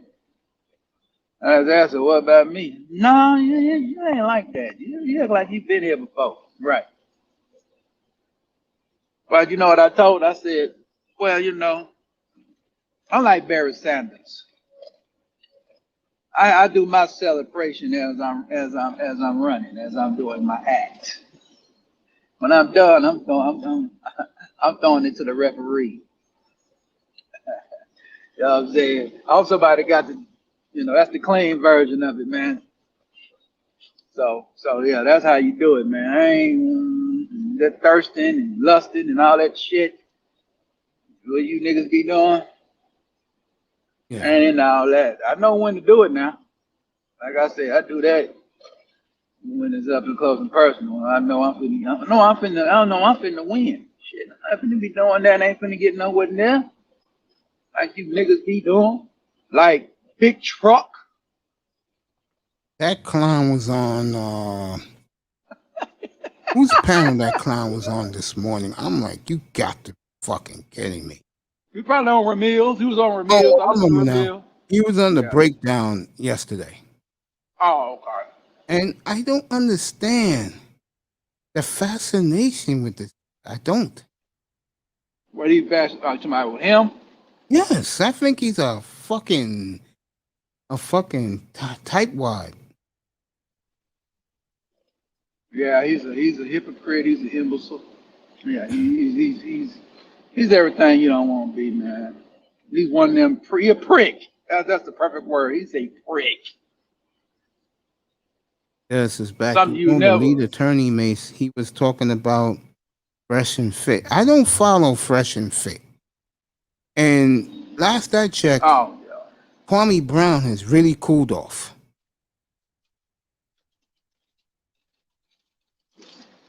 Yeah, he has. He trying to heat himself back up. I called him. He, he's going after polite now. And Guy like me, I do not follow the other rooms because they don't interest me.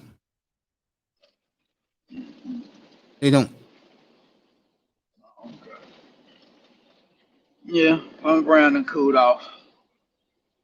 I mean, I fuck who fucks with me. I'm always in here. And if I'm on another platform, it's because I was invited. Right. I mean, earlier this week, me and Rollo had a hell of a conversation in his room. Later that night, Rollo had all these women in his room at 1 o'clock in the morning when I got off the air.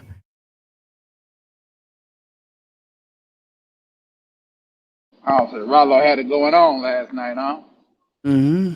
And not last night. What's the day? Thursday, Tuesday night. Oh, okay. Tuesday night. Yeah. Mm-hmm. Less than an hour left, and I'll be back in the late afternoon, early evening hour. That means anywhere between 5:30 or 6:15. I'll be back. Tonight we can go long because tomorrow I'm resting in the morning. Sorry, folks. I gotta get my rest. Plus, I'm gonna do laundry tomorrow. No, yeah, you gotta take care of your business, mate. New England and Philly tonight. I'll have that up here tomorrow night. It's an interesting game. Cincinnati at the Redskins tomorrow. And then Saturday, you got the quadruple header. Buffalo at Chicago, Green Bay, and the Jets will play. Zach Wilson versus Aaron Rodgers. Third game is the Steelers and the Lions. Who cares? And then on the nightcap, the Seahawks and a lot of brothers in here. New love sensation. Boy, they love these white quarterbacks. Justin Herbert. Like I told you, I'm gonna tell you my evaluation on him. If you think I'm being shitting on him, hey man. I don't think you're shitting on him. You compare him to Yeah. Phillip Rivers. Yeah. Make a lot of money in the league. Might get your AFC championship. Know what I'm saying? But I don't think Yeah. he winning the Super Bowl. He's feel gonna you. make about $400 million, make about $500 million in this league. He have a successful career. Might, Hall of Fame, borderline, might be borderline, but it's gonna probably start to be. It's gonna get hard to get to the Hall of Fame now for these quarterbacks. It's gonna get hard now. They're gonna have to really separate these. It's gonna have to be Super Bowls now. With all these numbers these guys breaking. So it's gonna be Super Bowls for these quarterbacks You know in the why? Hall of Fame. Yes, you know why they're too fresh and fit. They like them because two reasons. One, no, make it three. Three, they have a lot of women in there, but these guys feel they can get because they can't get what Lee Lang, Colin, and Ethan gets, or even Ahmed and Sunil get. So they have to settle for the trash that's in that room. Number two, they like their setup, the studio, how it looks. These guys got rented an apartment and they put their studio in an empty apartment. Yep. And the number one reason why they like these guys, subscribes. That's gonna change, folks. I'm telling you, it's not gonna. It's gonna be ugly in here. Come, I would say, the aftermath will be. Give it Valentine's Day. If you don't have your shit together and you're not showing your face, they're gonna do you like they're trying to do Roger right now. Now give Roger credit. He's been on for an hour. He got a nice, decent panel. Your girl Toya's in there, of course, because she's always in there. But who knows? Yeah, it's going down though. Yeah, I Yeah. mean, y'all see Yeah. Fresh and Fit, you know what I'm saying? Only time I really watched it when Kevin Samuels came in there, because I watched it. I'm good. No, I don't want to shit on this platform, bro. I ain't doing one, so I can't shit on one. But at the end of the day, the setup is what's good, but the guests who they bring in will actually make their show go. It ain't really the guys that run it. They got No, their it's the guest and subscribers it's the up. studio. Yeah. And when Yeah. they bring these trashy women in there, these Mhm. guys are all in. That's the best a lot of these guys can get, if they can get that. Yeah, I done heard some women come in now. Boy, and Kevin Samuels had to chop them up, and Kevin Samuels chopped All them those up white on. girls he chopped up that time, that was in their room. Yeah, and he chopped another chick up on the damn OnlyFans. He broke that OnlyFans down to their ass. That's who he got on there on Facebook, them OnlyFans chicks. You know what's funny? Yeah. And this is facts. Hmm.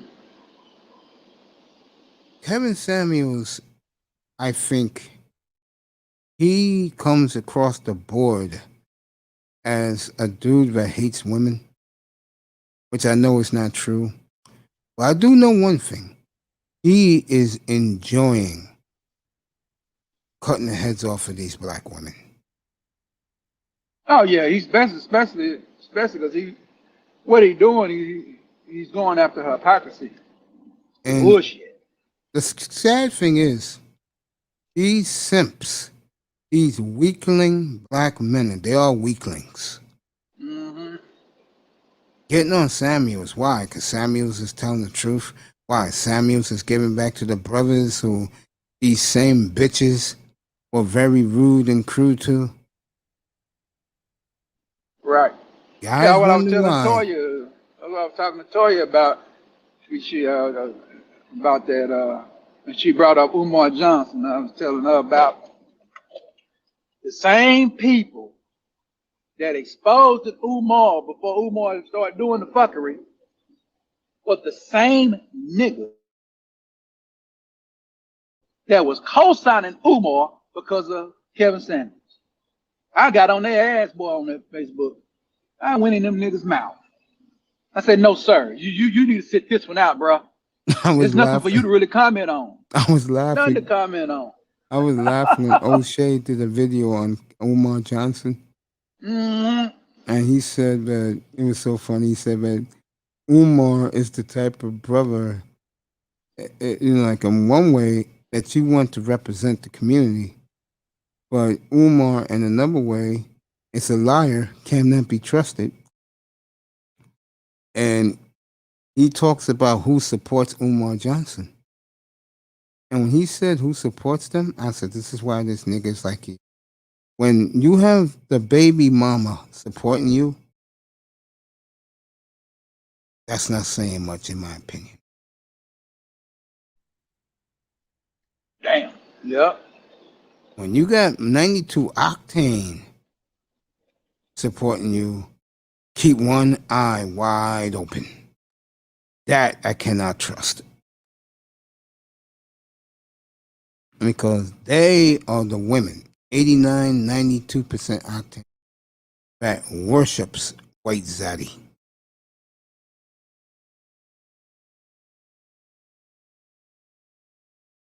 And you know the sad part is, Hell no.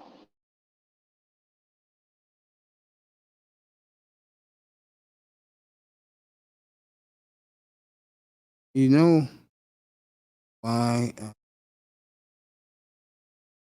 You know why I think it's sad. These are the same women say all the time, black men don't build, black men are conquered. Yeah, I see black men building overseas like it's no problem. Oh yeah, man. They doing what they yeah. Yeah.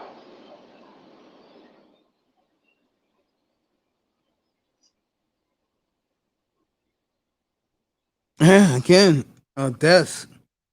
Views ain't gonna matter no more once the new people take over. But you're safe. You got your equipment. It's gonna be equipment and how your studio's set up.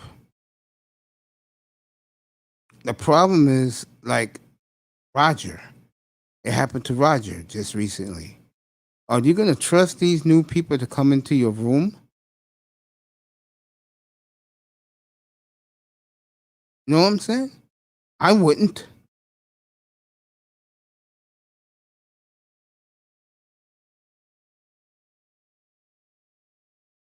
I mean, look what happened to Roger Report. Yo, get up here. Look what happened to the Roger Report last couple of days. And let me also say this, and I'm going to say it again. I've been saying it since April, everybody.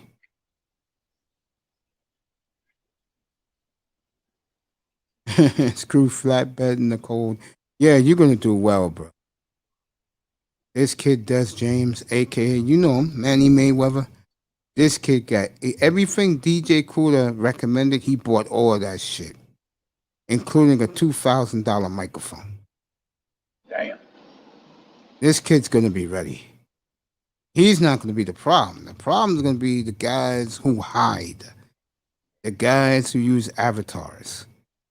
Those are the guys they're going to run out. And women got to show their face too. Yep. The drunken spear. I read it for the drunken spear to show up. That's gonna be funny. Oh, yeah, yeah. One of my favorite guys, I'm glad to have him for the last hour of this show. Good afternoon, might as well be to my guy, Relentless. What's up, boy? Good morning to you. Hey, man, what's going on? What's going on, Pierre? What's going on, man? Oh, we're What's good, going on, man. I've been on Relentless? since Relentless? 7:15 this morning. We're good, man. Yeah. I I see felt you. You've been live for 4 hours, man. Your mate's you sweet, man. I got one better for you. When I leave this platform, it could be 2, 3 in the morning. I try to go to sleep and I sleep a little bit. But when my clock goes off, I'm in the shower and I'm taking a 2.5 mile walk. Oh my God. That's why I cut the show last night to 11. That's why I cut the show last night to 11:15. And where you be walking to? You 2 mile walk. Where do you walk? You walk there and then walk back. Oh, sometimes I walk from where I live all the way up to Arlington Avenue on the 2 train. That is a long walk.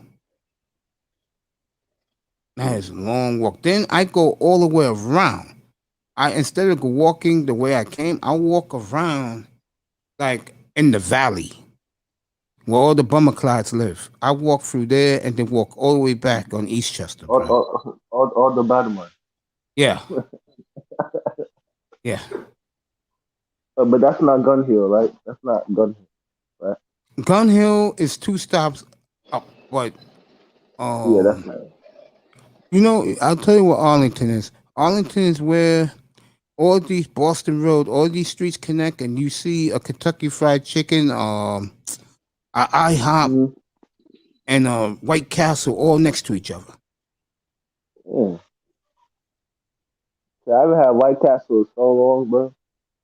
I had it last year. It's not the same because they don't Yeah. fry it no more. They steam it. I hate that shit. What I kind of like my bullshit is burgers that? fried, man. That's why I cook my own burgers. Shit. Yeah. 'Cause I was at McDonald's yesterday, man. I was eating some dry ass burger. I thought I was gonna fucking die eating that bitch. Did you I try thought I the was gonna choke saute? on that.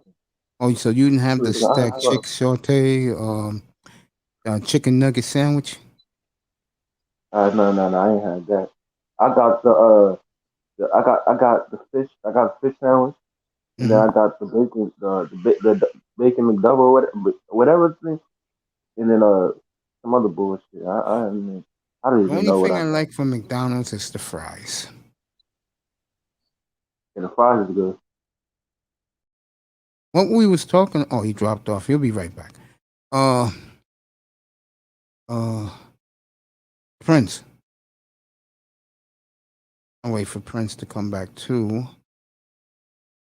But yeah, man, I mean, yeah, that's you'll be just fine. They won't fuck with you.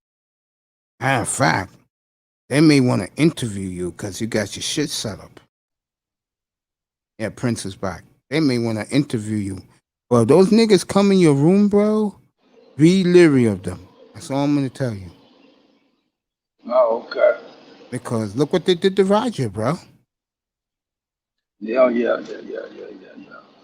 Yeah, you gotta watch who you got, man. So I think you just gotta kind of surround yourself with people already in your panel. People, I like I was start my proud of those guys platform. on Monday, bro. They stood up for themselves. And that dude took a step back. All those niggas went after him. Yo, how the hell you gonna tell me I don't work, bro? I got a family to feed. He felt stupid. But again, it's the image that's portrayed on these platforms because, again, when you got ignorant niggas on your platform every day, it's gonna bring the value of your show down, bro. I'd rather have the show I got right now. Like it's like a library in here, and I love it. Man, Yeah. see, the real reason why I came up here, so I wanted to ask you, would you consider yourself like, are you a fan of Dr. Umar John? No. What he Mm. say? He asked me if I was a fan of Umar Johnson. I said no because he lies. He promised a school 10 years ago. The school's not even Yeah, up. not Then even up. then he tells these baby mamas, if you raise $2 million for me, I'll take care of your kids. I'll have the school Mm-hmm. ready. You believe that ugly nigga? Shit. Hey, listen, man. For what he talks about, I'm for all that, but for me, he's one of those. What did we used to call? We used to call them Schemers? ah, nah, nah. There's a word that I've heard people use. Like when I was, what's that shit called? Con man, A poverty poverty pimp pimp. or whatever. Yeah, Yep. yeah, poverty pimp. Yeah, yeah. He Poverty just pimp. took That's what it's the called. he just like Jesse and all them other guys and Al Sharpton, the Democratic poverty pimp. He just a so-called conscious poverty pimp. I was in there, so I know all the little inside stories and shit. That's why a lot of niggas do not like me. But they know I ain't, And and I know why they don't like me. But they know I ain't going to no police. They know I ain't finna do no, I ain't coming to fuck over you. I will expose you, nigga, through videos and motherfucking me, banter, nigga. And tell the inside stories on how you get your ass niggas telling, telling us about how negative Omar is and shit because he didn't want to fuck with you, because he didn't want to fuck with you niggas. See, that's how I knew what it was. See, because it was just based off information. You're not gonna come back because he getting into it with Kevin Samuels. You picking Omar's side. I said, you still Pan African? No, he ain't. No, no, no, yeah, no, no, no. Y'all said y'all was the vanguard, nigga. How he Pan? If you the vanguard, be the vanguard, nigga. I think and, um and you know what? Another thing I don't trust these big mainstream pastors like TD Jakes. I don't trust these guys. of They course doing not. some stuff they doing stuff, under the table. How they get so rich and there's this pastor like the other week I was talking shit about the manosphere and saying that the church has done more for black men for the last 30 years than other last whatever years than the manosphere. And he was coming at Kevin Thanks, Samuel Pete. saying that he's coming at Kevin Samuel. Man, I'm thinking like the manosphere is probably the best thing that happened to black men in recent history, man. Because now men got platforms to talk. They got shows on TV, all for the sisters to talk about, complain about us. But the manosphere, I'm telling you, like this shit right here, man. That everybody got, giving everybody a platform, like Ken Samuels and O'Shea and all these other guys, man. And the pastor was like, he was just clowning Kevin Samuels, man, saying that, oh, I can't remember what he was saying. He was saying some bullshit stuff, talking about, uh, women should he be going to seek advice from somebody like him, blah, blah, blah. He doesn't know what he's talking about. Man, all these people, Kevin Samuels now that Kevin Samuels is winning, he got a lot of people uncomfortable now. And now less and less of the brothers and less and less of the sisters is going to the pastors and asking them for advice. Instead, they going to Kevin Samuel. He was Be- upset about Yeah, that. but hold because on, hold on. Let me say this. Hold on, Kevin Samuels embraced that debate with them pastors now, because Kevin Samuels was in the church, hard in the church. Talking about he yeah, was running ministries in the church. So why so-called alleged guy out down there in Atlanta talking about this nigga like he don't know? You better do your research on these niggas before you start going in. Where did they come from? Because he get in there and go in on the church. Because how many couples are you making in there, sir? Because you ain't making Yeah. couples and you ain't making marriages in your church. See, a church is married by how many marriages you make. we're the That's only actually a race. fact. Platinum said this yesterday. It was fascinating. I did not Man, you ain't doing realize shit. this. Um, Platinum now has opened his eyes. He realizes that there is no hope for black relationships and black couples. And he said the one thing that he really shocked me about. I didn't realize this, but the more I thought about it, it's true. He said Mm-hmm. black men and black women, when they get together, there is no kissing in the relationship. But if the black man was dating a white woman, or Ling Ling, I like that name, but he'd be kissing that woman all over, and same the other way. I've seen the other way many times. Oh, those bitches act different when they're with Brad, Chad, Lee Lang. You know, like I said, bro. You know, Kareem was up here last night. I told her, you wonder why I stayed to myself. I didn't even know it's gotten that bad that they can't, that black couples don't even kiss no more. That's terrible. Platinum said the same thing. He said, that is sick. Yeah, it is sick. Black people, where did you go wrong with each other? They're doing too much of that nasty stuff. That's why they ain't kissing each other. Shit. So, but yeah, that is what it is. Mm-hmm. That's crazy, man. Oh, I No, gotta get Platinum up here. I got something to say to him. He said a lot of guys that don't be like they don't be checking for women. He calls them the biggest losers. He said that yesterday on his platform. He said, how the hell you be 40, 50 years old, never been with a woman, never been intimate? I wrote in the chat, Platinum, you think it's easy for a lot of these guys out here?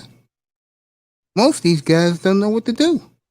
Yeah, and Mace, have you heard that in that the percentage of people who are in sexless marriages is the black couple, the black man, the black husband and wife. That's what I was saying.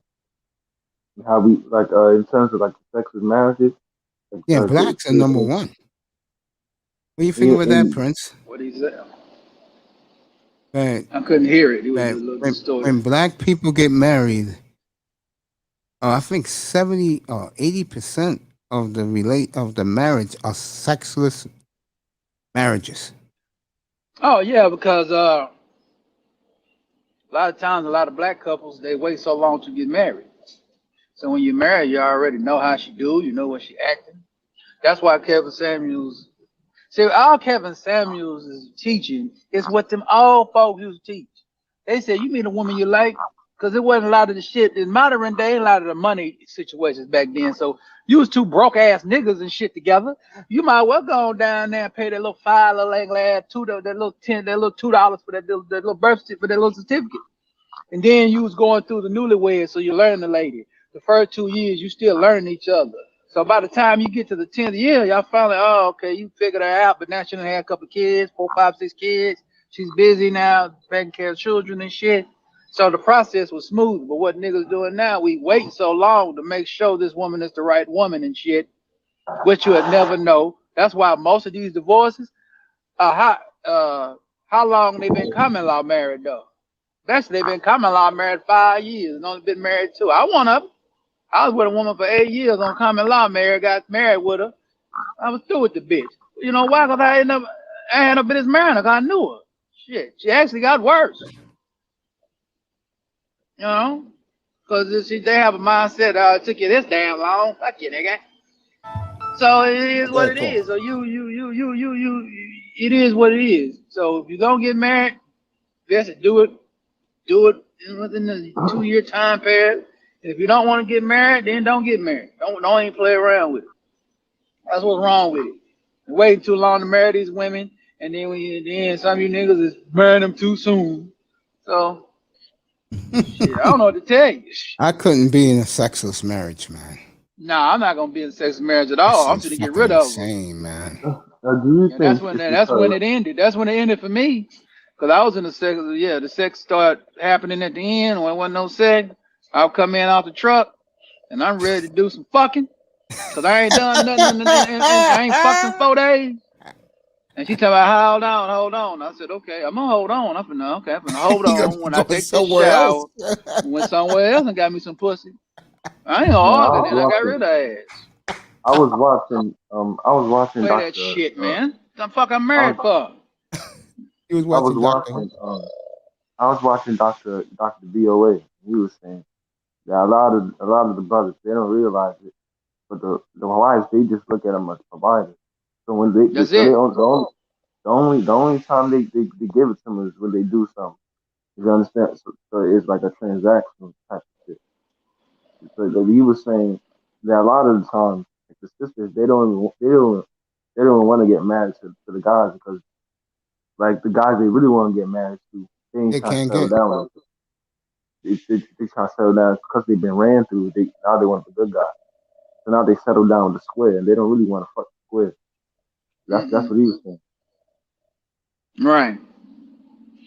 So Mm. that's why a lot of squares they'll wait a long time for they get married to her, so they can go on and keep that keep their sex drive going.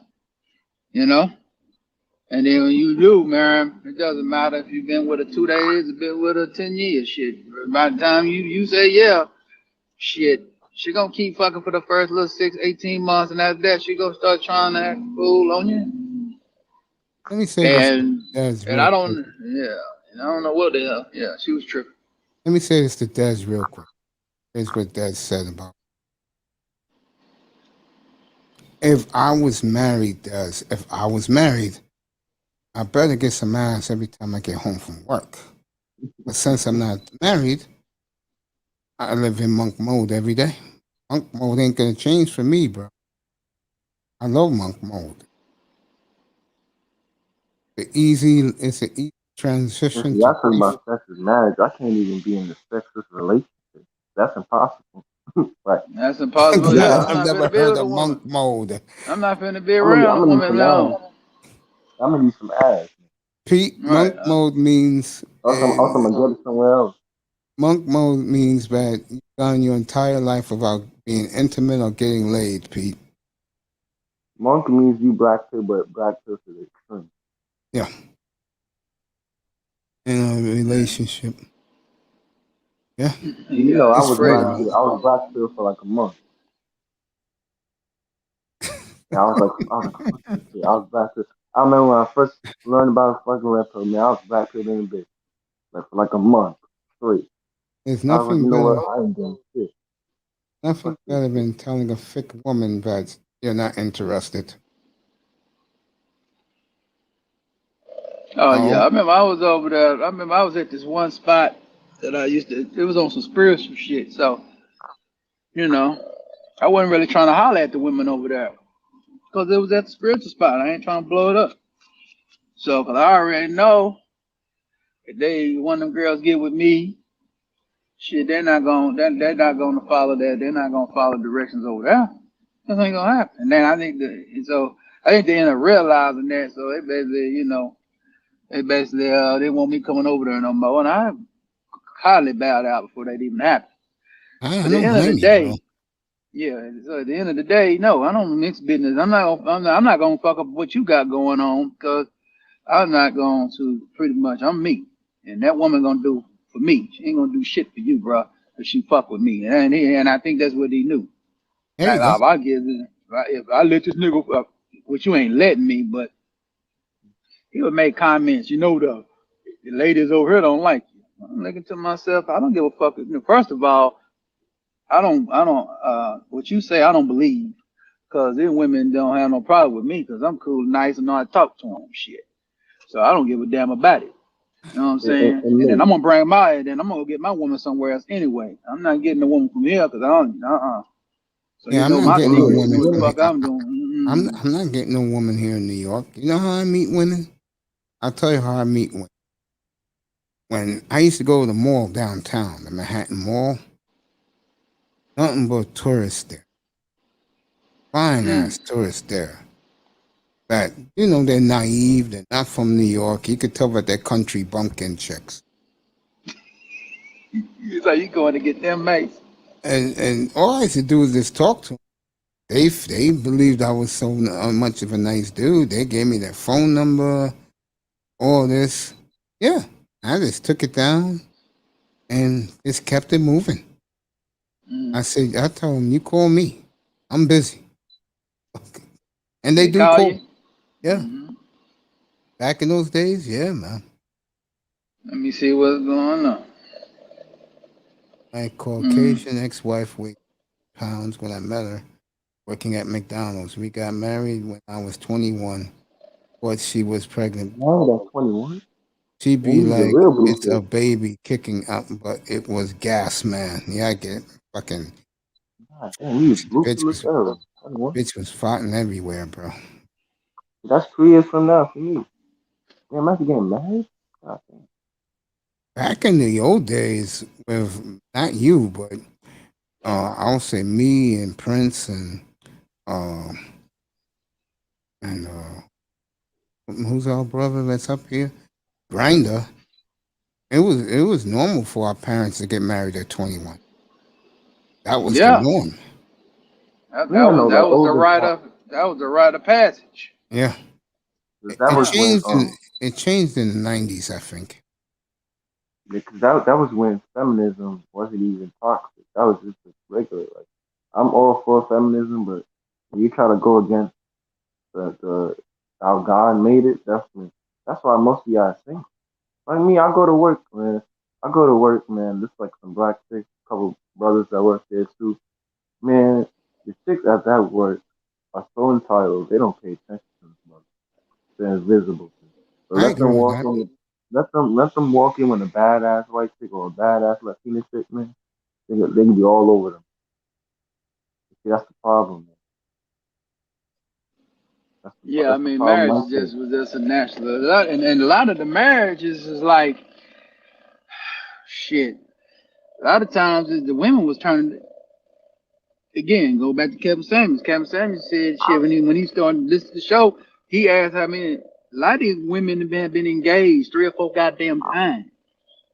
You Yeah, I So was see, and then why I did asking it went that. back work? into, and then I went back into my teachings from from the church and from people who I was raised by, and they tell her a woman is only blessed with 2 men in her life if she's lucky. And a man is blessed with 3 women in his life if lucky. And what they mean? Yours, motherfucker. Motherfucker that love you, motherfucker. Now this bull, not these motherfuckers you running through. They don't count. Bitch, you fucking all don't mean shit. That don't count. You talking about marriage material type people. So a lot of times these women be running around here before they got pregnant by Pookie and Ray Ray, their husband come in their face and be there for them. And then the creator, karma, aura will say fuck you. And you'll never get a husband. Cause God done brought you 3 of them. And you Yeah, didn't take now one true, of them. true. So you're not here I and keep mean, giving you shit you don't want. You're not gonna keep biting the hand to feed you. It's like a dog. What you do if a dog bites your hand and feed you? Facts. That's where the I bitch mean, word come from. That's right. That's why I won't don't me- write the word bitch. Hell no. man, It's this like I this this said. one coworker, right? And you know what? Sometimes, me being like aware of like shit that an average 19-year-old ain't supposed to know. Man, I was talking to this one brother at work, and he is simp. He's a big Yes. he's a big simp, man. So like he's about what 25 maybe, and he got a Okay. chick. But this chick got a kid with another dude. So I think he's being stepdaddy right now. No, So they're not doing that one. Hell still yeah, fucking at no. 25, yeah, Not the way he done it. Not the way, yeah. he's 25 He right was now. with her and she got a baby while she was with him from another No, nigga. no, no. Hell It's no. from before. But he. So they 25. They live in an apartment together, right? And I guess she's having problems with her baby daddy, right? So so she's basically coming up to him saying, oh, he won't let me get this out of his house, or he won't. He called me this, he called me a B word, called me this, and he's like, go beat his ass for me or some shit. He's like, oh yeah, where he at? So send me the address. But he's talking about, oh, I was calling her baby daddy. I said, hey bro, you better respect her, blah blah blah. Also, I'm gonna beat your ass. Da, da, da, da, da. And he's like, he pulled up to the baby daddy's house and banged on the door, banging on the door. Grandma, you disrespect my woman. You disrespect my woman. I'm like, yo, this guy is like a little bitch. I'm like, oh my god, bro. You know what? I didn't tell him that because he's like, I'm gonna let people do what they do. I'm not gonna tell somebody another man have a living lifestyle. He can't control Nah, uh, I done bro. told him. I said, He control yeah, I him. said, So every you I'm like, must don't like living. I that would have shit's told him in a crazy. different way. He said, you must don't like your life. Yeah. Because you didn't go prepared to do no, you went over there to go put bodily harm on this man, right? This man don't know you. You went to that man's house now. That man could have done whatever the fuck he wanted to you, nigga. He could have pulled a gun on you and shot you in your mouth, Hells yeah. and it would have been it. So I would have told him, man, hey man, you know, you if you like life, bro, and you like living, I advise you need to move around from this situation and go get you a chick that ain't got no kids or something like that. Then nigga come to your house or something, and then you got to defend. Then that's a different story. But you go on, you ask the fastest way to a graveyard, motherfucker. And you know what? It's not even only that. I'm just telling him straight up. I'm like, bro, the reason why he talks about him and complains about him so much is he still probably fucking loves that nigga. He's probably just using you as a rebound. And he's probably just telling you all that bullshit, controlling your emotions. I'm like, bro, she probably still got something for that baby because that's probably her first guy. She probably still want him. Yeah, she She's got. probably just using you as a rebound and as It's emotional. obvious. It's obvious she got something for him because you know Yup, what childbirth represents, right? Even though yup. they do the other, she willing to die for this man. That's what Listen, childbirth represents in an listen. essential of a woman. So yeah, she got a Well, lot of feelings for that baby daddy because she's willing hell to. Because you're not guaranteed. Hold on, you're not guaranteed a woman to survive through childbirth, my man. yeah. Mhm. That's why a lot of women go get abortions and shit. 'Cause they don't want to have. They're not willing to die for that nigga. So of course, so that's why May said he supposed to be gone. A man supposed to be gone on sight. That's why a lot of these niggas don't even know the essence of womanhood. They don't even know the essence of game. That's why a man is You don't don't. accept no woman with no other kid, or is not gonna accept a Well, woman that cheats on him, have another kid from another man, and you raw dicking too. So what That's she doing? right. She making sure she ain't having your shit, but she having this other nigga shit. Yes, like I No said, sir, one thing nigga about don't know the today's life. woman, but a lot of guys don't realize because they're simps. They don't know this shit. That bitch, first of all, if she's around you, like she's you kind of kick it to her. Let's say you get together with her. Oh, she already got one foot out the door because Yeah. she don't expect nothing from you because you're a black man. hey, She hey, don't Mace, you expect wanna know what shit. it is, man? You wanna know what I told him, bro? I told him, I said, yo, bro, I'm gonna speak to you straight up, bro. You need to tell she's still fucking that nigga. I don't care. I don't give a fuck what. She's still messing Yeah, with she's still around. fucking Of that course she is, but Hell what yeah, I'm she's still yeah. saying messing is, around. a lot of these women, especially the younger ones, these bitches they got one foot out the door already because they believe you're not going to be much, you're not going to amount to nothing, and that you're wasting their time. And they already got your replacement picked out already. Hell yeah. Hell yeah. Man, why do you think they break up Yeah. with people? Man, why do you think they break up with people and then all of a sudden they in a new relationship? You know You why? Man, think they've been Because talking to they that know nigga for 3 months. this is why yeah, black women are so entitled. And I keep saying this because they know they can get wood 24/7. that's all chicks. All chicks. Oh, That's chicks All do true. women. that. All women, yeah, that's what I always say. But yeah, They got that's what more they they believe. got listen, I was having a debate with one of my coworkers. She had the damn nerve to tell me that dating for men is easier. I'm like, is this bitch crazy? Women Crazy. are automatically born with the advantage. All you need is looks. And you can get any guy you want because most guys are beta male simps who can't control their motherfucking dick. They stick their shit in anything. The Sigma male now is beginning to get big.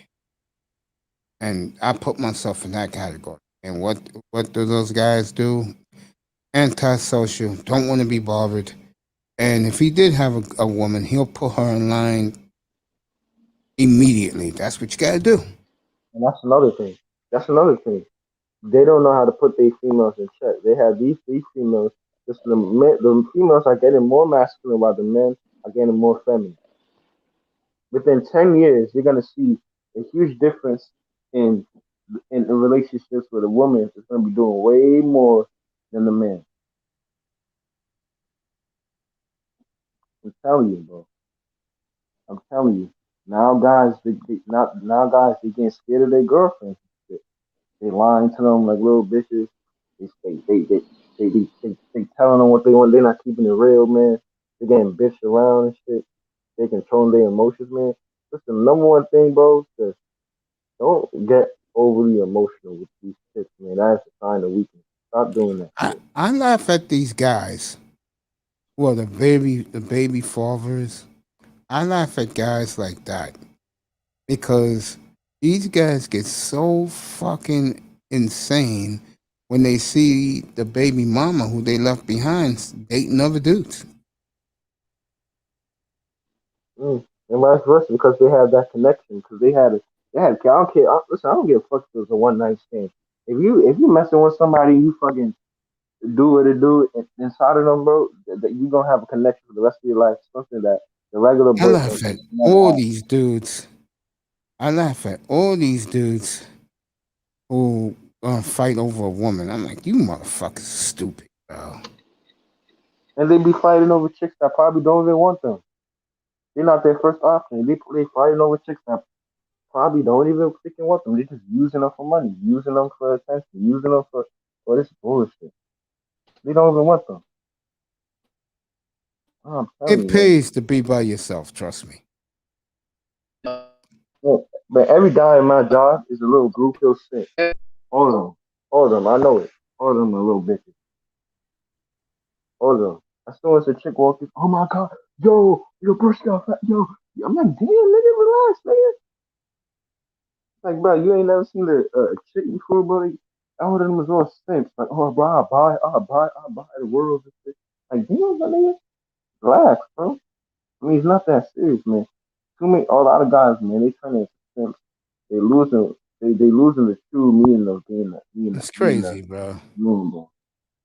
Like, it's over for the, especially for the black men, bro, brothers. It's over. I totally agree with that. And the swirls too, man. At my job, I see, man. At my job, I be seeing hella swirls. Man.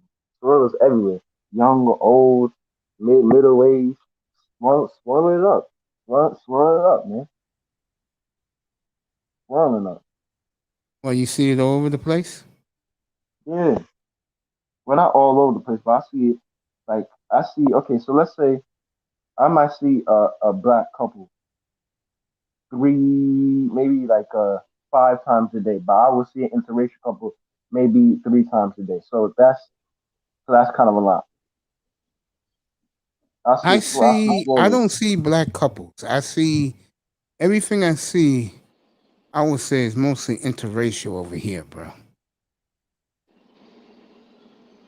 It's the brothers probably fucking they probably fucking the Hispanic bitches over there. Nah. A lot of the And vice brothers over versa. here, them no motherfuckers are angry, ready to kill somebody, bro. Are they on demon time now? Man? Yeah, Yeah, I man. know how I get in the bunk. Like I said, you're best alone. You don't have to worry about that shit. But it takes a lot for most people. Listen, most guys can't be monk. Most guys can't.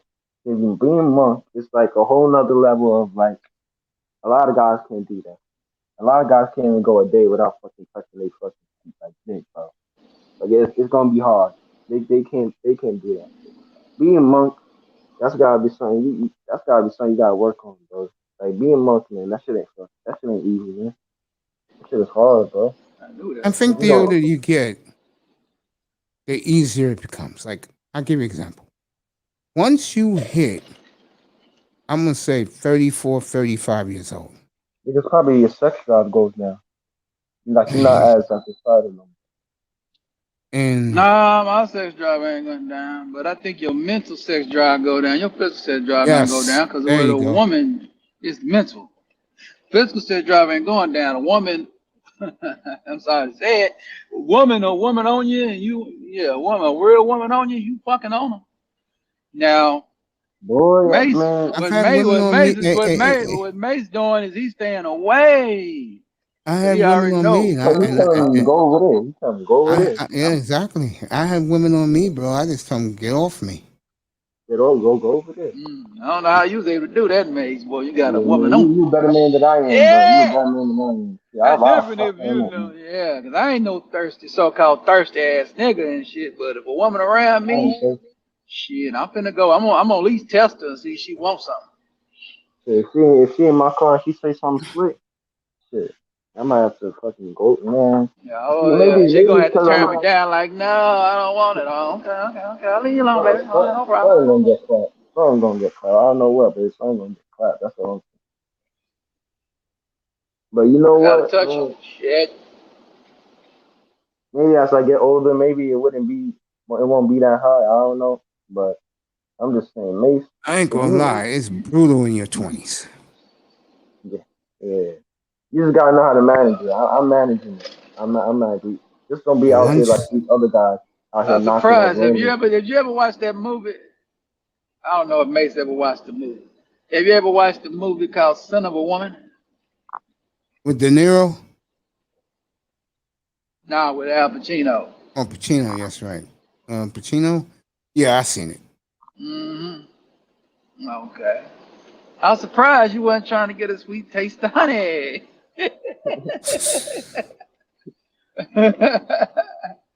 Oh, I shit. think when I Yeah. reevaluated myself, and this was like a good 8 years ago, I said this shit's not gonna work.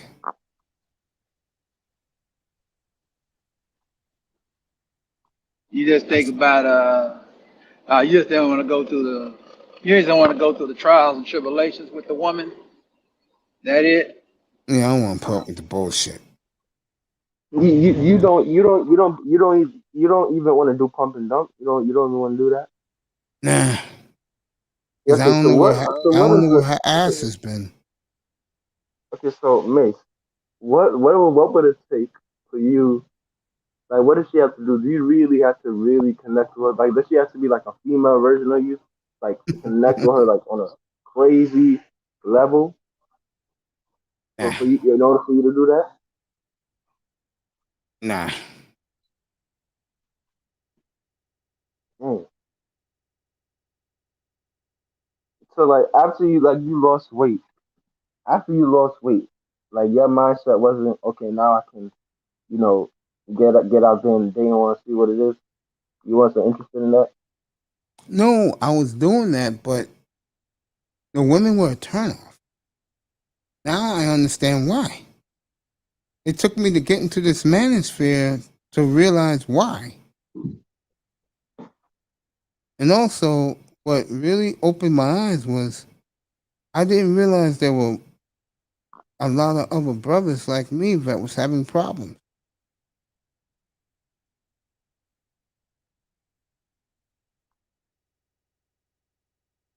I didn't realize that.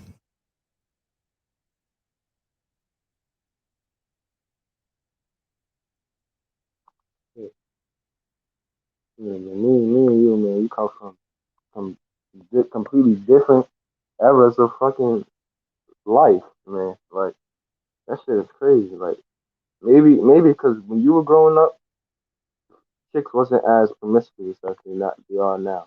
I think now it's like at an all time high. Like, back when they were a bit more like conservative. I just think And the problem is with today's and with the women is they're too superficial. And to there's me, some that's a artists. major turnoff. I mean, there's some that aren't, but you have to really go searching for that.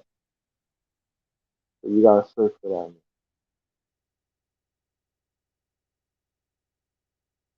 You know, when you said you don't know where her ass has been, bro, Mm.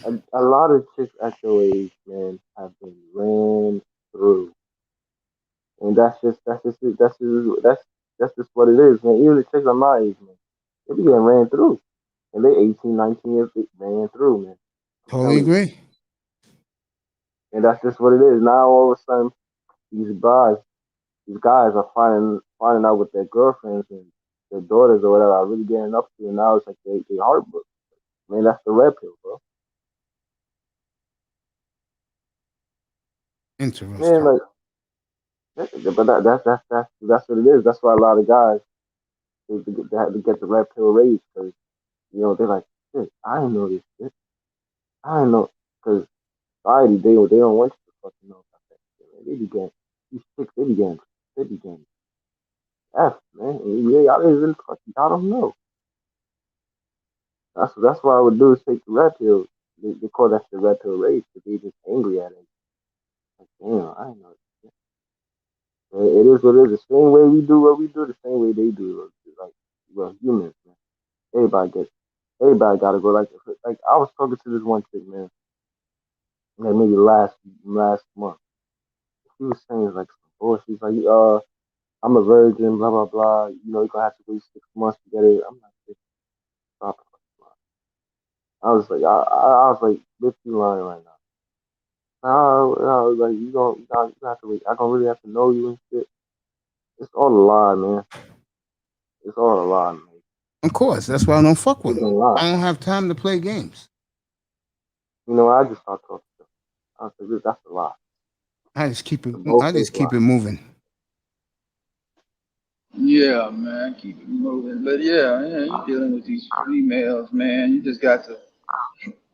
You got to know what they are, man. I mean, I think like what VOA would say, and some of these guys, you're supposed to take the red pill knowledge and you're supposed to use it for your advantage. You're supposed to really just uh, de-emotionalize you from the woman, man. It's gonna be based off merit, based off what she do for you and things like that. It's gonna be based off merit, man. You ain't worrying about all the bullshit.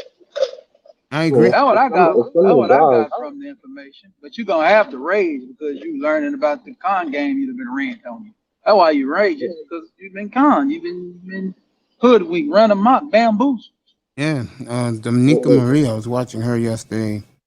Shout out to Dominica. She made a great point. She said that for the women, their biggest downfall is guys now know your game. That they're checking you out now to see if you're worthy, and brothers don't trust you, Hmm. so they're just walking away. Period. Like I did. I just walked away, bro. go over there. That's right. Yeah, yeah. Go Over over there. You there. want to know what it is? People like Dr. B.O.A. When I first started watching the Red Pill, man, I was like, what the fuck? I said, man, what are these dudes talking about? They was talking about, it's not in your best interest to get married because once you get married, the sex gonna stop, this gonna stop. I'm like, ah, shit, man, what the fuck? I didn't know this shit. And Dr. B.O.A., man, he's like, yo, I didn't say never get married, but I'm saying know who you getting married to. If you don't make sure she's not using you for your resources, make sure she's someone who actually loves you and blah blah blah. If you do get married, he's like, I ain't getting married. To Women me, don't care about love today. they don't. They They care care more about about attention. they care about what you can do for them. And that's true, man. I see it every day. I see these guys. I see my Right. friends get used. Man.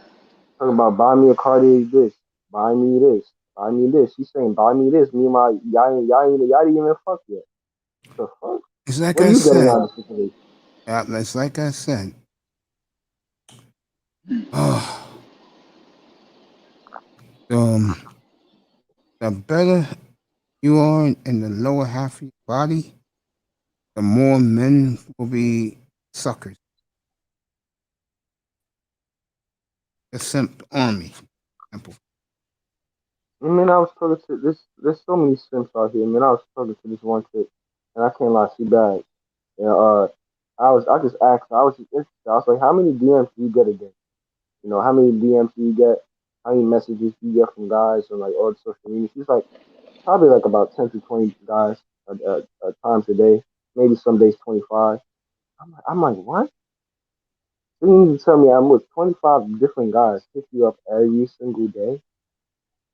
And she's like, yeah. It's like, and I'm like, what do you do with that? Like, do you text them back? She's like, no, I only text back the ones that I like. I'm like, what? Do you know how hard a man has to work to at least get even 5 chicks to text him, bro? you gotta have make it gotta be a 6 figure earn. You gotta have 6 packs. Have to be 6 foot tall. Like all that shit. But all she gotta do is just be there. All she gotta do is wear her Regardless of panties nothing. right. That's it. Wears her panties right. 25 guys, man. Guys And are now hooked in. she's like, I'll even show you the DMs. And they DM her all this sick ass shit. Like, ooh, if I was your man, you would never be taking the bus, blah, blah, blah. Oh, what's your cash app? Let me send you this money. Or let me take you out on a date. Let me do this. Oh, Yeah. Yep. Oh man, I'm gonna imitate the young lady out in California. they were Yeah. like, ooh. They were like, ooh, I know you smell good. Ooh, I just want to smell you. I'm like, ew, you nasty ass nigga. That nigga Nasty, stank. bruh. I'm like, You don't know what damn. that woman doing. You don't know what that woman's doing. You don't know what she doing, bruh. She could Ah, be That on just the. nigga said, "Word." just pulling me. No, thank you. Not that hard to say to women. Not interested. Man, the Simpsons, Yeah, there's a guys Sim be born every saying day, some. man. Guys be saying some crazy shit. Hey, I saw it. I saw it when shit I just went by Jessica X little channel and shit. So I'm trying to go by there because they were talking about it came on what's the name channel talking about they was over there talking about bath water. Talking about something, you could package your bath water up and sell it. They'd buy it. Man, I went over there, man, and I saw I saw a guy asking her that. It's true. Ship her a vial of bath water to her. These He'll pay dumbass whatever. simps will do anything because they're not getting no pussy. They're not getting no ass. Why you think they're on YouTube all day?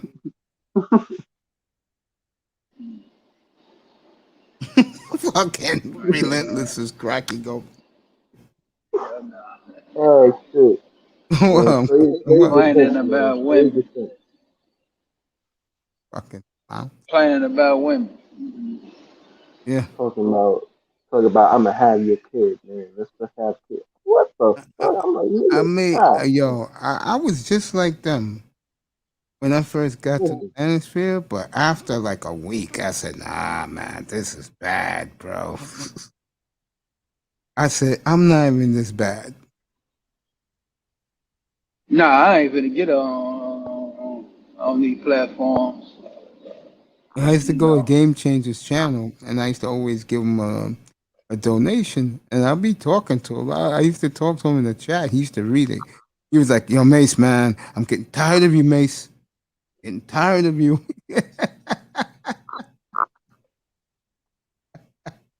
Yeah, nah. Next week, I'm gonna have my boy come through. We'll start OG stories next week. Be looking for it, and it'll probably be either Anchor or I'll do it up here now. But you could pre-record on StreamYards. I'll probably pre-record the interview, and you guys can hear the interview. It's gonna be good shit. Um, when I was in my 20s, I did a lot of orgy parties to clean the pool and all that stuff after it was over. One of you parties. God damn. And I never, and believe it or not, and my buddy will confirm it. He's a childhood friend of mine. We go back 43 years. In our 20s, in our late teens, the mid 20s, boy. My other boy, God bless his soul, died of AIDS. He used to have orgies at his house every 2 weeks, bro. The things I Damn. saw were ridiculous. God And damn. believe it or not, folks, I'm not lying. I never did nothing with those women there. I was trying to play ColecoVision, but I was playing in television instead. A long story. Well, you'll hear it too. Shit, I like me a bit of chicks, but orgies? Shit, Yeah, that's a yeah. lot. That's a lot of fucking. You don't know where these chicks, man. You just The conga sticking them line. everywhere, man. Yeah, it was crazy, man. I was there, yeah. This is Until my here, there, man, and everywhere. And that's like until the 70s, 80s, and shit, whatever. yeah, 80s, yeah, So they didn't, 70s, they didn't 80s. even, they didn't even know anything about AIDS and HIV. Man, that was some new shit. They didn't know nothing. That's what when Magic Oh, Johnson got that shit. Everybody's acting like he got Ebola or something. you think YouTube will ban the pre-record doing that? Well, are you gonna talk about that on this? Yeah. If you use like code words or something, if you use like a different No, word for it. I'm going raw, man. Hey, and listen, they got Megan Thee Stallion and fucking Cardi B twerking on YouTube, so they might as well show your shit, right? Yeah, I'm gonna check and see how much I may put it. I know it's gonna be on Anchor, but I wonder if I can put it on Patreon. Mm. And when I do open up my Patreon account, it will be only $2. Every person who jumps on board, I'm donating the money to the Kidney Foundation. So I'm not gonna Yeah, pocket. yeah, I'm gonna be on that. Believe that. Shit. Yeah. So Wow, guys, we're looking for who's an the old content? we're looking for an old female friend of ours that was the hoe of the community. God damn. Get her up here, tell you how it is to be a hoe, and Dang, she gonna tell you everything about that shit? yeah, And wait, she not scared she gonna be shamed? Or something? She just out here talking about her whole shit? I guess not, man. She's about 52, 53 years old now. Freaks, man. I mean, my boy's looking for her. Get her up here. I hope she ain't married to no. Is she married to somebody? I don't know. I haven't seen her in 30 years, bro. Oh my god, whoever married her is a little It's beta a thing, fucking little bit, loser. little beta bitch ass nigga. Oh So baby, do you love me? A little bit. look for orgy stories, folks. You're gonna like it. A lot of guys who that participate in plenty of orgies. They'll they'll come up and tell their stories. God, Probably tell you what position is the best position when you're banging these women. Cause you're probably banging 10 women every orgy. It's like passing a blunt around. You're passing these hoes you around know an how orgy. fucking hard that shit is, bro. What the fuck? It's so hard, bro. You know how I'm just thinking about that shit. Do you know how fucking hard that shit is, bro? Oh my god.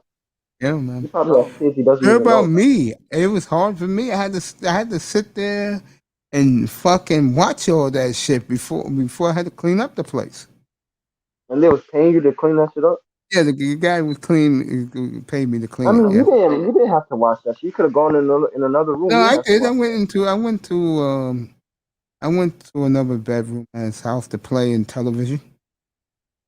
Yeah, man. I don't care, man. I ain't watching no other dudes fucking other bitch, bro. That shit's fucking crazy. I totally agree with you. That shit is crazy. So we'll have orgy stories starting Tuesday. Should be fascinating. I ought to do that train stuff. I think the most I ever do is maybe a threesome, but I remember like when I was younger and like dudes would be like, "Yo, bro, you want to come over to this house? You gonna rent it lunch?" I'm like, "Ah, bro, that's nasty. Oh God, this is nasty." It'd be like four dudes, man. Hey, bro, you want to come up? Like, nah, bro. And when you come back, don't give me no handshake, don't touch me, don't nah, bro. That's nasty. Come, we don't do that, bro. Real Somebody men. had to mop. Fucking death. And somebody had to clean that shit up, nigga. It was me. God damn.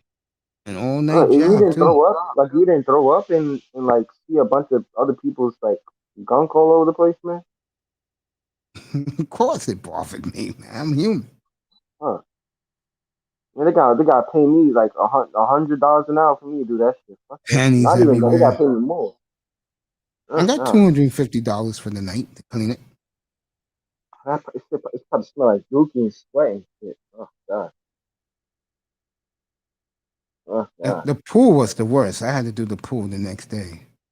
Pool? How do you fuck somebody in a pool? That's easy, bro. Even I can tell you how to do that, and I never did it. What the fuck? Man, y'all be doing the most, man. Is it really that serious to be in the pool, man? You know what's the funniest shit I saw, bro? And I'm Like gonna go to bring the it up. couch, go to the floor, go to the shower, like go to the bed. Like come on, man. I'm gonna bring it up to him on Tuesday. Uh, the sickest shit I ever seen was a nigga was fucking a bitch on a tree, bro. On a what? Tree. What? Yeah, he was. Yo, what? Oh shit. Yeah, man. Yo. Yeah, one of my friends, he fucked the chick in a janitor's closet in school, bro. That's no I'm like, big oh deal. shit. No, I'm like, your oh, Uncle Mace. Yeah, your Uncle Mace was doing all the cleaning. ah, shit. It was. Wait, It did the was. chicks ever try to offer you something? Be like, yo, you a good boy for cleaning it up. Yo, you want some? They never No, offer the you women nothing. used to roll their eyes at me. Them, I was 250 pounds back then. Yeah, they better. You better. I'll tell them go over there. That's what I Get your did tell whole them. ass away. I was like, Miss, everything's Go over happening there. over there. You see the fucking going on? The music is blaring. And what was these guys? These guys were like pimps. Like how was they getting all these bitches? Like they was getting like How do you get all the bitches? Well, first of all, and I don't mean to. Well, I can't toot my horn because I wasn't good looking back then like I am now. Uh, I'm gonna say how these guys got over. To be honest with you, they were good looking young dudes. That's what girls like. What girls like back then, especially Spanish chicks, and most of the dudes there were Spanish. I'll tell you, the women that were there. I like them some Spanish chicks, man. Especially the Puerto Yo, I'm Rican gonna Dominican surprise you, chicks. bro. Yeah, And it surprised us. A lot of white girls showed up. of course they weren't. Man, you know white girls, they was fantasizing about some crazy shit.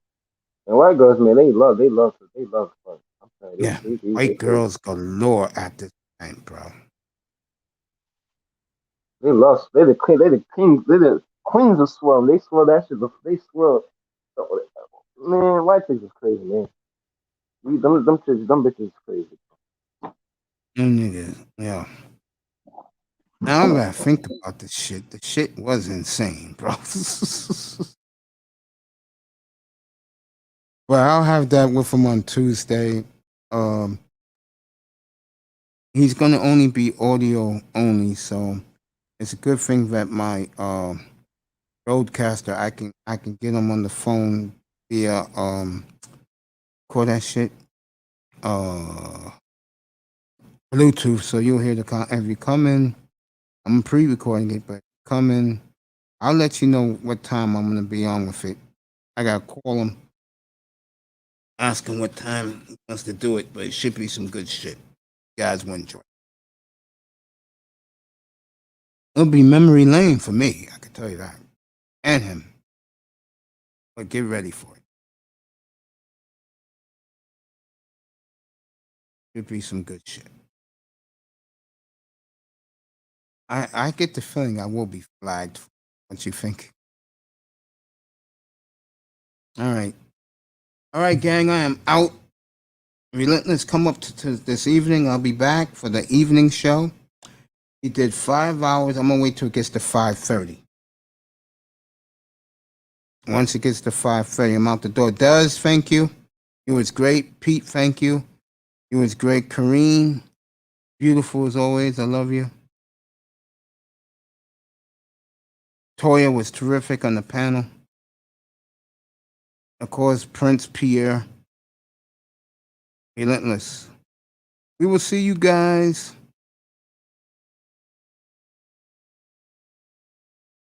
We'll see you in about. I'm gonna see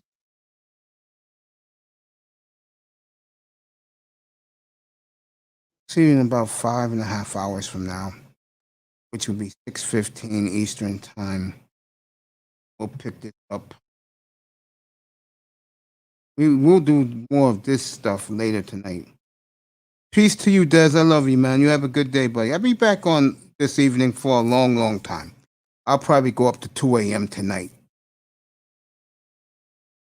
I'll definitely do it. You guys deserve it. And I like to please my public.